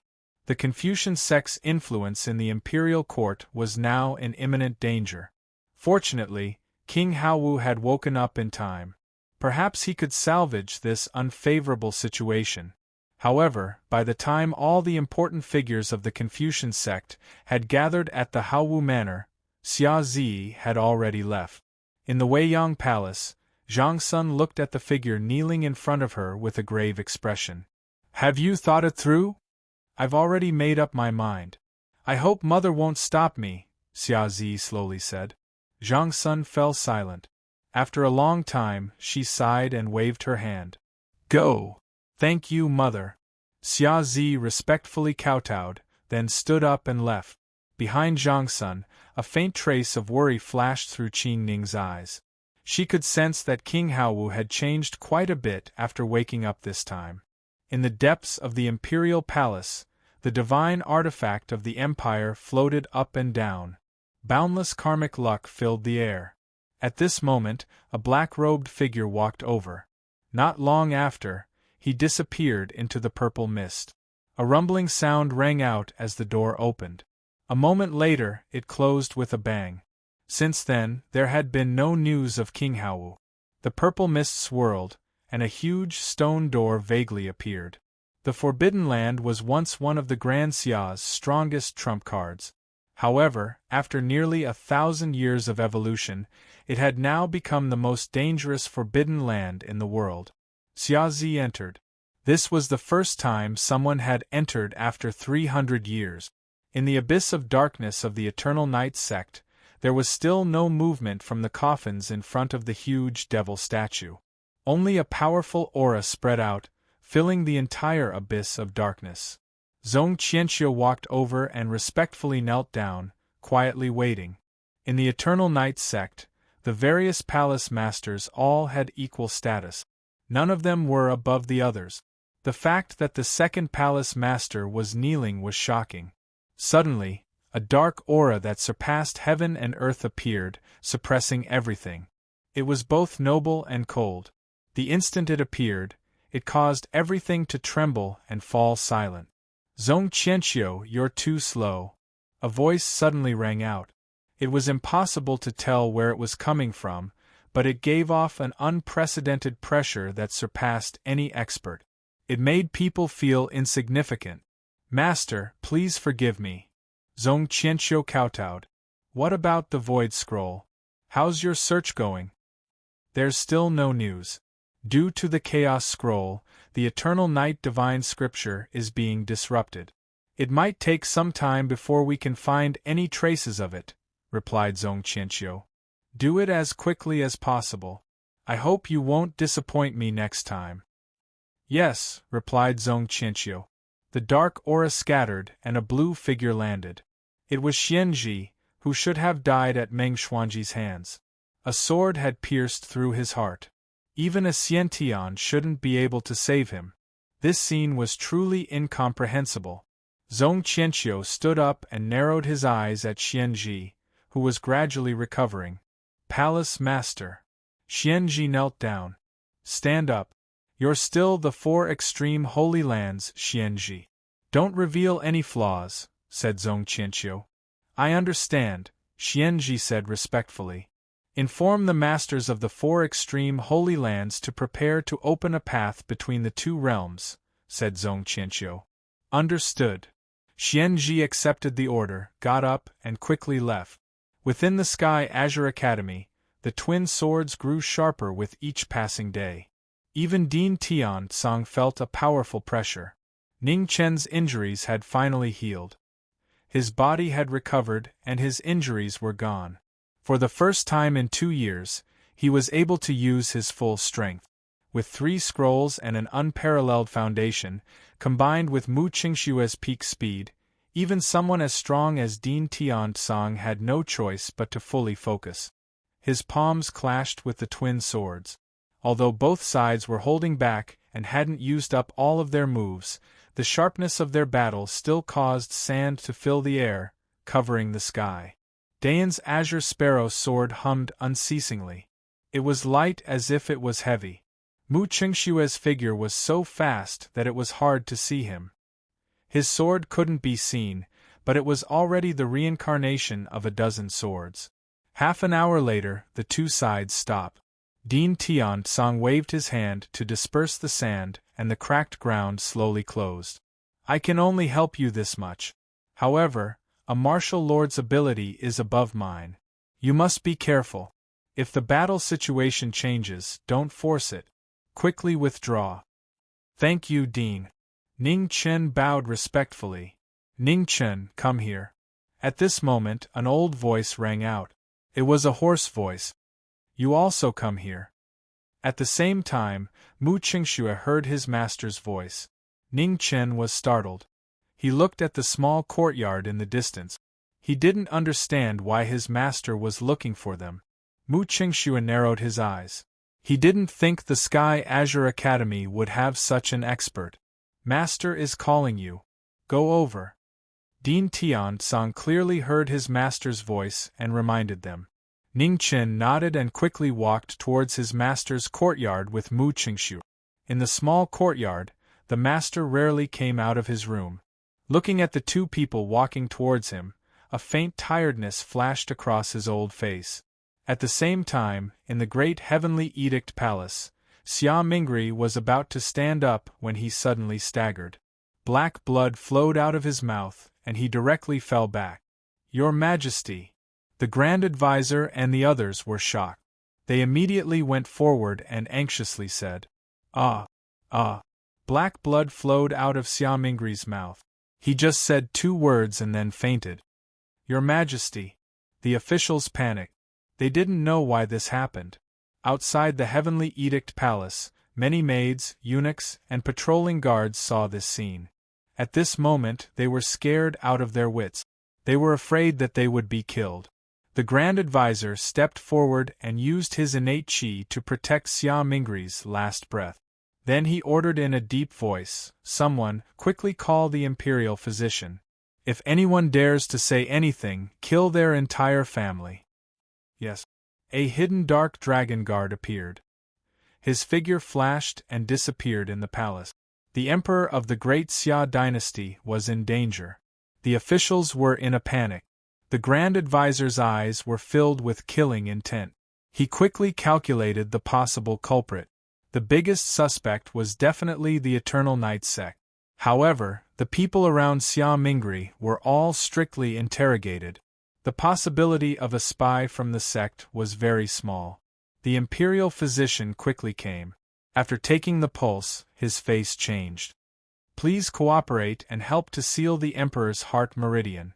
The Imperial Physician took out his silver needles and quickly used them on several important acupoints of Xia Mingri to disperse the poison. The Grand Advisor listened to the Imperial Physician and used his innate qi to protect the heart meridian to prevent the poison from entering the heart. The Imperial Physician's surname was Li. He was the most skilled Imperial Physician in the great Xia dynasty. He was not inferior to the sages of ancient medicine. However, the poison in Xia Mingri's body was obviously not ordinary. When he used the needles, hot sweat kept dripping from his forehead. He seemed to be abnormally strenuous. After an hour, he put away the silver needles and said in a deep voice, "I have done my best. I hope you will be mentally prepared to appoint a new emperor for the great Xia dynasty as soon as possible." Chapter 284. The news of the Xia emperor being poisoned and on the brink of death still spread. There were too many spies in the imperial palace, so it was impossible to seal off such a huge commotion. All the powers were shocked. Even Zhong Qianqiu of the Eternal Night Church was startled when he received the report. He clearly didn't know why such a change had occurred. Everyone guessed that it was the Eternal Night Church's doing. If the Xia Emperor died, the Eternal Night Church would be the one to benefit the most. In less than 4 years, the Grand Xia's throne was once again in danger. Xia Mingri's life was hanging by a thread, but he only had one prince. He was only 3 years old and couldn't take the throne. The Grand Xia fell into chaos. At this time, the Minister of Imperial Wealth stood up in front of all the officials and the 2 dukes, suggesting that they ask King Haowu to temporarily take over the throne. As soon as this suggestion was made, the Confucian officials immediately agreed, all of them saying that this was the best method. In the Jingguang Palace, Xia Mingri, who had been unconscious for an entire day, suddenly woke up. His eyes were unprecedentedly bright, and his mind was clear once more. The signs of terminal lucidity were so clear that the hearts of the imperial physicians, who had been waiting by the side, suddenly skipped a beat. "Issue an edict," said Xia Mingri. "Yes." The imperial physicians knelt on the ground, deeply bowing their heads. Hearing that His Majesty had woken up, the officials immediately gathered in the Jingguang Palace, waiting for an audience. However, they didn't receive an audience with the emperor. Instead, they received an edict to pass on the throne. In the depths of the imperial palace, the national treasure floated up and down. Outside the violet mist, Xia Mingri walked over step by step, black blood flowing from the corner of his mouth, dyeing his black dragon robe red. The end of the emperor, the national treasure wailed, as if it was saying goodbye to the person in front of it. Within the violet mist, the stone door was still tightly shut. Those who entered had experienced the pain of life and death and didn't know what was happening outside. Imperial ancestors, I've done my best. I've really done my best. In front of the national treasure, Xia Mingri knelt down and slowly closed his eyes. Tears silently flowed down his face. He was powerless and unwilling. Zhang Sun, Grand Tutor, and Duke Jingwu quickly walked over. Seeing the figure kneeling in the violet mist, they all felt pain in their hearts. "Mother, do you think I'm a wise ruler?" Xia Mingri's voice carried a trace of exhaustion. "Of course His Majesty is a wise ruler. Just like our ancestors, he deserves to be called a wise ruler," Zhang Sun replied, holding back his tears. "That day, the Jiming Marquis asked me to be a good emperor, and I did my best to do so. I did not go back on my words." As soon as his words fell, Xia Mingri covered his mouth and coughed violently. Black blood continued to overflow and dripped on the ground. "Big brother, the throne was originally yours. Now I'll return it to you." His final words echoed in the world. Behind the stone door, Xia Zi, who was still going through the trials of life and death, sensed the connection of his bloodline. He opened his eyes abruptly, and his mind trembled. His cultivation backfired on him, and his long black and white hair danced in the air. He showed signs of spirit energy deviation once again. Rumbling sounds rang out. The Grand Advisor and Duke Jingwu's expressions changed at the same time as they tried to stop him. No. However, it was already too late. The huge stone door slowly opened, and Xia Zi, who was dressed in a black robe, forced his way out.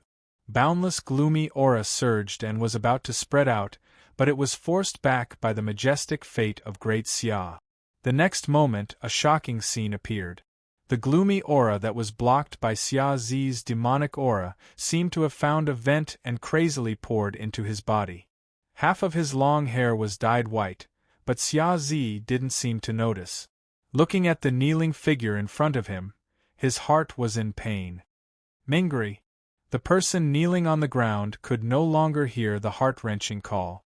A monarch had reached the end of his life, and he had no regrets. Ugh! Xia Zi felt a sharp pain in his heart. He stepped forward and picked up Xia Mingri, then walked out step by step. Eternal Night God Sect, within the abyss of darkness, a stone coffin trembled. Not long after, Zhong Qianqiu, Xianji, and the others flew out and rushed toward Ascension Valley. At the same time, Wu Jun also moved out. 50 kilometers away, Marquis Triumphant Return immediately sensed it and stepped forward to stop them. "Marquis Triumphant Return, your opponent is me." A powerful figure appeared in front of Marquis Triumphant Return and said indifferently, "Eternal Knights number 1 Divine General." Seeing the armor on the person in front of him, Marquis Triumphant Return's expression sank. He hadn't expected this person to still be alive. "Marquis Triumphant Return, you mustn't lose to anyone else." Wu Jun laughed loudly, then turned into a ray of light and rushed toward Ascension Valley. Tiansong Academy's principal took a step forward. Not long after, he was already several hundred kilometers away. Wu Jun and Tiansong's first confrontation was a terrifying battle. They were both peerless experts of the Three Calamities realm. When they attacked, it was a terrifying scene. The principal was very strong, but Wu Jun was stronger. With the sky desolate halberd in hand, he was unrivaled. The principal had once said that there was no one in this world who could stop Wu Jun. Even he couldn't. So, the principal didn't seek victory. He only sought to leave a chance for those who came after him to win. The aftermath of the battle destroyed everything in the surroundings. Neither of them held back. Each of their attacks was filled with killing intent. The battle became more and more intense. Their bodies were dyed red. When their attacks collided, a bloody light shone. "Principal Tiansong, you've made Wu Jun have a whole new level of respect for you." Seeing that time was slowly passing, Wu Jun didn't want to drag it out any longer. He raised his halberd and raised his true essence to the peak. Boundless evil energy spread out, turning everything within 10 miles into a boundary of death. 3 styles of imperial heaven, sky desolate God destroying. The principal's expression became serious. He raised his palm, and a grand aura surged around him. He soared into the sky. Righteous and evil energies collided. The two of them retreated at the same time, their mouths red. Within the dust and sand, a terrifying wound appeared on the principal's right chest. Evil energy passed through his body, bringing forth a large waterfall of blood. In the end, the evil energy suppressed the righteous energy. After that one move, Tian Tsang was heavily injured and defeated. "It's over." Wu Jun chopped down with his halberd, about to end this battle. In that moment of crisis, two dazzling lights flew over from the distant horizon. Sword and saber both cried out, charging toward Wu Jun. Wu Jun's halberd met the incoming sword and saber. With a loud explosion, he retreated half a step. "It's you." The white figure that entered his eyes was so familiar. Wu Jun's expression turned cold. He hadn't thought they would meet again so quickly. "You've come too late. If you had joined hands with him, perhaps we might have had a chance.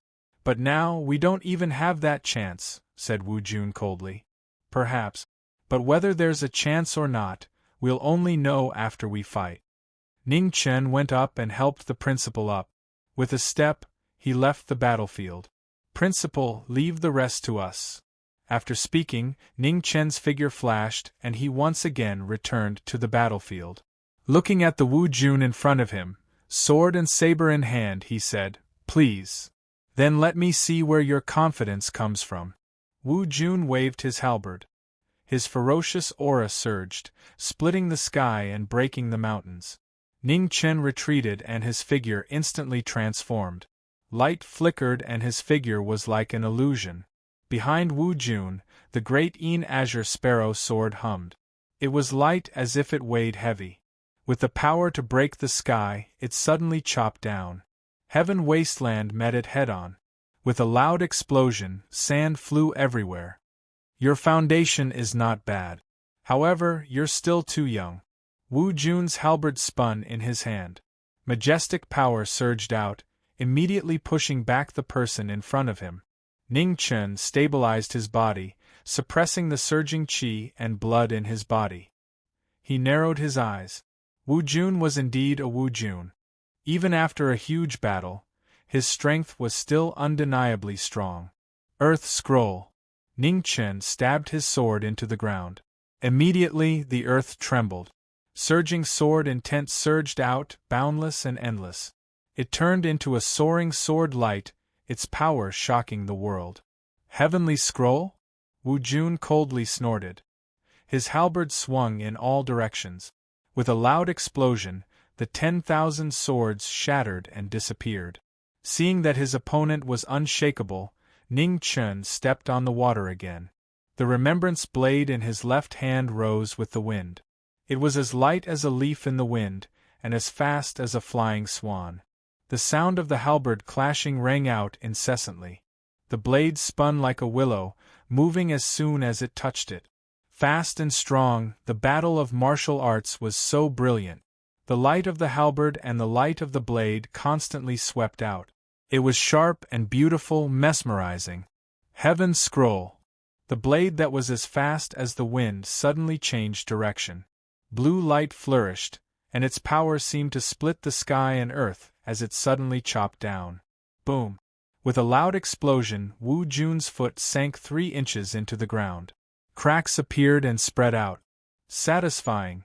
Wu Jun laughed loudly. He turned his palm, condensed yuan, and slapped out. Ning Chen retreated. At the same time, frost condensed on his sword. When he slashed out, frost wildly surged. With a bang, his palm energy scattered the frost sword intent. When it encountered the obstruction of the saber light, it froze for a brief moment. Bai Yi moved aside, dodging this powerful palm. "I didn't expect you to be so capable. What a pity." A trace of regret flashed across the Wu Jun's face. "It's not a pity. As long as Wu Jun is willing to give in a bit more, even if we fight until the sky darkens, Junior will accompany you." Ning Chen wiped away the blood at the corner of his mouth. "Ha!" Wu Jun indifferently smiled. His aura surged out, and a tyrannical pressure caused the space around him to constantly wail. Ning Chen's expression became serious. His sword and saber both hummed. He knew the true battle had only just begun. Sword snow 3,000 miles. Seeing the Wu Jun become serious, Ning Chen didn't dare be careless. Frost condensed on his sword and his figure flickered. Clang! Sword and halberd clashed. Wu Jun didn't move. Ning Chen's left hand quickly grasped his saber. White light flickered as he slashed it out. If I wasn't in a hurry, I really would have liked to see how powerful your martial arts are. Now back down. As his tone changed, an evil aura suddenly exploded. His demonic might shocked the world. Bai was immediately sent flying, and blood splattered everywhere. Dozens of meters away, Ning Chen landed on the ground and retreated several steps. His eyes were abnormally heavy. Was this the Wu Jun's true strength? It was truly inhumanly strong. Just at that moment, a ray of light flashed in the distance. In the blink of an eye, it landed on the battlefield. Am I late? Mu Qingxue looked at Ning Chen's blood-stained chest and softly asked. You're all right. However, if you were a bit later, you really would have been able to collect my corpse. Ning Chen's expression was extremely serious as he joked. Your sword. Mu Qingxue ignored that joke that wasn't funny in the slightest. He waved his hand and threw over a dazzling azure sword. Ning Chen caught the sword. Instantly, blood-red lines spread out from the sword. Bursts of bloody mist surged into the sky, and an abnormally powerful aura quickly recovered and returned to the world. Wu Jun, the battle just now doesn't count. From now on, let's start again. Chapter 285. When the Knowing Destiny sword appeared, the three origins of thunder, wind, and ice surged and howled. Outside of the origins, there was a strange aura spreading. It was the righteous aura of the Confucian school. The Confucian school was good at forging weapons, and as the founder of the Confucian school, the headmaster was the true first in 1,000 years. The sword lacked one of the four origins, so the headmaster used the righteous aura of the Confucian school to make up for it, allowing the Knowing Destiny sword to appear perfectly in advance. The outcome of this battle was too important. Not only was it related to the battle between the Xia Kingdom and the Eternal Night Cult, it was also related to the safety of the Divine Prefecture. Therefore, even the headmaster, who usually ignored worldly affairs, made an exception and helped to make up for it. The headmaster said that the sword can only be maintained for less than 15 minutes.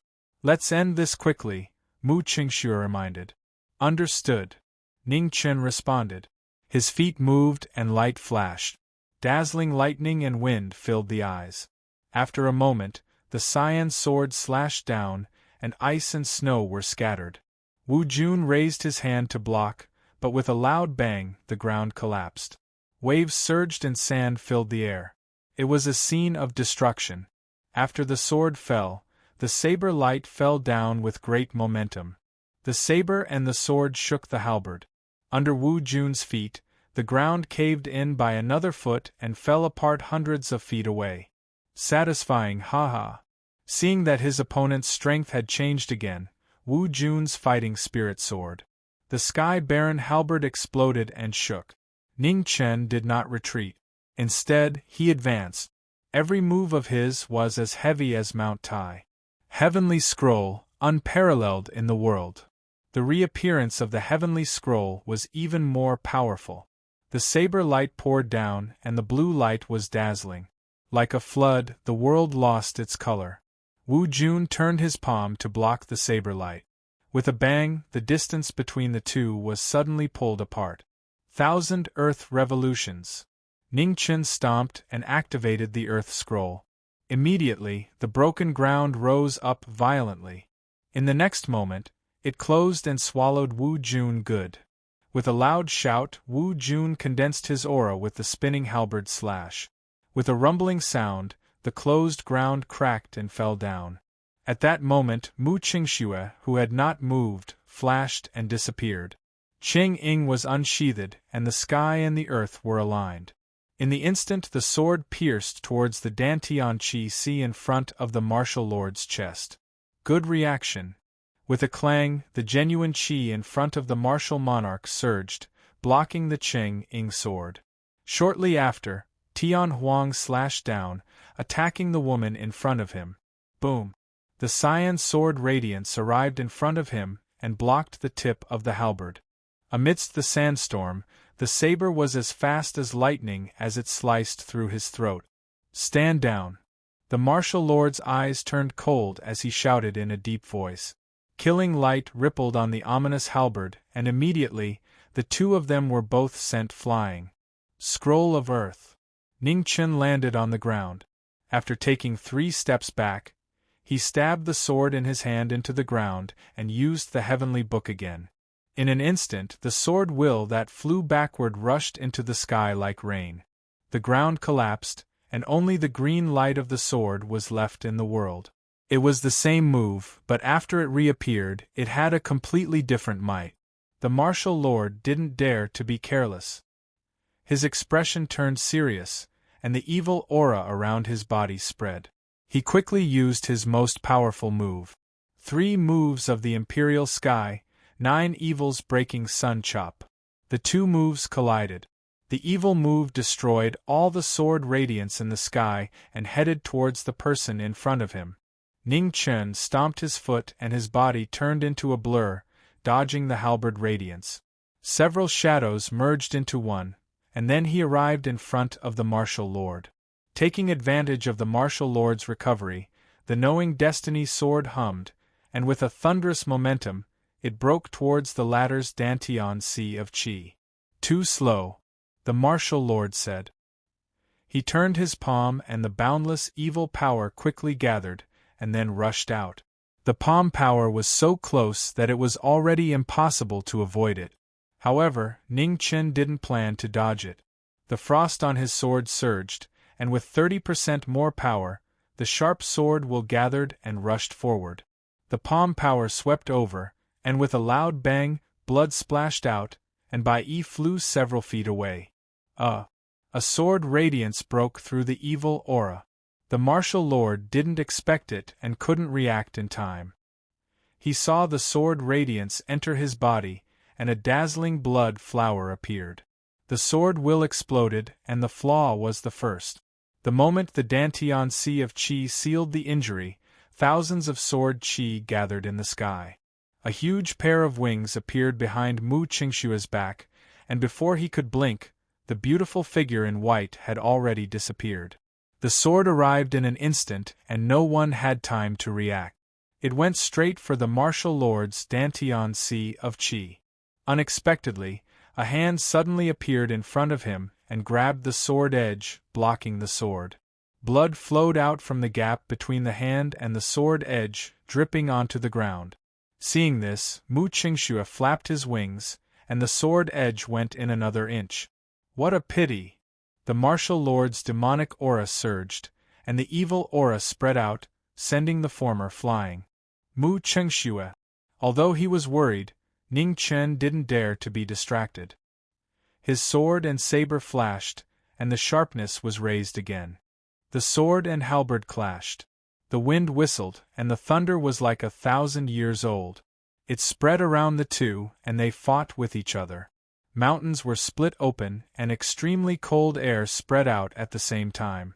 The sky was filled with snow, and it was a strange and beautiful scene. The intensity of the battle was shocking. Ning Chen's aura was raised to an unprecedented peak state, and he used all 3 scrolls. With the help of his sword and saber, he was going to break the legend of the martial lord.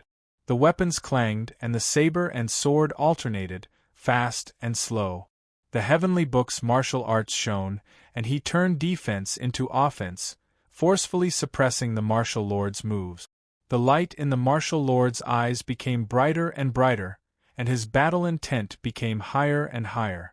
The opponent in front of him made him excited. Although his cultivation was lacking, his foundation was unprecedentedly strong, and he could barely be compared with those who were half a step into the 3 disasters realm. In battle, cultivation was never absolute. Just like the legends of Disya, although there was still a gap between the young man in front of him and the legend of Disya, he was already very close. The power of the saber was sometimes fast and sometimes heavy, and the blue light was extremely magnificent. With the heavenly scroll, the unrestrained king of weapons displayed its sharpness, and the air twisted and trembled along with it. As the saber and halberd clashed, the cyan sword flew out. Lightning gathered at the tip of the sword, and it was earth-shattering. The martial lord was already on guard. He condensed energy in his left palm, and with a clang, he blocked the sword. However, just at that moment, the righteous energy on the sword exploded, and the aura around the martial lord suddenly shook violently without warning. In that instant, the sword in Ning Chen's hand suddenly condensed frost, and pierced through the palm in front of him, directly piercing into the martial lord's qi. Impudent! The moment he succeeded, the martial lord forcefully suppressed his chaotic aura, and slashed with his halberd. Ferocious might roared, threatening to take one's life. Ning Chen hurriedly waved his saber to block the demonic might, but he was still sent flying, and blood splattered on the ground. In that instant, before he could see clearly, the beautiful figure had already arrived in front of the martial lord. The shadow-bearing sword flew out, piercing into the flaw left by the previous attack. Ugh! The martial lord groaned and retreated half a step. His aura started to become unstable again. Sword leaving traces. The wings on Mu Qingshue's back disappeared, fusing back into his body. The shadow-bearing sword quickly spun, and went in another inch. With a bang, a shockwave violently surged. The qi in front of the martial lord's chest collapsed, and a berserk aura spread out. Mu Qingxue bore the brunt of it, and was sent dozens of meters away. Din Tiansang Yu. The martial lord held his heavily injured qi, and retreated several steps. His eyes were filled with killing intent. He was too careless and only cared about fighting. He didn't notice that his body had been injected with the righteous energy of the Confucian school. Are you all right? Ning Chen looked at Mu Qingxue and asked. I'm not dead yet. Mu Qingxue wiped the blood from his mouth, and replied. Now we'll have to fight with our lives on the line. Be careful. Ning Chen drew his saber and sword and focused his attention. He understood that the next battle would be a true life and death battle. Mu Qingxue also focused. Looking at the heavily injured martial lord in front of him, his beautiful eyes were filled with seriousness. You've angered the martial lord. The martial lord forcefully suppressed his injuries, and took a step forward. A berserk aura spread out, and immediately, the sun lost its color, and the world turned dark. The demonic might shook the heavens, and continued to rise. Ning Chen felt uneasy, and didn't dare to wait any longer.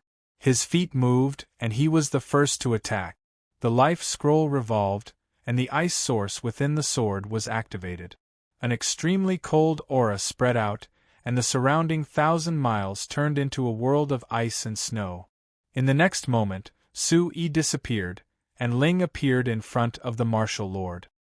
His sword split the sky open, and its power was unparalleled. Mu Qingxue followed behind, and the shadow-bearing sword pierced toward the martial lord's heart. The martial lord pushed the two away, and his cultivation continued to crazily rise. The true qi of the destroyed qi was forcibly absorbed by the other qi. The terrifying power shocked the world. Ning Chen stamped his foot and stopped his retreat. His figure flew out, and the pure white saber shined with a blue light as he slashed down.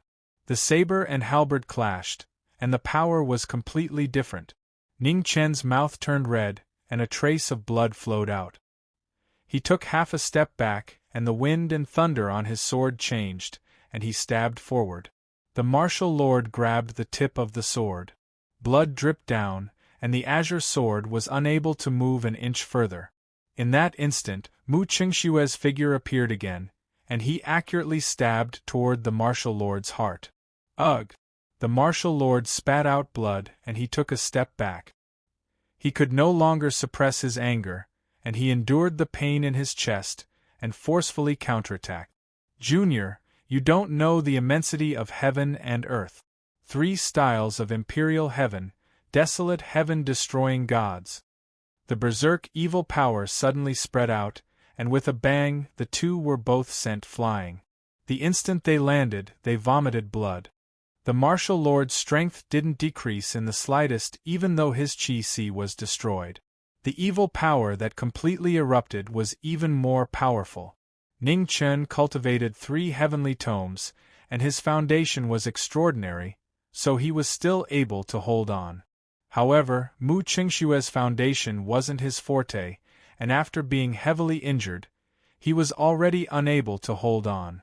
Take the principal and leave first. I'll cover you, said Ning Chen as he glanced at Mu Qingxue. Humph, you think you can leave?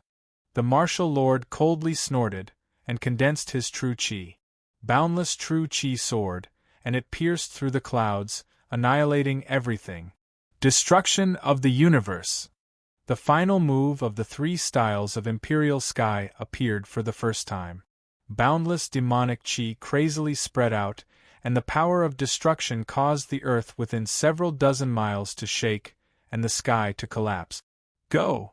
Seeing that the evil power was unstoppable, Ning Chen furiously shouted. His silhouette moved, and instead of retreating, he moved forward. His sword and saber joined together, and thunder rumbled. Violent mist and raging snow followed, and the heaven and earth felt it, and they all trembled. Heaven and earth in harmony, life and death defying fate. The sword and saber left his hand, carrying the power of heaven and earth. In an instant, saber light and boundless sword intent rushed out, crossing the 9 heavens and the netherworld. Everything in the world collapsed and fell apart. Seeing the figure blocking in front of him without any hesitation, Mu Qingxue was startled. Soon after, the corner of his mouth curled up into a smile, and it gradually became gentler. It was so beautiful that even the heaven and earth lost their color. Huge sword feathers gathered, and in the next moment, the white figure disappeared. Like a shooting star, it quickly crashed into the center of the darkness. Chapter 286. Seeing the figure disappear into the dark, evil aura, Ning Chen's pupils fiercely shrank. While he was shocked, he increased his speed and rushed past her. However, at that moment, the 2 ultimate techniques collided and the surrounding world violently collapsed. Ning Chen, who was unable to catch up, was immediately sent flying by the terrifying shockwave. Blood splashed across the sky. Within the violent sand, a beautiful figure appeared. In the next moment, blood splashed and dyed her white clothes red. In front of her, the shadow-bearing sword was stabbed into the martial lord's chest. Blood continuously flowed down the sword. Mu Qingxue. Ning Chen struggled to get up and rushed forward. He supported Mu Qingxue and retreated 30 meters away. The heavenly Tao is merciless, forget your emotions. Blood flowed out of the martial lord's mouth, and he retreated several steps. Blood spurted out from his chest and dyed the sky red. All of you deserve to die. The heavily injured martial lord's ferocious nature erupted. He stopped his retreat and his evil aura exploded out. The demonic aura was vast and mighty, and it quickly spread. The world that was already riddled with holes once again suffered a calamity. Sand flew everywhere and rocks fell. Just at that critical moment, outside of the battlefield, an aged figure flashed and appeared in the battlefield. The wound on his chest was still bleeding. With a flip of his palm, the 2 of them were sent out of the battlefield, and he hoarsely said, "Do not forget today's lesson. From today onwards, the Grand Xia will be entrusted to you." The last words were the seniors' teachings to the juniors. They were also instructions to never meet again in the Yellow Springs. Dean. Seeing the aged figure blocking the demonic aura, Ning Chen's heart trembled. As he was sent flying, the corners of his eyes unconsciously became moist. Tian Huang pierced through his body. Dean Tian Tsang did not dodge. He flipped his palm and the golden light around his body continuously spread, quickly dispersing the evil aura in the air. Martial Lord, I did not think that in the end, it would be the two of us who would enter the Yellow Springs together. The golden brilliance turned into chains, locking up the surrounding heaven and earth. Swaying noises reverberated under the 9 heavens, resounding through a circumference of 10 miles. The martial lord's expression greatly changed. He wanted to retreat, but it was already too late. A single thought proves the heavens, 9 splendor illuminates the heavens. A golden pillar of light rushed into the heavens, exceeding any fluctuations in the past. It pierced through heaven and earth, dyeing the entire 9 heavens golden. It was boundless and endless, shocking the world. In the Ascension Valley, Zhong Qianqiu, who had yet to see a martial lord, suddenly felt a strong sense of unease when he saw the pillar of light in the sky. Under the pillar of light, blood gushed out from the martial lord's body, and his vitality quickly dissipated. "I can't die yet, I can't die yet. The martial lord shouted loudly. With a flip of his palm, he shattered the second chi. The berserk demonic chi shook and broke free from the bindings. Then, he quickly rushed towards the east. The martial lord who was burning the last of his life energy was so fast that no one could see him clearly. All they saw was a dazzling meteor streaking across the sky, disappearing several thousand miles away. Martial Lord! Zhong Qianqiu's expression changed drastically. Looking at the approaching figure, the shock in his heart was incomparable. How could this be? The rumbling sounds of battle resounded in the Ascension Valley. Meng Xuanji was inside the formation set up by Zhong Qianqiu and Xianji. The 4 fire god generals and the 4 evil gods worked together to protect the formation. Zhong Qianqiu, hurry! The martial lord stopped and staggered. He vomited a mouthful of blood and urged tiredly. Xianji! Zhong Qianqiu suppressed all his thoughts and glanced at the man beside him. Yes. Xianji accepted the order and immediately walked to the border between the 2 realms. His hands quickly formed seals, and a strange light bloomed around him. On the other side of the realm, the master of the 4 extreme realms immediately sensed something and said, "It has begun." On both sides of the 2 realms, the 4 realm masters, the Disaster King, and the Martial Lord all circulated their true yuan at the same time. Immediately, heaven and earth changed color.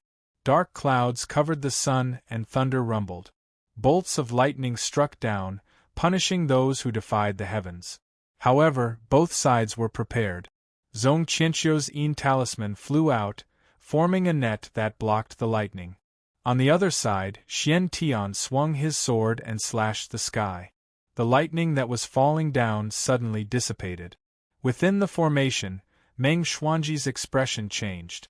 The killing intent in her sword grew even stronger, and she rushed out of the formation.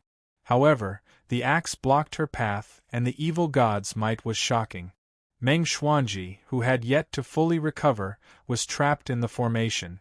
Under the gloomy sky, a thunderstorm fell. The heavens seemed to have sensed the calamity that was about to befall the 2 realms. The sound of the 2 realms collapsing rang out. A huge hole opened between the 2 realms. It was pitch black and empty. No light could be seen. Suddenly, the martial lord's body swayed and he vomited blood. His heavily injured body could no longer support itself. The spatial passage that had just opened shook violently, as if it would close at any moment. Martial Lord! Zhong Qianqiu stepped forward. In front of the spatial passage, the martial lord's eyes flashed with determination. He stamped his foot and his demonic chi surged into the spatial passage. Immediately, the spatial passage stabilized. Zhong Qianqiu, from now on, the divine sect will be entrusted to you.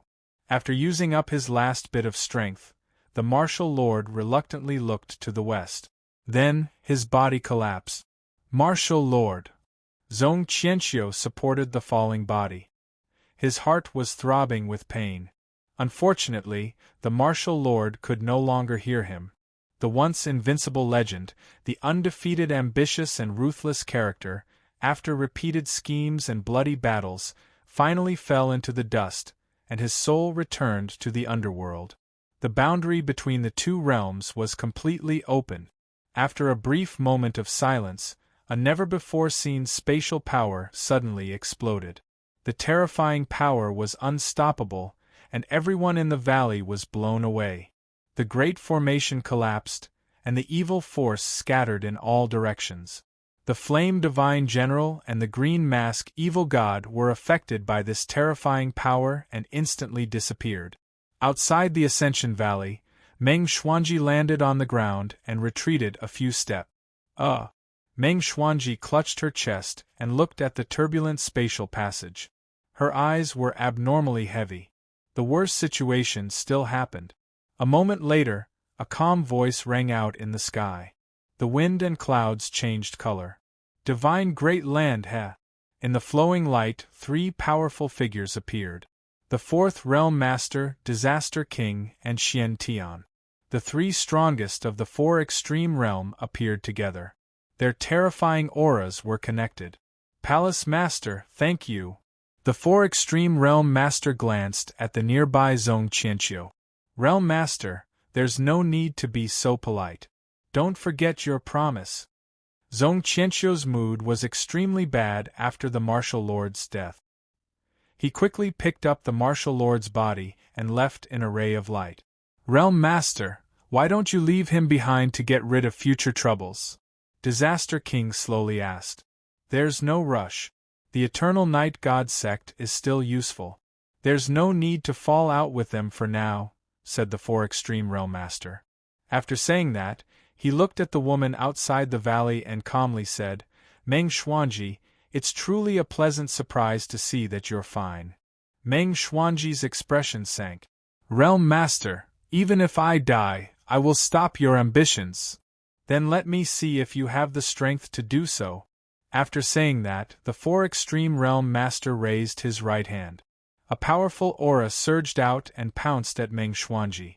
At this moment, the spatial passage once again stirred and a red figure walked out. The moment it appeared, it flickered and blocked Meng Xuanji. Rivers and mountains nurture hatred, blood maples October red. Luan Fengchen's flowing light bloodblade shone brightly. Boundless blood-colored light soared into the sky like October maples. With a loud explosion, Luan Fengchen's mouth turned red and he retreated a few steps. He grabbed Meng Xuanji and quickly flew away. Xian Tian, Xian Ji, said the 4 extreme realm master. Present. The 2 of them knelt down. Assemble the army. From now on, we'll invade the divine continent. Ambition flashed in the 4 extreme realm masters' eyes. Yes. Xian Tian and Xian Ji respectfully accepted. In the western region of the Grand Xia, in the Eternal Night God sect, Zhong Qianqiu walked back step by step while holding the martial lord's body. His usually cold face was now filled with endless pain. Divine General Baiqi, who had just returned, saw the figure in Zhong Qianqiu's arms and his body trembled. Martial Lord, ugh! Divine General Baiqi's heart was filled with pain, and he couldn't speak for a moment. Zhong Qianqiu carried the Martial Lord to the back of the Eternal Night God sect. From start to finish, he was silent. In the abyss of darkness, Zhong Qianqiu walked over and put the Martial Lord down. He immediately knelt down and kowtowed deeply. Master, Qianqiu is useless. Before he finished speaking, an endless dark aura spread out from the abyss of darkness. A pressure that surpassed the heavens and the earth slowly awakened and descended upon the world. You may leave. The dark aura was silent for a long time before speaking. Yes. Zhong Qianqiu bowed deeply, then got up and left. After Zhong Qianqiu left, the dark aura pressed down and the martial lord's body on the ground turned into specks of light that quickly dissipated. Not long after, it completely disappeared. In the heavenly mandate hall of the great Xia Palace, Xia Zi, who had long black and white hair, walked into the main hall step by step as the posthumous edict and the courtiers knelt. However, he was still wearing the black robe that symbolized the throne and not the yellow dragon robe of the emperor. Long live the emperor! Long live the emperor! The voice resounded throughout the heavenly mandate palace, symbolizing another change in the imperial power. From now on, the Grand Xia had officially entered the next era. The Grand Advisor looked at Xia Zi on the throne and sighed deeply in his heart. "You may rise," said Xia Zi calmly. The person on the throne wasn't wearing a dragon robe or a crown. He was sitting on the throne as a substitute emperor. He was only waiting for Xia Mingri's son to grow up and return the imperial power to the prince's residence. "Thank you, Your Majesty." The officials stood up and respectfully stood in front of the hall. The officials of the Confucian sect and the Minister of Imperial Wealth couldn't hide the joy on their faces. Xia Zi was different from Xia Mingri. Now that he had ascended the throne, it would be a good opportunity for the Confucian sect to rise again. "I have something to report," said the Minister of Imperial Wealth respectfully. "Speak," said Xia Zi. "Your Majesty, Prince Hua was ordered to go to Prajna City to settle the disaster victims, but he disobeyed the Emperor's orders. He relied on the Son of Heaven's sword bestowed by the previous Emperor to wantonly execute the local officials, causing everyone to be in a state of panic. I suggest that we immediately recall Prince Hua and send more officials," said the Minister of Imperial Wealth righteously. Chapter 287. Hearing this, Xia Zi frowned. Just as he was about to speak, the hall began to violently shake as if the sky was collapsing. The expressions of the officials changed. They all turned to look outside the hall, wanting to know what had happened. A figure wearing flowing light armor appeared in the sky. A powerful pressure descended, shaking the heavens and earth. The Disaster King had personally arrived in the Grand Xia's imperial city. Looking down, a cold smile appeared on his face. Within the imperial palace, a little boy who looked to be 3 or 4 years old was jumping around. Feeling the heavens and earth violently shaking, he began to cry in fright. Behind the little boy, an old nanny's face turned pale. She hastily went up to hug the little prince. "Oh? The imperial bloodline?" The Disaster King looked at the little boy in the imperial palace. He raised his hand and a boundless suction force came from him, sucking in the only heir of the Grand Xia's imperial family. Chi-er. Seeing the little boy fly into the air, Xia Zi's expression changed. His figure flashed, and he slashed out with his sword. That suction force swept aside, saving his nephew. "Imperial uncle." The little boy hugged his only support. His face was pale as he began to cry. "Teacher, please help take care of Chi-er." Xia Zi walked to the Grand Preceptor of the Grand Preceptor of the Grand Preceptor of the Grand Preceptor and sent little Chi out. "Be careful," the Grand Tutor solemnly warned as he received the little prince. "Yes," Xia Zi responded. He stomped his foot and rose into the air, standing in front of the Disaster King without hesitation. "Are you the current Emperor of the Grand Xia? Your courage isn't bad. Unfortunately, you can't protect anything," sneered the Disaster King. His cold and emotionless words echoed in the sky. A terrifying pressure spread, causing everyone's hearts to sink.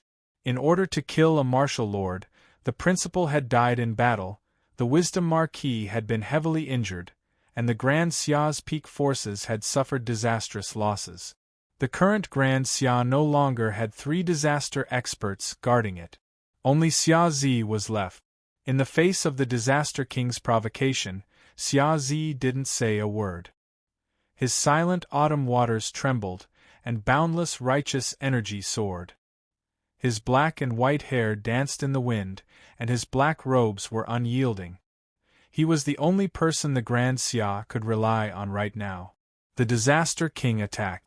Dark and gloomy energy gathered, and with a palm strike, the world changed color. Beneath him was a citizen of Great Xia, so Xia Zi didn't dare to dodge. He couldn't dodge either. The limpid splendor soared into the sky, and his noble spirit was unparalleled as he forcefully resisted the Disaster King's attack. With a loud bang, a terrifying shockwave rippled out. Heaven and earth shook, and the shocking scene made the entire imperial city feel as if doomsday had arrived. Everywhere was filled with cries of grief. Even if Xia Zi's fighting strength was unparalleled, the huge gap in their cultivation couldn't be made up for. Xia Zi's lips turned red as he took several steps back. He was heavily injured. Foolish Emperor, how many of these moves can you block? The Disaster King saw through the former's apprehension and mocked. Xia Zi felt a sharp pain in his heart as he glanced at the people who were crying sorrowfully below him.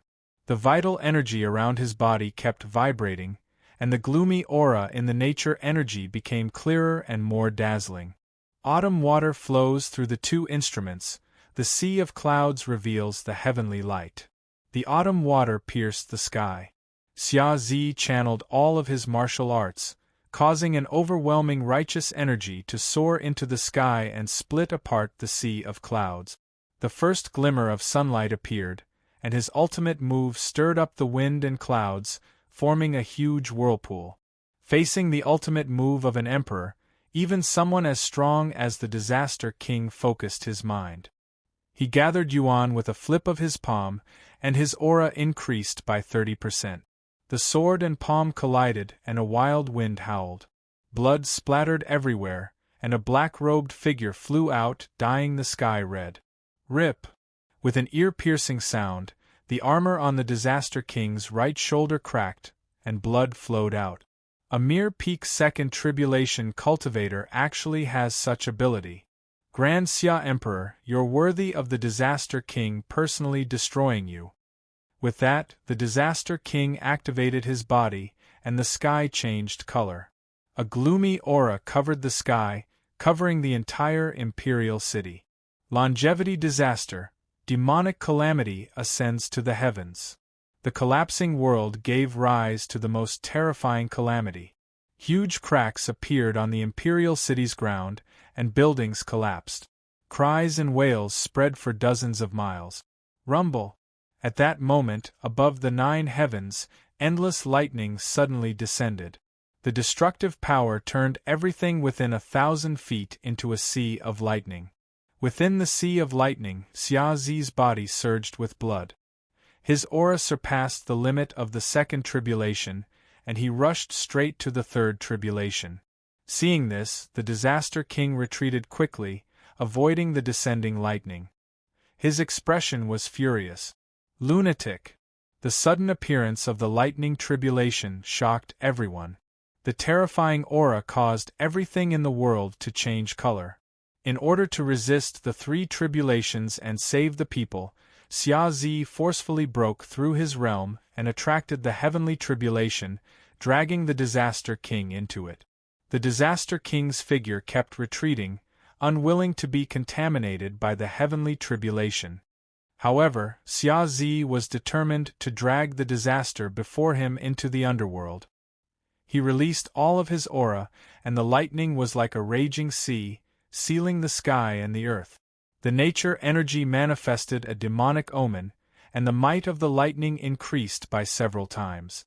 The heavens would not allow an Azura to descend, and they were determined to purify this world. The terrifying sea of lightning became even more terrifying. The Disaster King could not avoid it, so he turned his palm to block it. Immediately, he retreated several steps, and blood flowed out of his mouth. The innate tribulation would not allow others to interfere, or else they would have to face the wrath of the heavens. The lightning around the Disaster King's body rose to the level of the 3 tribulations. The light was so dazzling that no one could look directly at it. Retreat! Seeing that the situation was unfavorable, the Disaster King forcefully resisted several lightning bolts before quickly retreating. Rumble! The lightning tribulation's ferocious might surged, and the people in the tribulation were drowned.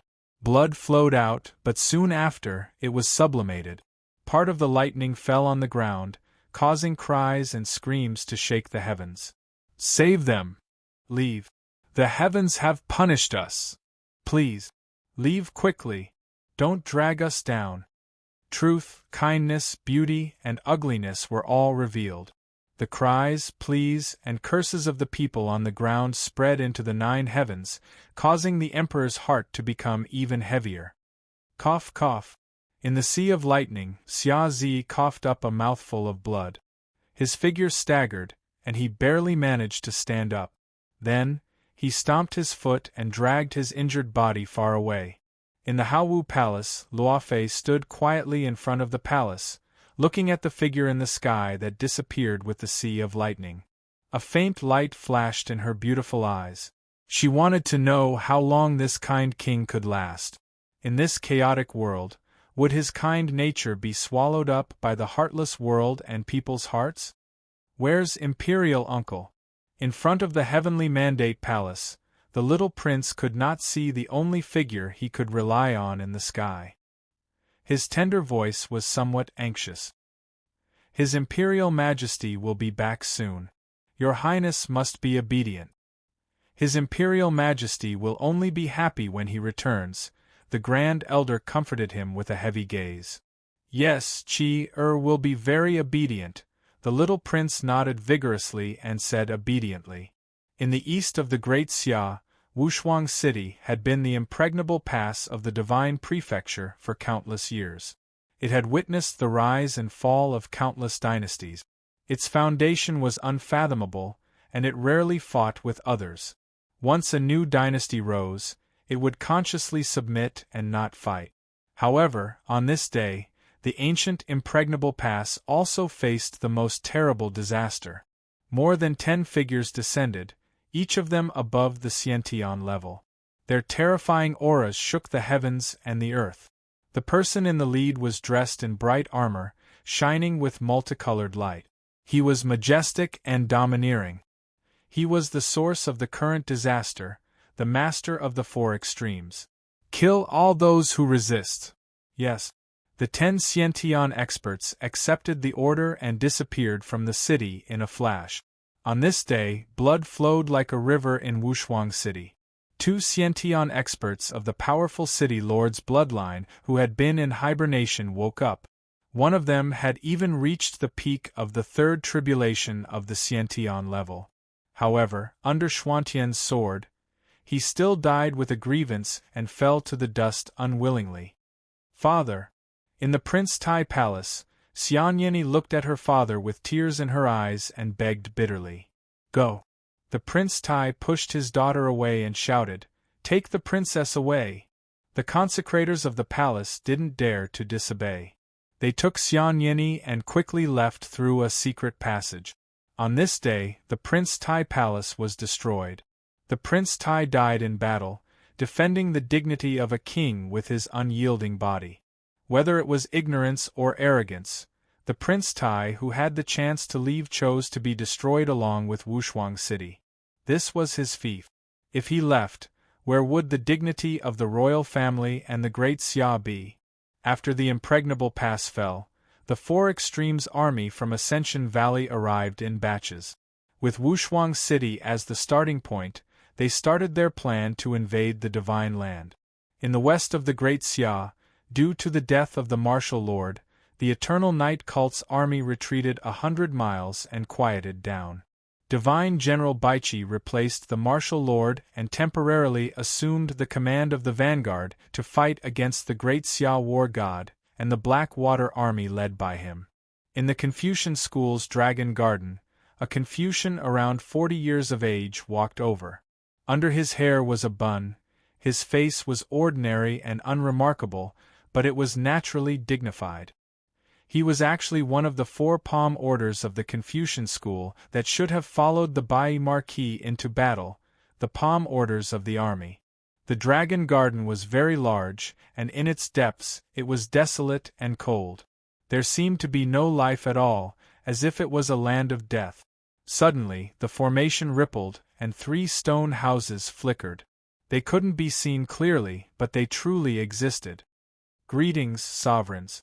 The commander of the army knelt down respectfully. Rise. How is the matter, I asked of you? Asked a cold voice from the stone house on the left. Reporting to the sovereigns, the matter has been completed. However, with the arrival of the 4 extremes, the situation has changed. I hope the sovereigns can give me some instructions, said the commander of the army. Just wait and see. The great Xia won't be destroyed so easily. A woman's voice came from the stone house on the right. Yes. The commander of the army respectfully accepted the order, then stood and left. After the commander of the army left, a voice came from the stone house on the left once more. Now that Dean Tiantsong has died in battle, it seems that the time for the Confucian sect to reappear has arrived. There's no rush. Let's wait a bit. For the past 1,000 years, the Confucian sect has had fewer and fewer Xiantian experts. I keep feeling that something is wrong. Let's wait and see. Perhaps we'll be able to see something. This was the first time someone spoke from the stone house in the middle. The commander of the army is right. We've already waited for so long. Waiting a bit more won't make a difference. It's best to be careful. The woman's voice came from the stone house on the right once more. That's fine too. Now that they had reached an agreement, the three of them didn't say anything more. The formation flickered, and the 3 stone houses gradually faded away. In the Heavenly Sky Academy, the master raised his head and glanced in the direction of the Dragon Garden. He sighed heavily inside. The Confucian sect's original intentions had already been obliterated without a trace remaining. He was extremely disappointed. Chapter 288. 1,000 years ago, the world was in constant strife and wars were frequent. The people had no way to make a living. It was an extremely difficult time. At that time, the headmaster established the Confucian sect to educate the people, promote kindness, and rule the country with benevolence.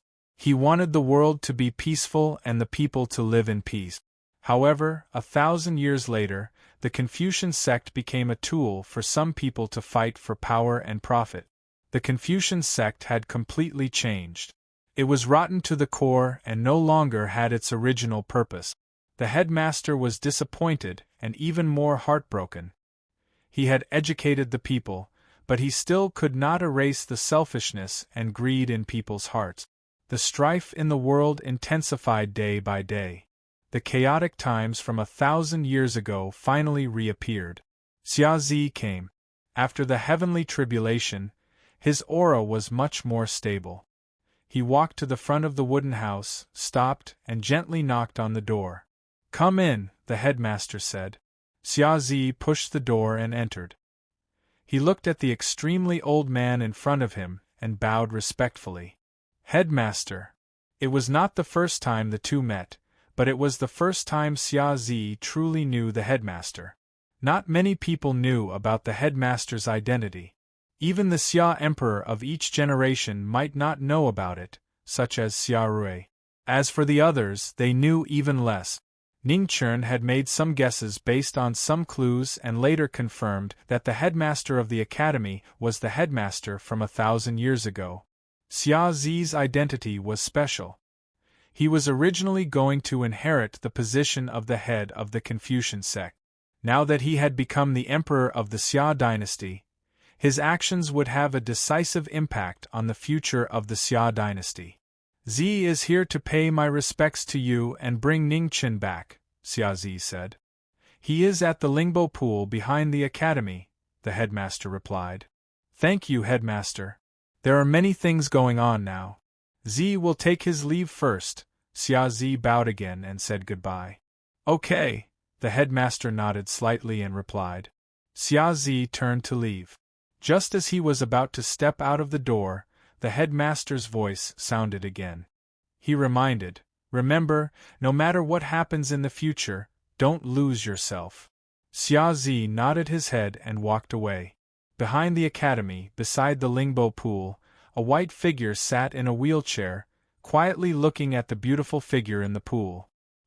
He did not move, as if he had been sitting there for a long time. Xia Zi walked over, glanced at the woman in the Lingbo pool, and asked, "How is she?" "Teacher said that he will wake up," Ningchen said with a warm smile on his face. "Are you going back?" Xia Zi asked. "Let's go." Ningchen retracted his gaze, turned his wheelchair around, and slowly walked forward. "Thank you," Xia Zi sighed as she pushed the wheelchair over. I'll say it again. Between you and me, the word thank you is too polite, said Ning Chen. Yes. Xia Zi nodded and walked forward while explaining the current situation in detail. Ning Chen listened quietly. While he was injured, he didn't know much about the outside world. He must have missed a lot of news. Peerless City's fall was too sudden. It has now become the rear of the Four Extremes army. I think that it won't be long before the Four Extremes send out their troops, said Xia Zi worriedly. It really is terrible. You've taken the position of Xia Emperor at the wrong time, said Ning Chen. My friend, you're still in the mood to joke around?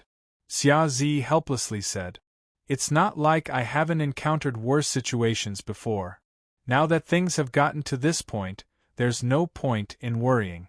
Let's take it step by step, said Ning Chen. That's the only way. Xia Zi nodded. Back then, Fanling Yue's northern Meng army had already reached Moonfall City. Behind Moonfall City was the Grand Xia's Imperial City. However, in the end, the Grand Xia had still managed to survive. Whether it was luck or not, since the Grand Xia had managed to survive the first time, it would definitely be able to survive the second time.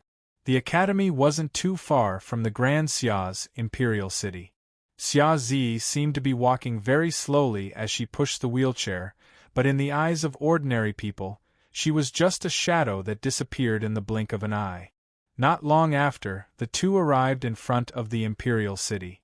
After the disaster, the Imperial City was still bustling, but there was a strange atmosphere everywhere. When the people saw Xia Zi, they all had different expressions. Some were grateful, some were disgusted, and some were fearful. There were all kinds of expressions, so complicated that it was difficult to understand. Those who were saved looked at her with gratitude, while those who were affected by the lightning tribulation left in a hurry with their heads down, hiding their resentment. Xia Zi didn't say anything and just pushed the wheelchair forward silently. Looking at the unconcealable expressions in the eyes of the people, Ning Chen sighed deeply. The most complicated thing in the world was the human heart. Many times, 1,000 favors couldn't compare to a loss of one's own interests, let alone a simple rumor. Don't take it to heart, said Ning Chen. Okay. Xia Zi nodded. The two of them walked all the way to the Imperial Palace, ignoring the gazes along the way. How could a determined heart be easily shaken? In the Heavenly Mandate Palace, Xia Zi handed over the booklet from the Minister of Imperial Affairs and the secret report from the Minister of Imperial Affairs. Ning Chen took them. After reading them, he asked seriously, "What do you think? Imperial Uncle has executed many officials, so this matter is definitely true. Some of the officials in the Imperial Court have reacted violently to this. I believe that Imperial Uncle didn't kill the innocent. However, if this continues, the opposition in the Imperial Court will definitely become more intense," said Xia Zi worriedly. "In troubled times, severe punishments are needed. Prince Hua has done well. As for the voices in the Imperial Court, Zi, sometimes a butcher's knife is more useful than appeasing them," said Ning Chen seriously. The reason for the opposition in the court was very simple. Prince Hua's actions had harmed their interests. One could only imagine how dirty the hands of the officials in the court were if they had so many interests involved in the resettlement of the disaster victims. Xia Zi fell silent and carefully considered the former's words. At this moment, a report came from outside the palace. The person respectfully said, "Your Majesty, Princess Yi requests an audience." "Let her in," said Xia Zi as she came back to her senses. "Yes." The guard accepted the order and quickly went to pass on the message. Hearing the words, Princess Yi, Ning Chen quickly recalled the appearance of that unruly princess. Unknowingly, nearly 4 years had passed. Time had passed so quickly. "Greetings, Your Majesty, Lord Wu Marquis." Xianyeni walked over and knelt. "Nieni, there's no need to be so courteous. Just call me Big Brother," said Xia Zi softly as he helped her up. "Etiquette cannot be discarded. Nieni cannot overstep etiquette," said Xian Yinyi respectfully. Princess, it's been a long time. Ning Chen sighed emotionally. Lord Wu Marquis, Yinyi greets you. Xian Yinyi gracefully bowed once more. The woman in front of him didn't look much different from before. However, her unruly air had completely disappeared. Her actions were more courteous, and she was more dignified. However, she was less spirited. The changes in Wushuang City had caused the unruly princess of the past to completely grow up. No one could say whether it was a blessing or a misfortune. Ning Chen sighed inwardly. He knew that the Princess he once knew would no longer exist. Nienyi, you know the situation in Wushuang City the best. Can you tell us more about it? Asked Xiaozi. Yes. That day, Xian Yinyi told them everything she had seen that day. Even though it had been several days, those bloody scenes still seemed to be right in front of them. Hearing Xian Yinyi's story, Xiaozi fell silent. His heart was abnormally heavy. 11 Xiantian experts had only appeared in Wushuang City. The situation in front of them was actually so difficult. Your Majesty, please take revenge for father. Xian Yinyi knelt down and deeply bowed. Suppressing her sorrow, she begged. Ning Chen, you've been to the 4 extreme realms. Do you have any ideas? Asked Xiaozi. Ning Chen pondered for a moment, then said, If I'm not wrong, the 4 extreme realms should have already unified. That's why they have so many Xiantian experts at their disposal. However, there are definitely people in the 4 extreme realms who oppose the war between the 2 realms. Those people will be the focus of our efforts. In addition, there are definitely many hidden Xiantian experts in the sects of the Grand Xia. We can send people to invite them. As long as they're willing to help, the conditions can be negotiated. The 4 extreme realms' goal is to invade the Divine Prefecture. Wushuang City is the best example. These sects should all understand that without the lips, the teeth will feel cold. Of course, if there are stubborn people, there's no need to keep them. Apart from this, there are 2 places we need to pay special attention to. One is the Heavenly Compassion Sword Pavilion, and the other is Desolate City. The Heavenly Compassion Sword Pavilion is a neighbor of the Grand Xia, and they're quite powerful. They're very good targets to rope in. As for Desolate City, Ning Chen paused and sighed. Let's find another chance. Xiaozi nodded. I'll send people to the Heavenly Compassion Sword Pavilion and the various sects of the Grand Xia's southeast. As for the 4 extreme realms, I'll leave it to you. Ning Chen agreed. I'll return to the Marquis estate first. The Calamity King is a narrow-minded person, and he might come again at any time. Now that the principal is no longer here, the safety of the Imperial City is a huge problem that must be resolved as soon as possible. I'll summon the heads of the Confucian sect. With the help of the Confucian sect's heaven-trapping formation, the Imperial City should be safe for now, replied Xiaozi. Ning Chen thought for a moment, but didn't say anything. He turned around and left. At the Jiming Marquis estate, Ning Chen returned. The old steward hurriedly went to greet him and bowed. There's no need to be so courteous in the estate. Did anyone come to find me in the past few days? Asked Ning Chen. Yes.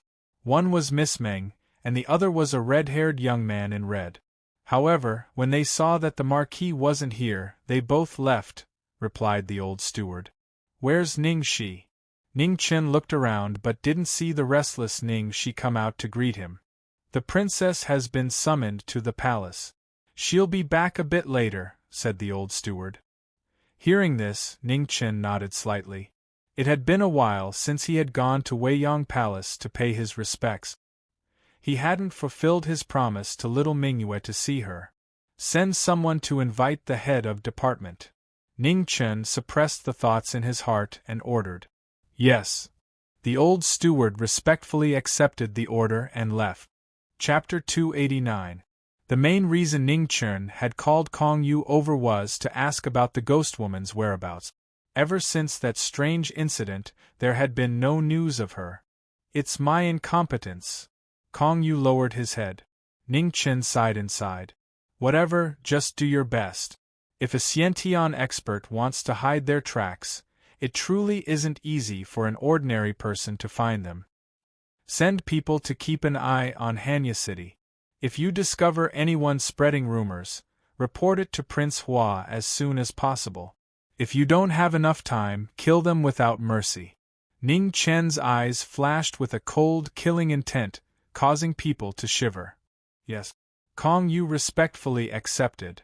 Kong Yu, there aren't many people in the imperial court that I can use. My position as a martial Marquis won't last forever. That position will be yours sooner or later. Don't disappoint me, said Ning Chen seriously. Subordinates' abilities are shallow. How could I dare have such delusions? Kong Yu hastily knelt down. Get up. Your abilities can be nurtured. Most importantly, you have to prove that you are someone who can be trusted, reminded Ning Chen. Subordinate understands. Kong Yu respectfully stood up. You can leave. Ning Chen waved his hand. Yes. Kong Yu once more bowed and left.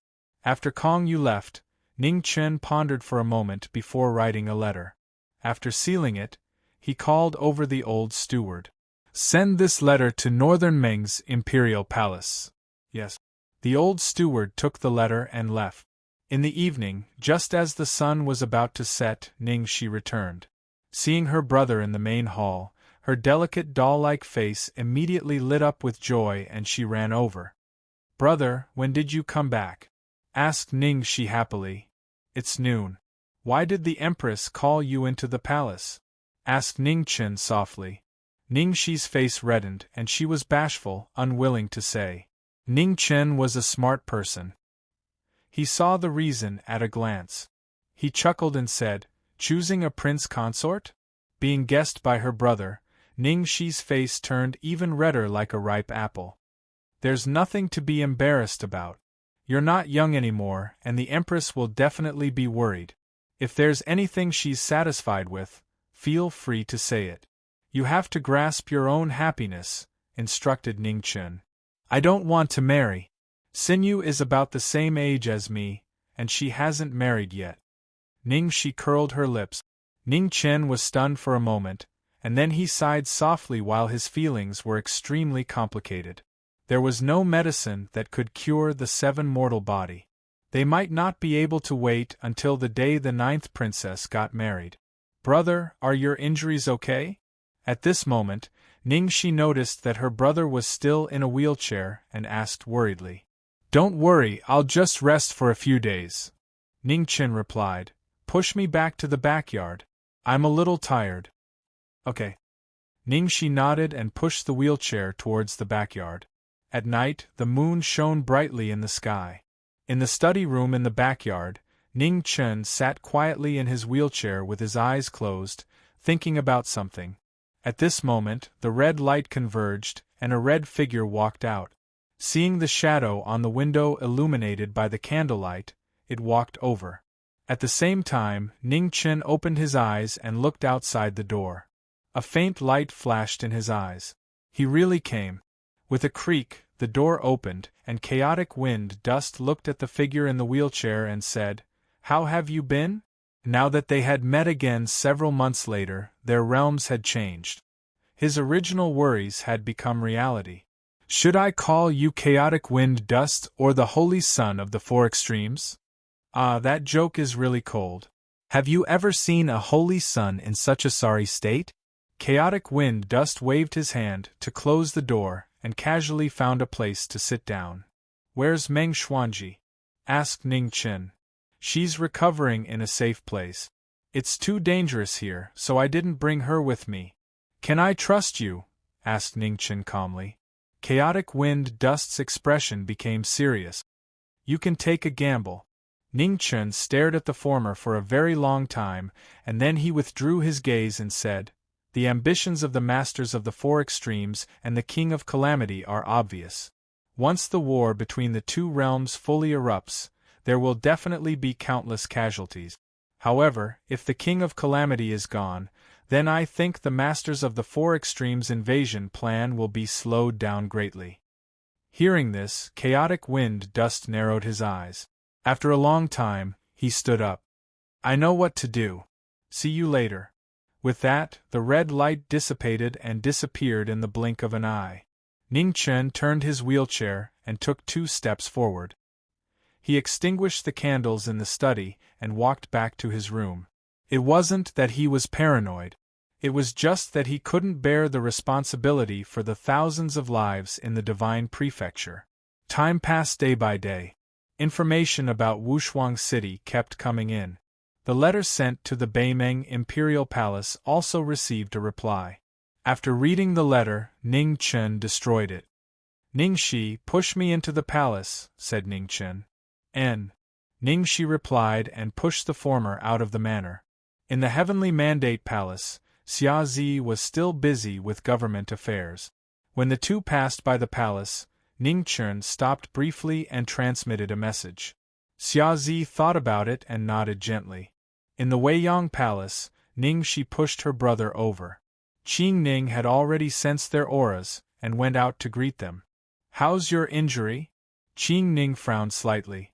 It's nothing serious. Where's the Empress? Asked Ning Chen. She's inside, replied Qing Ning. The 3 of them entered the room. Ning Chen saw Zhang Sun on the seat and bowed respectfully. Empress! Look at these people. Is there anyone suitable? You're Ning Shi's brother. Don't you know how to worry more about your sister's marriage? Zhang Sun handed over a booklet and said. You're right, Empress. Ning Chen took the name list and looked through it carefully, but he couldn't figure out anything. He had heard of the names on it before. They were all children of the aristocratic families. It could be seen that the eldest grandson was very concerned about this matter. He was more inclined to the relationship between a man and a woman. He didn't want to go against Zhang Xuan's wishes. As long as Ning Shi didn't object, everything would be decided by Zhang Sun. I hate these playboys, said Ning Shi with a pout. Then look at this, said Zhang Sun as he handed over another booklet. Ning Chen opened it and felt dizzy. All the names in the booklet were the top 3 in recent years. Usually, it was rare to see a top scholar, but there was one every few pages. I don't like nerds either, muttered Ning Shi. Zhang Sun frowned and reprimanded. Don't mess around. Ning Shi's face turned bitter. She didn't dare to make another sound. Perhaps she had been influenced by her brother, but she always lacked confidence in front of Zhang Sun. Seeing the former's aggrieved appearance, Zhang Xuan's expression softened slightly. What do you want? I'll find it for you according to your request. Ning Shi's eyes turned and she pointed at Ning Chen. Smarter than my brother, and stronger than my brother. Zhang Sun was startled and then shook his head helplessly. You girl, of all things to learn, you have to learn from your brother. Ning Chen rubbed his nose. It really had nothing to do with him. Alright, even if you're in a rush, you have to put it aside for now. We'll talk about it after Z is married, said Zhang Sun. Hearing that, Ning Chen's gaze turned serious. Have you decided on a candidate? Zhang Sun nodded and said, originally, during the national funeral, the matter of the Empress should be put aside for discussion. However, now that the imperial family's bloodline has withered, the officials in court have also mentioned this matter many times. Thus, I'll choose a candidate first. After the national funeral, I'll immediately welcome the new Empress into the palace. I've looked for a long time and chose the in-kingdom Marquis' legitimate granddaughter. This girl's family background, appearance, and upbringing are all good. She's the best choice for the Empress. What did Z say? Asked Ning Chen. He didn't object. Zhang Sun replied. Hearing their conversation, Ning Shi's eyes bloomed with joy. Although the Great Xia Kingdom's national funeral wasn't long, there was still a year's time. Adding on the matter of the Empress, it meant that for at least a year, she wouldn't have to learn those messy etiquettes every day. Zhang Sun glanced at Ning Shi, who was so happy that she couldn't tell north from south, and said lightly, You still have to learn what Ben Gong wants you to learn. Also, after Z's matter, it'll be your turn. Ben Gong will help you choose the person first. Ning Shi's face immediately became bitter. She wanted to object, but she didn't dare. Ning Chen didn't dare to interrupt either. He was already thanking the heavens and earth that Zhang Sun didn't make trouble for him. As long as Ning Shi could handle these matters, it was best if he didn't interfere. The three of them chatted for a while. When they were about to leave, Ning Chen suddenly remembered and said, "Nyang Nyang, I have to go to Northern Meng for some matters. I want to borrow Qing Ning Jie for 2 days. Qing Ning, go with him." Zhang Sun glanced sideways at the woman beside her and said. Qing Ning nodded in response. Afterwards, Ning Chen and Qing Ning left, leaving Ning Shi behind. She looked at the two of them anxiously, but only received a comforting gaze from her elder brother. After the two of them left the palace, Qing Ning asked, "Is there something you need?" "I have an appointment with Northern Meng's Golden Staff State teacher. I want to use this chance to bring Xinyu along," explained Ning Chen. "Tianqi?" asked Qing Ning. "And, no matter if it's useful or not, we have to try." Ning Chen nodded. In the princess's residence, Qing Ning went in to pick up Xia Xinyu, then rushed towards Northern Meng together. "Ning Chen, thank you." Xia Xinyu thanked him sincerely. She knew how busy he and her brother were now, but he still remembered her matters. This friendship was hard to repay in this lifetime. Ning Chen smiled lightly and said, "If Princess wants to thank me, please help Ning Shi. You know that I don't have much courage in front of Nyang Nyang, so I don't dare to plead for that girl." Hearing these words, Xia Xinyu smiled gently and said, "Forget it, I also don't dare. Imperial Mother's temper looks gentle, but she's not easy to talk to at all. When we were young, my brother and I were often punished to kneel." Qing Ning's lips curled up in an undetectable smile, as if she was thinking of the past. The Grand Xia's imperial city was very far from Northern Meng, but because of Qing Ning, the three of them still arrived at Northern Meng's imperial court before sunset. Tianqi was located in a desolate place. After the three of them arrived, a shriveled old man holding a golden staff quietly stood there. His appearance was nothing special, and could even be said to be somewhat ugly. If an ordinary person saw him, no one would think that this was one of the 5 disaster experts of the Divine Continent, the Golden Staff Imperial Tutor. In the past, only Fan Lingwe knew of the Golden Staff Imperial Tutor's whereabouts. After Fan Lingwe passed away, Mingyu took over the authority of Northern Meng and obtained a way to contact the Golden Staff Imperial Tutor. Ning Chen wanted to meet the Golden Staff Imperial Tutor for Xia Xinyu's matter, and also to resist the calamity of the 4 extreme realms. Of course, he was very clear that convincing the Golden Staff Imperial Tutor wasn't that easy. Whether it was Northern Meng or Grand Xia, many people knew that the Golden Staff Imperial Tutor wasn't a person of good character. "Senior Golden Staff Imperial Tutor, Junior greets you." Ning Chen sat in his wheelchair and cupped his hands in greeting. "You actually dare to appear in front of me? I really don't know if you're courageous or reckless," said the Golden Staff Imperial Tutor indifferently. "Senior Golden Staff Imperial Tutor must be joking. Junior has always remembered your kindness," said Ning Chen. "Hypocrite. Speak, why are you looking for me?" snorted the Golden Staff Imperial Tutor. "The lady beside Junior has been a little unwell recently, so Junior would like to borrow Tianqi," smiled Ning Chen. "Unwell? If you're unwell, then go see a doctor." The Golden Staff Imperial Tutor didn't believe this nonsense at all. This was the first time he had seen someone using Xiantian True Qi to cover up a small illness. Chapter 290. The Golden Staff Imperial Teacher didn't believe Ning Chen's words. Similarly, Ning Chen didn't believe him either. The two of them weren't gentlemen. They were the kind of people who could lie without blushing. "How long has Senior been stuck in the first calamity?" asked Ning Chen casually. The Golden Staff Imperial Teacher narrowed his eyes. "Brat, why are you asking this?"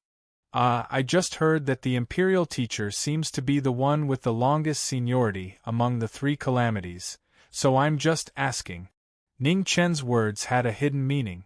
Being old meant being able to live the longest. Of course, that also meant dying the quickest. The path of cultivation was actually very cruel. If you couldn't break through, you could only wait for your lifespan to run out. Brat, you better make yourself clear. The golden staff imperial teacher's eyes flashed coldly. Ningchen didn't mind. He glanced at Xianyu and revealed an awkward expression. These things can't be explained in a few sentences. But Junior's friend's illness can't be delayed for too long. The golden staff imperial tutor snorted coldly and moved aside. Let her in. However, you better not disappoint me about what you said, or else. Many thanks, Senior. Ning Chen cupped his hands and turned his wheelchair, bringing Xia Xinyu to the side of the heavenly lake. He softly said, Xinyu, go in. Xia Xinyu nodded and walked into the heavenly lake. Immediately, an extremely cold chill invaded her body, making her feel like she was being stabbed by needles. Endure it, urged Ningchen. Xia Xinyu didn't want the two of them to worry about her. She clenched her teeth and endured the pain. She didn't make a sound. Ningchen condensed his qi and activated the life scroll. Xiantian true qi poured into her body, suppressing the corrosion of the 7 extinction physique. Not far away, the golden staff imperial teacher's eyes were flickering. It was no longer an absolute secret that the Grand Xia's Jiming Marquis possessed the heavenly book. Such a treasure was quite attractive even to him. Qing Ning stood between the two of them without leaving a trace.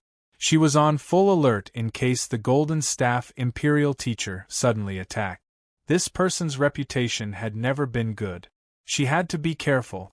In the end, the golden staff imperial tutor resisted the urge to attack. Compared to the heavenly book, he cared more about what this kid said. He had indeed been trapped in the first disaster for too long and did not have much lifespan left. If he could not break through, he could only wait for death. An hour later, Ning Chen withdrew his aura and a wisp of exhaustion flashed across his face. After a short moment, he quickly recovered to his original state. Can you speak now? The golden staff imperial tutor said coldly. Ning Chen turned his wheelchair around and took a few steps forward. He flipped his palm and shook off the blood in his body. Instantly, a bloody light filled the air. It was filled with boundless vitality, dazzling people's minds. The golden staff imperial advisor's pupils constricted. What a powerful life force! In the next moment, the bloody light converged and entered Ning Chen's body, disappearing without a trace. This is Phoenix blood. Senior, you should have heard rumors of Ascension Valley possessing Phoenix blood. I can tell you with certainty that Ascension Valley's Phoenix blood comes from the Disaster King of the Four Extremities. The Disaster King's Longevity Hall had once imprisoned a phoenix. The phoenix blood accumulated over 10,000 years is enough for Senior to break through to the second disaster, said Ningchen seriously. Even if I kill you, I can still obtain the phoenix blood, said the imperial tutor coldly. Senior, you can try. I can't guarantee anything else, but I'm confident I can destroy this phoenix blood before I die. Ning Chen's tone suddenly changed. Furthermore, the phoenix blood in my body is far from enough for Senior to break through. If that's the case, it would be better to keep my body useful and help Senior obtain this phoenix blood. How can I be sure you're not speaking nonsense? Asked the imperial tutor heavily. Ning Chen smiled. Senior, you don't need to worry about that. The phoenix blood's aura isn't that easy to conceal. As long as you sense it carefully, you'll be able to sense it. Senior can check if the Disaster King has an aura similar to mine. Then you'll naturally know if I'm lying. The imperial tutor thought for a moment before asking, How can you help me? That's not difficult. The Disaster King's cultivation base is also the first natural disaster.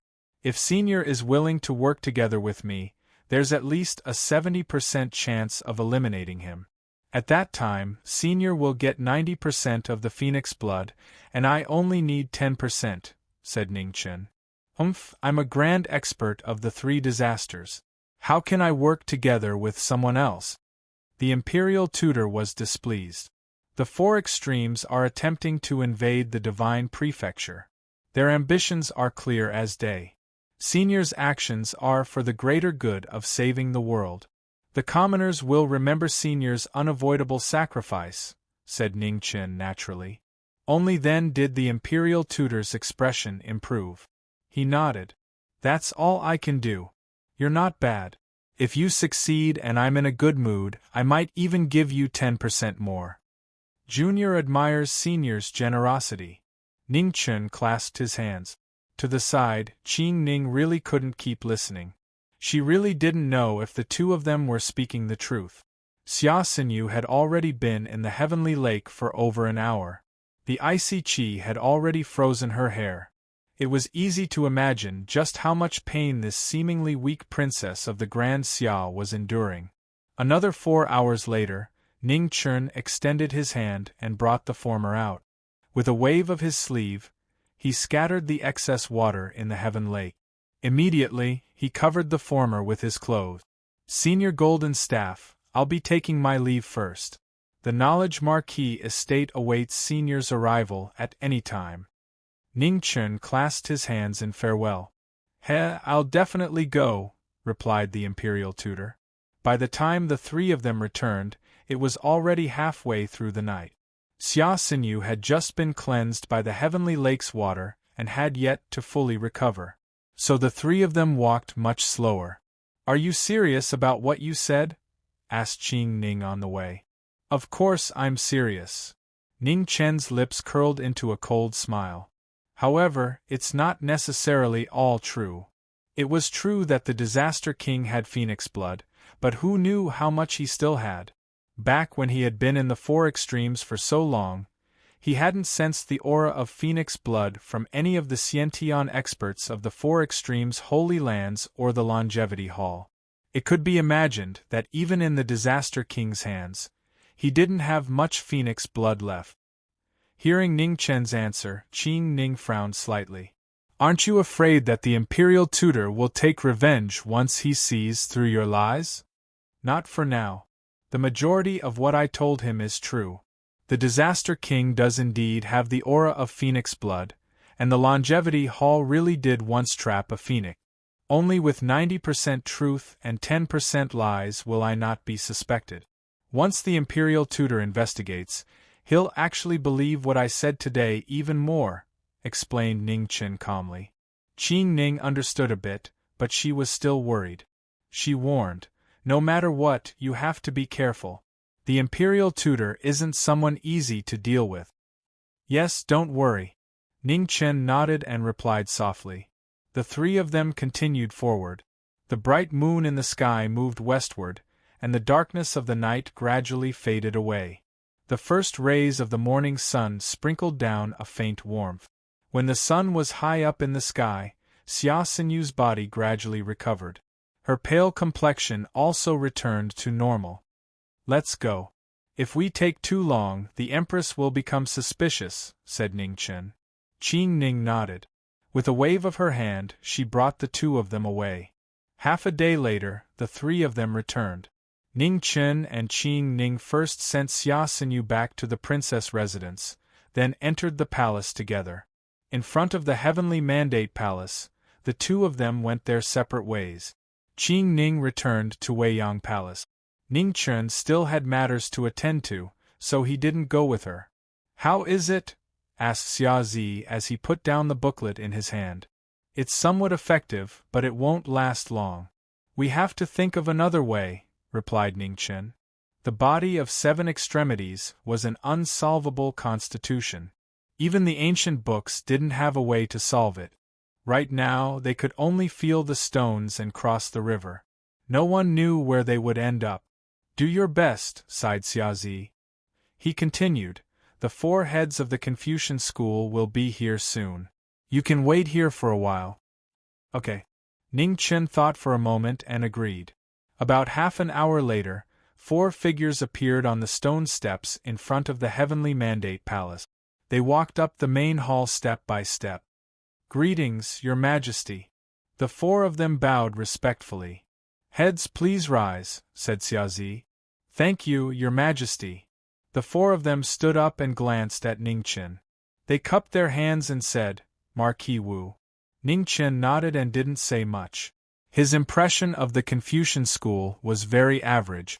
The four heads in front of him, especially the military head, seemed honest, but their words and actions were unfathomable. They weren't people he could confide in. He wasn't Xia Zi. He didn't have a kind heart. He wouldn't interact too much with such people. From now on, the safety of the imperial city is in your hands, said Xia Zi politely. Yes, Your Majesty. The four of them accepted the order and replied respectfully. The four heads quickly left. Ningchen, who had been silent all this time, finally asked, How's the situation in Wushuang City? Xia Zi's expression turned serious. He said, It's not optimistic. The soldiers of the four extremities are continuously entering Wushuang City from Ascension Valley. Duke Jingwu has already led his troops there. Marquis Zhongyong has also led 100,000 troops from the southeast border north to reinforce them. Ningchen nodded. Compared to the Menyang Empire, the threat of the four extremities was indeed greater. Sending Marquis Zhongyong over was the right choice. However, the biggest problem now was that the top fighting power of the four supreme realms was far from what the Great Xia could compare with. The four supreme realm masters, the King of Calamity, and a fifth tribulation Xiantian. It was indeed difficult to deal with such a lineup. At this moment, a shadow dragon guard appeared and respectfully bowed. He then handed over a secret report. After reading it, Xia Zi's eyes lit up and he handed it over. Take a look. Ningchen received it and glanced over it. His eyes narrowed. Desolate City and Wushuang City had clashed. In the end, Desolate City seemed to have won. The Xiantian experts Wushuang City had sent out had all retreated. It wasn't strange that Wushuang City would send troops to Desolate City. The two cities were too close. How could the Disaster King and the four extremities realm masters be at ease with such a threat behind them? However, with Wushuang City's current strength, they had actually been defeated and forced to retreat. Have the other large sects responded? Asked Ningchen. Only you cities, Yao family replied. The other sects have yet to express their stance, replied Xia Zi. We can choose someone from the Yao family to be conferred the title of Marquis. This will show the court's sincerity and also spur the other large sects to quickly make a decision, suggested Ningchen. Normally, a Marquis would be given land. Isn't that a bit inappropriate? Asked Xia Zi worriedly. The Yao family is the only large aristocratic family in Yu City. Even the city lords sent by the court couldn't suppress them. Yu City is essentially the same as the Yao family's land. Now we need to give the Yao family a proper status. The Yao family needs this status. Of course, since they've accepted this status, it's inseparable from the Grand Xia's honor. Only then will they do their best in this war, explained Ningchen. If the other large sects surrender, won't they be treated equally? Asked Xia Zi. Ningchen shook his head. There's no need. The court only needs to show enough sincerity to the 2 or 3 large sects with Xiantian experts. After that, as long as the other sects have some self-awareness and consider their own safety, they will quickly surrender to the court. Xia Zi gently nodded and remembered these words. When it came to dealing with these matters, he was indeed inferior to his good friend. Furthermore, since Peerless City has already sent troops to Desolate City, the conflict between the two cities is already irreconcilable. We can now send someone to try and negotiate. Whether it succeeds or not, we first need to show the Grand Xia's friendly attitude, added Ningchen. Just as Xia Zi nodded in agreement, a small figure ran over from the back of the hall. Imperial Uncle! The little prince shouted happily. However, when he saw Ningchen in the hall, he hid behind Xia Zi timidly. Cheer, you didn't listen to your wet nurse and ran around again, said Xia Zi with a warm smile. After saying that, Xia Zi raised his head and looked at Ningchen. Good friend, can Zi ask you for a favor? What is it? Ning Chen found it strange that Xia Zi was so serious. "I want Qi to become your disciple," said Xia Zi. Chapter 291. Ning Chen was startled by Xia Zi's words. Seeing how serious Xia Zi was, he began to carefully consider it. Becoming a disciple wasn't as simple as one might imagine. To be a teacher was a symbol of responsibility and obligation. Up until now, he had yet to accept a disciple. Even Jiang Xian was only teaching on behalf of Fan Lingyue. Once he agreed, he would have to teach the little prince not only how to cultivate, but also how to conduct himself. Xia Zi also knew this wasn't a small matter, so he patiently waited. It wasn't that he wanted to increase his friend's burden, but that he truly wasn't suited to be Qi-er's guide. Qi-er was going to inherit the Grand Xia's throne in the future. Compared to him, Ning Chen could teach him many more things. Ning Chen thought for a long time before gently sighing inside. He nodded and agreed. Xia Zi didn't have any desire for the throne. He was extremely clear that this little prince would shoulder the Grand Xia's future. He hoped that he wouldn't disappoint his good friend. Qi-er kneel. Xia Zi gently pulled the little prince out from behind him. Seeing his imperial uncle's serious gaze, Qi-er didn't dare to resist and obediently knelt down. "From now on, the person in front of you is your master. You must remember that a master for a day is a father for life. You are the Grand Xia's future heir, so you must learn to respect your master and be strict with yourself," said Xia Zi. Yes. Qi-er was still young and had never seen his imperial uncle so strict. His eyes were filled with tears as he replied. Xia Zi had the little prince perform the ceremony of becoming a disciple before his serious expression relaxed. Ning Chen accepted the ceremony. With a flip of his hand, a drop of blood seeped out from his finger, and he gently pressed it between Qi-er's eyebrows. Qi-er's eyebrows were bright red. The wheal between his eyebrows represented his master's wish. He hoped that his disciple would be able to avoid calamities and turn misfortune into good fortune. "Get up." Ning Chen helped the little prince up, a warm expression appearing on his face. Since he had accepted the ceremony, he would do his best to teach him and be responsible for him. "While you're recuperating, you can bring Qi-er back to the Marquis' mansion. You can bring him back once every 2 days," said Xia Zi. "Yes," Ning Chen replied. It was already late, so Ning Chen didn't stay any longer. He held the little prince's hand and prepared to leave. Tears kept falling from Qi-er's eyes. She didn't want to leave, but she didn't dare to disobey her uncle's orders. Her delicate little face was covered in tears, and she looked extremely pitiful. Xia Zi hardened her heart and turned her back, not wanting to look any more.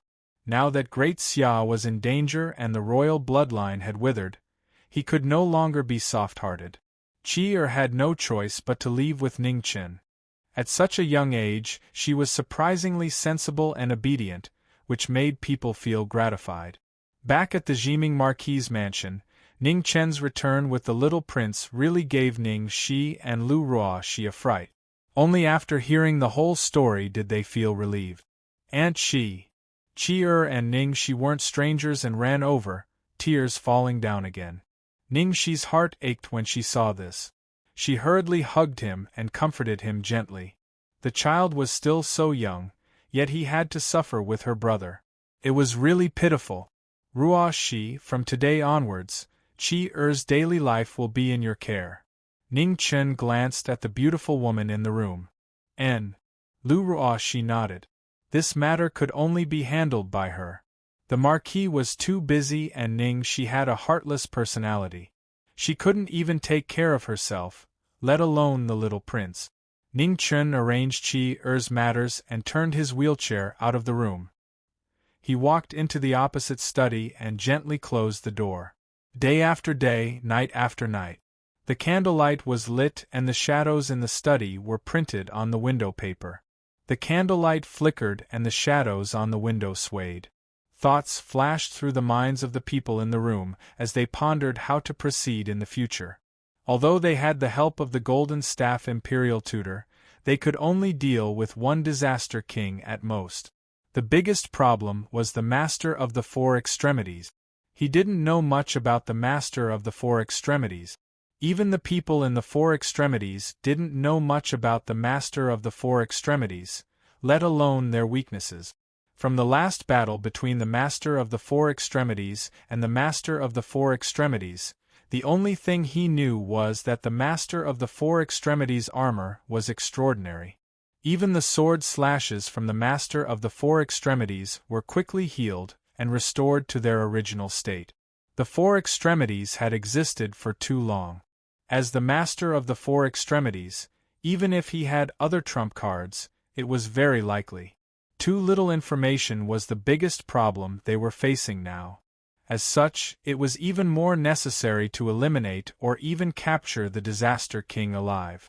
The last problem they needed to pay attention to was still the Eternal Night Cult.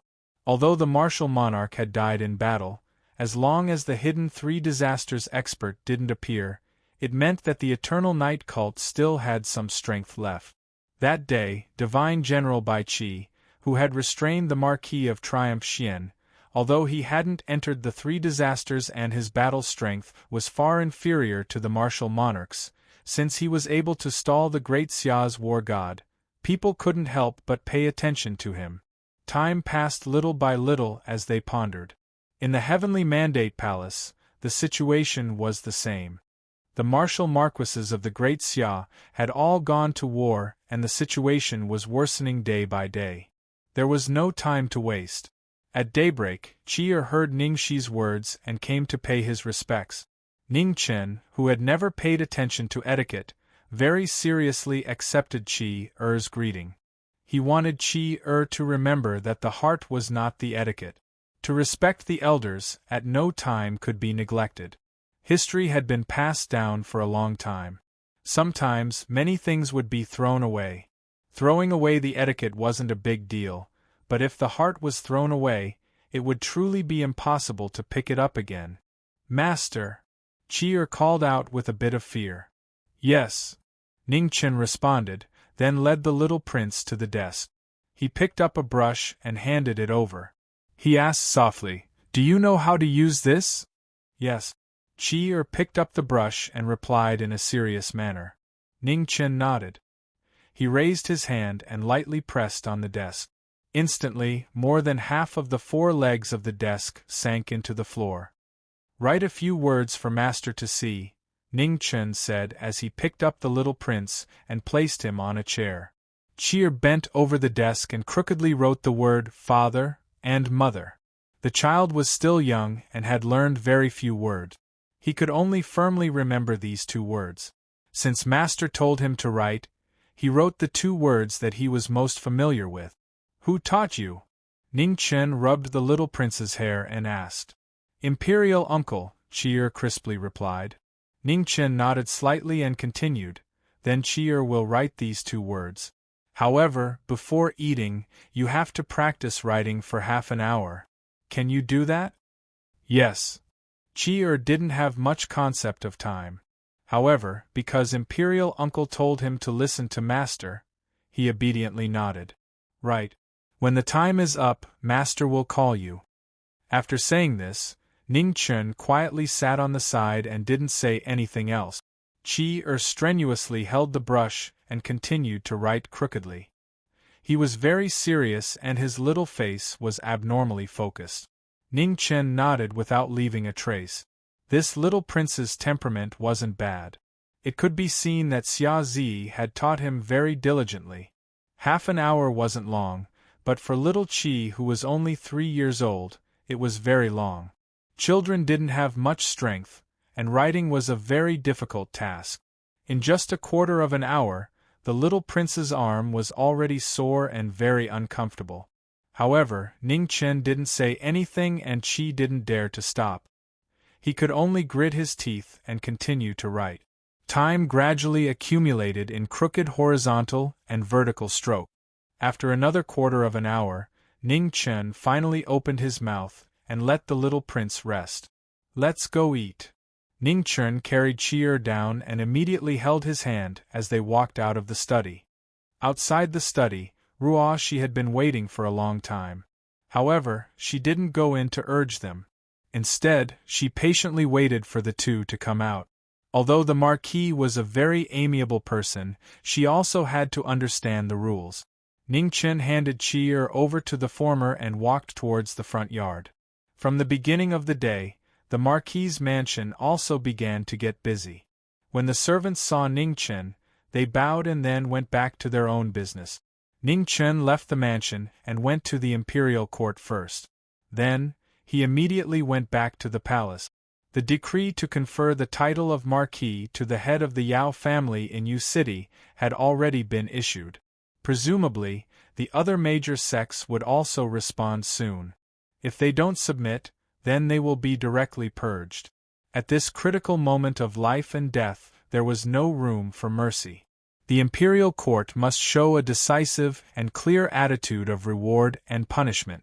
Only then will the major sects be afraid and seriously consider whether it is necessary to be an enemy of the imperial court.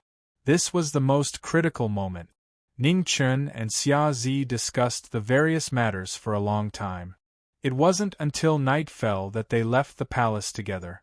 Although Xia Zi was now the acting king, he didn't move back to the palace. Moreover, there was no difference where a third tribulation Xiantian powerhouse stayed. The black robe was still the symbol of King Haowu. No matter what, it would never change. Farewell. After staying in the palace, the two went their separate ways and walked towards their respective mansions. In King Haowu's mansion, Xia Zi walked over. Ever since he ascended the throne, he rarely had time to come back. Only Xia Xinyu would come over from time to help with the affairs of the mansion. Welcome, King of Xia. Luofei looked at the returning figure and smiled. Miss Luofei, you're too polite, Xia Zi said. In Marquis Jiming's mansion, Ning Chen looked in the direction of the mansion on the other side. His eyes flashed. He really wanted to know who Luofei was. He reminded Zi to go back and invite her. First, he wanted to add a powerful helper to the Xia kingdom. Second, he wanted to see if this woman was trustworthy. Of course, these words couldn't be said to Zi. In Wushuang City, a shriveled old man walked over step by step. He concealed his aura and didn't stand out among the passers-by. Most of the powers in Wushuang City had been wiped out, but most of the commoners had survived. The master of the four extremes couldn't kill everyone. A dead city had no meaning to him. This old man was the Golden Staff Imperial Tutor. He had come to investigate whether Ning Chen was real or not. Although Ning Chen's words sounded polite, he still wanted to investigate. The reason he had been able to survive until now wasn't because his cultivation base was high, but because he was careful and cherished his life.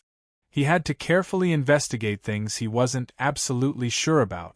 In the northern part of Wushuang City, the Silver Garden was the place where the city lord's bloodline had held a banquet for the heroes of the world. Powerful auras floated there. They didn't conceal their auras. Just the pressure they emitted made any martial artists who had the impulse to resist give up. The Golden Staff Imperial Tutor frowned. This wasn't easy to handle. With so many Xiantian experts, even he would find it troublesome to deal with them. It's difficult. The Golden Staff Imperial Tutor shook his head. It was impossible for him to give up. However, how to smoothly obtain the phoenix blood was truly a headache for him. Within the Marquis's mansion, Ning Chen was patiently waiting. Every day, besides teaching Chi'er, he spent the rest of his time dealing with various matters. Most of the sects in the southeast were able to judge the situation. Under the coercion of the imperial court and the situation, most of them expressed their stance. Of course, there were also those who were stubborn and weren't willing to send troops to help. Who knew that the sects that weren't willing to submit would turn into rivers of blood overnight, shocking the entire southeast. On this night, the candles in the Marquis's mansion burned out. However, new candles weren't added as usual. When Xia Zi received the news, he was startled. He sighed deeply and didn't say anything. A day later, the sects that were still hesitating immediately expressed their willingness to submit to the imperial court and listen to their orders. From this moment onwards, the southeast problem that had been troubling Great Xiao was finally resolved. On the other side, the army that was being moved from Ascension Valley to Wushuang City had basically finished gathering. The atmosphere instantly became heavy, and war was about to break out. Chapter 292. As Wushuang City finished gathering their troops, the temporary stalemate quickly changed. The oppressive atmosphere made it difficult for the entire Divine Prefecture to breathe. The sudden appearance of the forces from Yuhua Valley had attracted the attention of the world for a long time. Even a fool could see that the sudden appearance of the outsiders had obvious ambitions, and Great Xia was just the biggest obstacle in front of them. However, everyone wanted to be lucky. If disaster did not befall them, they would not feel the pain of the bone. Most of the forces chose to wait and see. Or rather, to quietly watch the battle between Great Xia and the outsiders, hoping to benefit from it. Wushuang City sent out their troop. The 200,000-strong army was divided into 10 camps, each of which was overseen by a Khanate venerable. Countless Heaven's Reach experts were the vanguard as they embarked on the expedition to the west. The 4 Supreme Realm used a thunderous offensive, relying on their absolute top combat power, and were bound to take down the entire Great Xia in the shortest time possible. As the commander-in-chief, the Disaster King oversaw the army and was fully in charge of the expedition to Great Xia. At this critical moment, 7 Khanate experts suddenly appeared in the Great Xia army, barely blocking the first wave of attacks of the 4 Supreme Realm. 4 Khanate experts came from the major sects in the southeast of Great Xia, 2 from the Heavenly Pavilion of Compassion Sword, and the last from the Great Xia Dragon Guard, who was the leader of the Dragon Guard who survived Mount Mijia. Although he had just broken through, at this critical moment, every Khanate expert was an extremely precious asset. In the first battle, the Disaster King did not appear, and neither did Ning Chen and the others. In the first battle, they still held back, mainly to find out the opponent's trump card. Khanate experts were different from ordinary martial artists. As long as they were determined to stay alive, it was not easy to kill them. After a short rest, the 4 Supreme Realm army attacked again. Duke Jingwu and Marquis Zhongyong did not fight head-on, relying on the natural defense of the city to avoid the sharp edge and minimize casualties. In 10 days, the 170,000 Great Xia army retreated more than 300 miles, with more than 10,000 casualties. The number of martial artists in the 4 Supreme Realm army was too large, and ordinary soldiers could not stop Heaven's Reach experts. It was extremely difficult for the Great Xia army to fight. Fortunately, there were Khanate experts in the army, and the experts from both sides did not dare to go too deep, which reduced the casualties. In Jiming Marquis residence, Ning Chen looked at the daily battle reports, his eyes flashing. The Golden Staff Imperial Tutor still didn't appear. It was like he knew Great Xia's weakness and wasn't anxious about the Phoenix blood at all. In response, Ning Chen merely sneered and watched silently. There would be times when this old man would be anxious. Half a month later, the Disaster King had to return to the Wushuang City for some business. However, not long after he left the camp, he saw a bright red blade in front of him. "Holy Sun, you!" The Disaster King's expression sank. The red clothes in front of him fluttered in the wind. Her long red hair was as red as blood. The chaotic wind dust forcefully blocked his path, cutting down the source of the disaster. After Luan Fengchen walked out, a woman in a faintly colored dress also walked out. Her powerful aura surged, and after months of healing, she had finally recovered. "Traitor, you managed to escape with your life last time. You won't be so lucky this time," said the Disaster King. Meng Xuanji's sword glowed brightly. She didn't waste any words and didn't hold back at all. Her sword light tore through the air and shot towards Yifutian.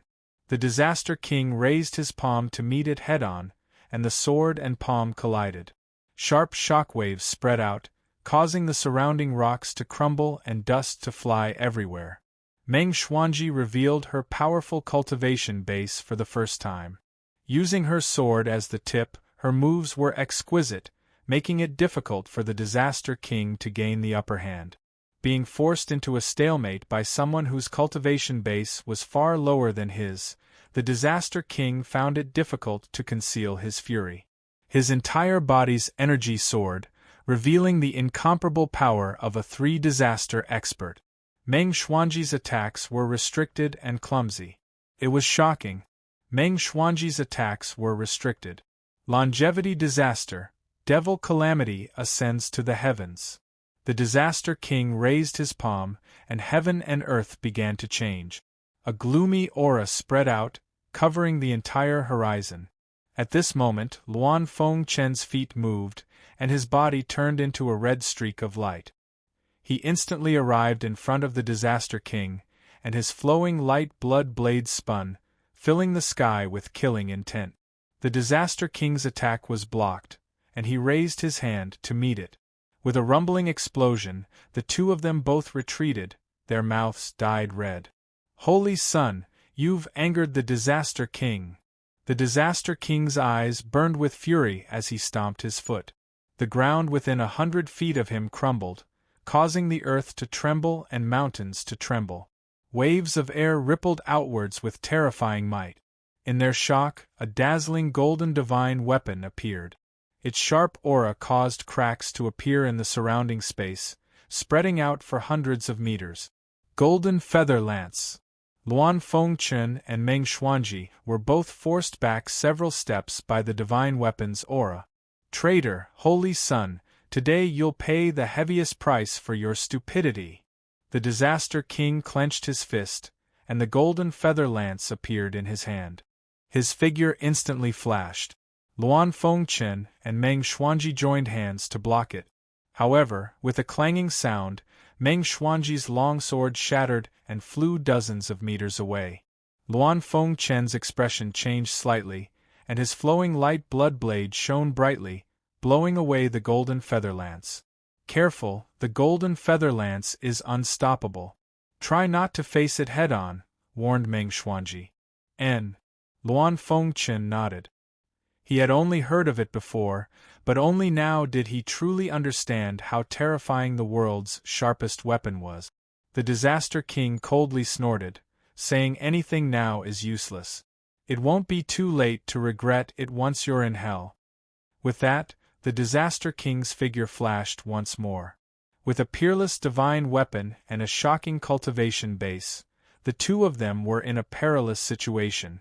Rivers and mountains drink hatred, blood maples October red. In this critical situation, Luan Fengchen once again used his most powerful technique. His flowing light blood blade shone brightly, and a dazzling blood-red light soared into the sky. The Disaster King's eyes flashed coldly, and the golden feather lance shone with golden light. Rays of sharp light shot out, and the red maples dissipated in an instant. The golden light pierced through his body, and Luan Fengchen let out a muffled groan as he was forced back several steps. Meng Xuanji pressed forward, her slender hand filled with killing intent, aiming for the Disaster King's heart. Pointless struggle. The Disaster King sneered as he raised his palm to meet her attack.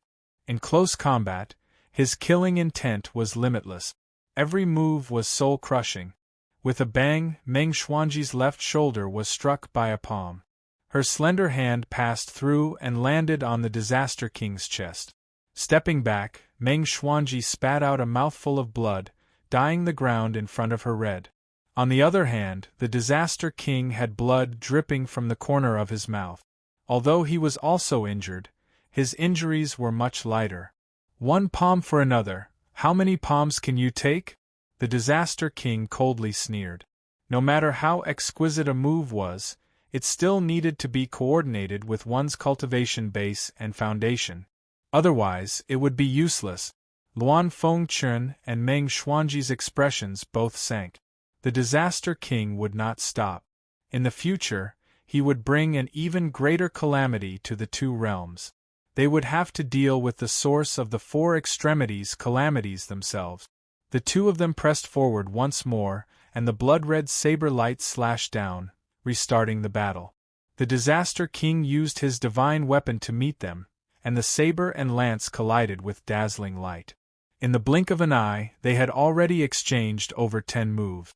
The flowing light blood saber was an extraordinary weapon, while the golden feather saber was a peerless divine weapon. One was fast and the other was sharp. Luan Fengchen did his best to avoid clashing with the saber. However, the situation on the battlefield was constantly changing, and it was not something that a single person could control. The Disaster King swung the golden feather saber, each strike heavier than the last, wanting to break the flowing light blood saber. At the same time, Meng Xuanji fought in close combat, only attacking without defending. Her slender hands were like the scythe of a death god, and all she wanted was to drag the source of disaster in front of her into hell. The stalemate ended with an ear-piercing sound. The flowing light blood saber in Luan Fengchen's hand was finally unable to withstand the sharpness of the golden feather saber, and it snapped. The gold entered his body and blood spurted out. A trace of ruthlessness flashed through Luan Fengchen's eyes. He gripped the golden feather saber tightly, unwilling to let go. An opportunity had appeared. Meng Xuanji once again received a palm strike. She gathered all of her energy into her slender hand and sent out a palm strike. Seeing this, the Disaster King erupted with energy. He hurriedly pushed aside Luan Fengchen and raised his weapon to block, but it was already too late. The palm energy surged over, and he staggered back 4 steps, vomiting a mouthful of blood. Golden feather saber. At this moment, Meng Xuanji used a secret technique, and the golden feather saber in the Disaster King's hand suddenly changed. It broke free from his grasp and stabbed back. The Disaster King hadn't expected this sudden change. In that moment of crisis, his body unconsciously leaned to the side. In the next instant, the golden light pierced through his body, bringing with it a fountain of blood. Ugh! The Disaster King groaned and retreated a few more steps. He then stomped his foot and used the momentum to escape. On the other side, the heavily injured Meng Xuanji and Luan Fengchen both staggered back, blood flowing from their mouth. They wanted to chase, but they didn't have the strength. Damn it, we still let him escape. Meng Xuanji's eyes flashed with unwillingness. If the golden feather saber had moved just a bit more, today's battle would have been over. 3 disaster experts' ability to judge danger was truly extraordinary. In that situation just now, the Disaster King had been able to dodge at such a close distance. It was truly extraordinary. Let's go. If someone else comes, our situation won't be good. Luan Fengchen picked up his broken saber. Okay. Meng Xuanji put away the golden feather saber and dragged her heavily injured body away. A day later, the news of the Disaster King being heavily injured quickly spread throughout the world. The 4 extreme armies' attack was immediately stopped, and they no longer dared to rashly advance. In the manner of the Marquis of Jiming, Ning Chen looked at the information he had received and a strange smile appeared on his face. It was a pity that the Disaster King hadn't died at Meng Xuanji and Luan Fengchen's hands. However, this wasn't unexpected. If 3 disaster experts died so easily, then the 3 disaster experts would be laughable. Luan Fengchen was the holy son of the 4 extreme holy sons. Although his strength was unquestionable, his status was too special. Ning Chen had to admit that he couldn't completely trust him.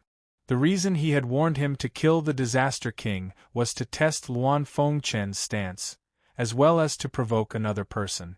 That person was the Golden Staff Imperial Teacher.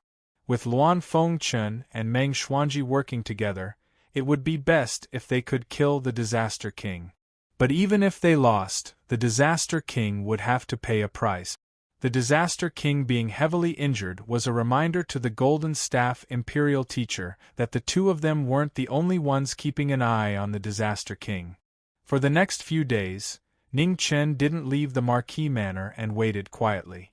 Sure enough, on the fourth day, the Golden Staff Imperial Teacher couldn't bear it any more and came to the manor. Boy, this old man has come as promised. The Golden Staff Imperial Teacher hid the anxiety in his eyes and laughed. Ningchen smiled and glanced at Lu Ruoshi. Ruoshi, serve the tea. Yes. Lu Ruoshi bowed and immediately went forward to serve the tea. Senior Golden Staff, please. Ningchen said. The Marquis of the Grand Xia really knows how to enjoy life. Good tea. The Golden Staff Imperial Teacher drank the tea and smiled. Hearing the former's words, Lu Ruoshi wanted to laugh, but she forced herself to hold it back. The Marquis was a very stingy person. He had said that the type of person drank the type of tea. This tea was the most common type of tea. It was impossible for him to take it out for a banquet. Ningchen smiled. The Golden Staff Imperial Teacher didn't know how to appreciate tea. Not to mention tea, even if you gave him a cup of cold water, he would still say it was good. Ruoshi. Ningchen spoke again. When Lu Ruoshi heard this, she went forward and poured another cup of tea for the Golden Staff Imperial Teacher before retreating behind the Marquis. Since it's good tea, Senior Golden Staff Imperial Teacher should drink more. Ningchen said. Although the Golden Staff Imperial Teacher was anxious, he still drank the tea. But just as he put down the teacup, he saw that the boy was still asking the girl to pour more tea. He immediately said, Boy, the tea is finished. Isn't it time to talk about business? Senior Golden Staff Imperial Teacher, don't be anxious. The phoenix blood will eventually belong to you. No one can take it away. Ningchen chuckled. Don't laugh. This old man will only ask you one thing. Do you really have full confidence in getting rid of this king of calamities? The Golden Staff Imperial Teacher asked in a deep voice. Of course. Although this junior is not talented, as long as Senior Golden Staff Imperial Teacher is willing to cooperate, I still have confidence. Ningchen held the teacup in his hand and said, Good. As long as you have a way to force him into a situation of certain death, this old man will promise to help you get rid of him. The final phoenix blood will be split between us. The Golden Staff Imperial Teacher said. The people of the world will definitely be grateful for Senior's righteousness.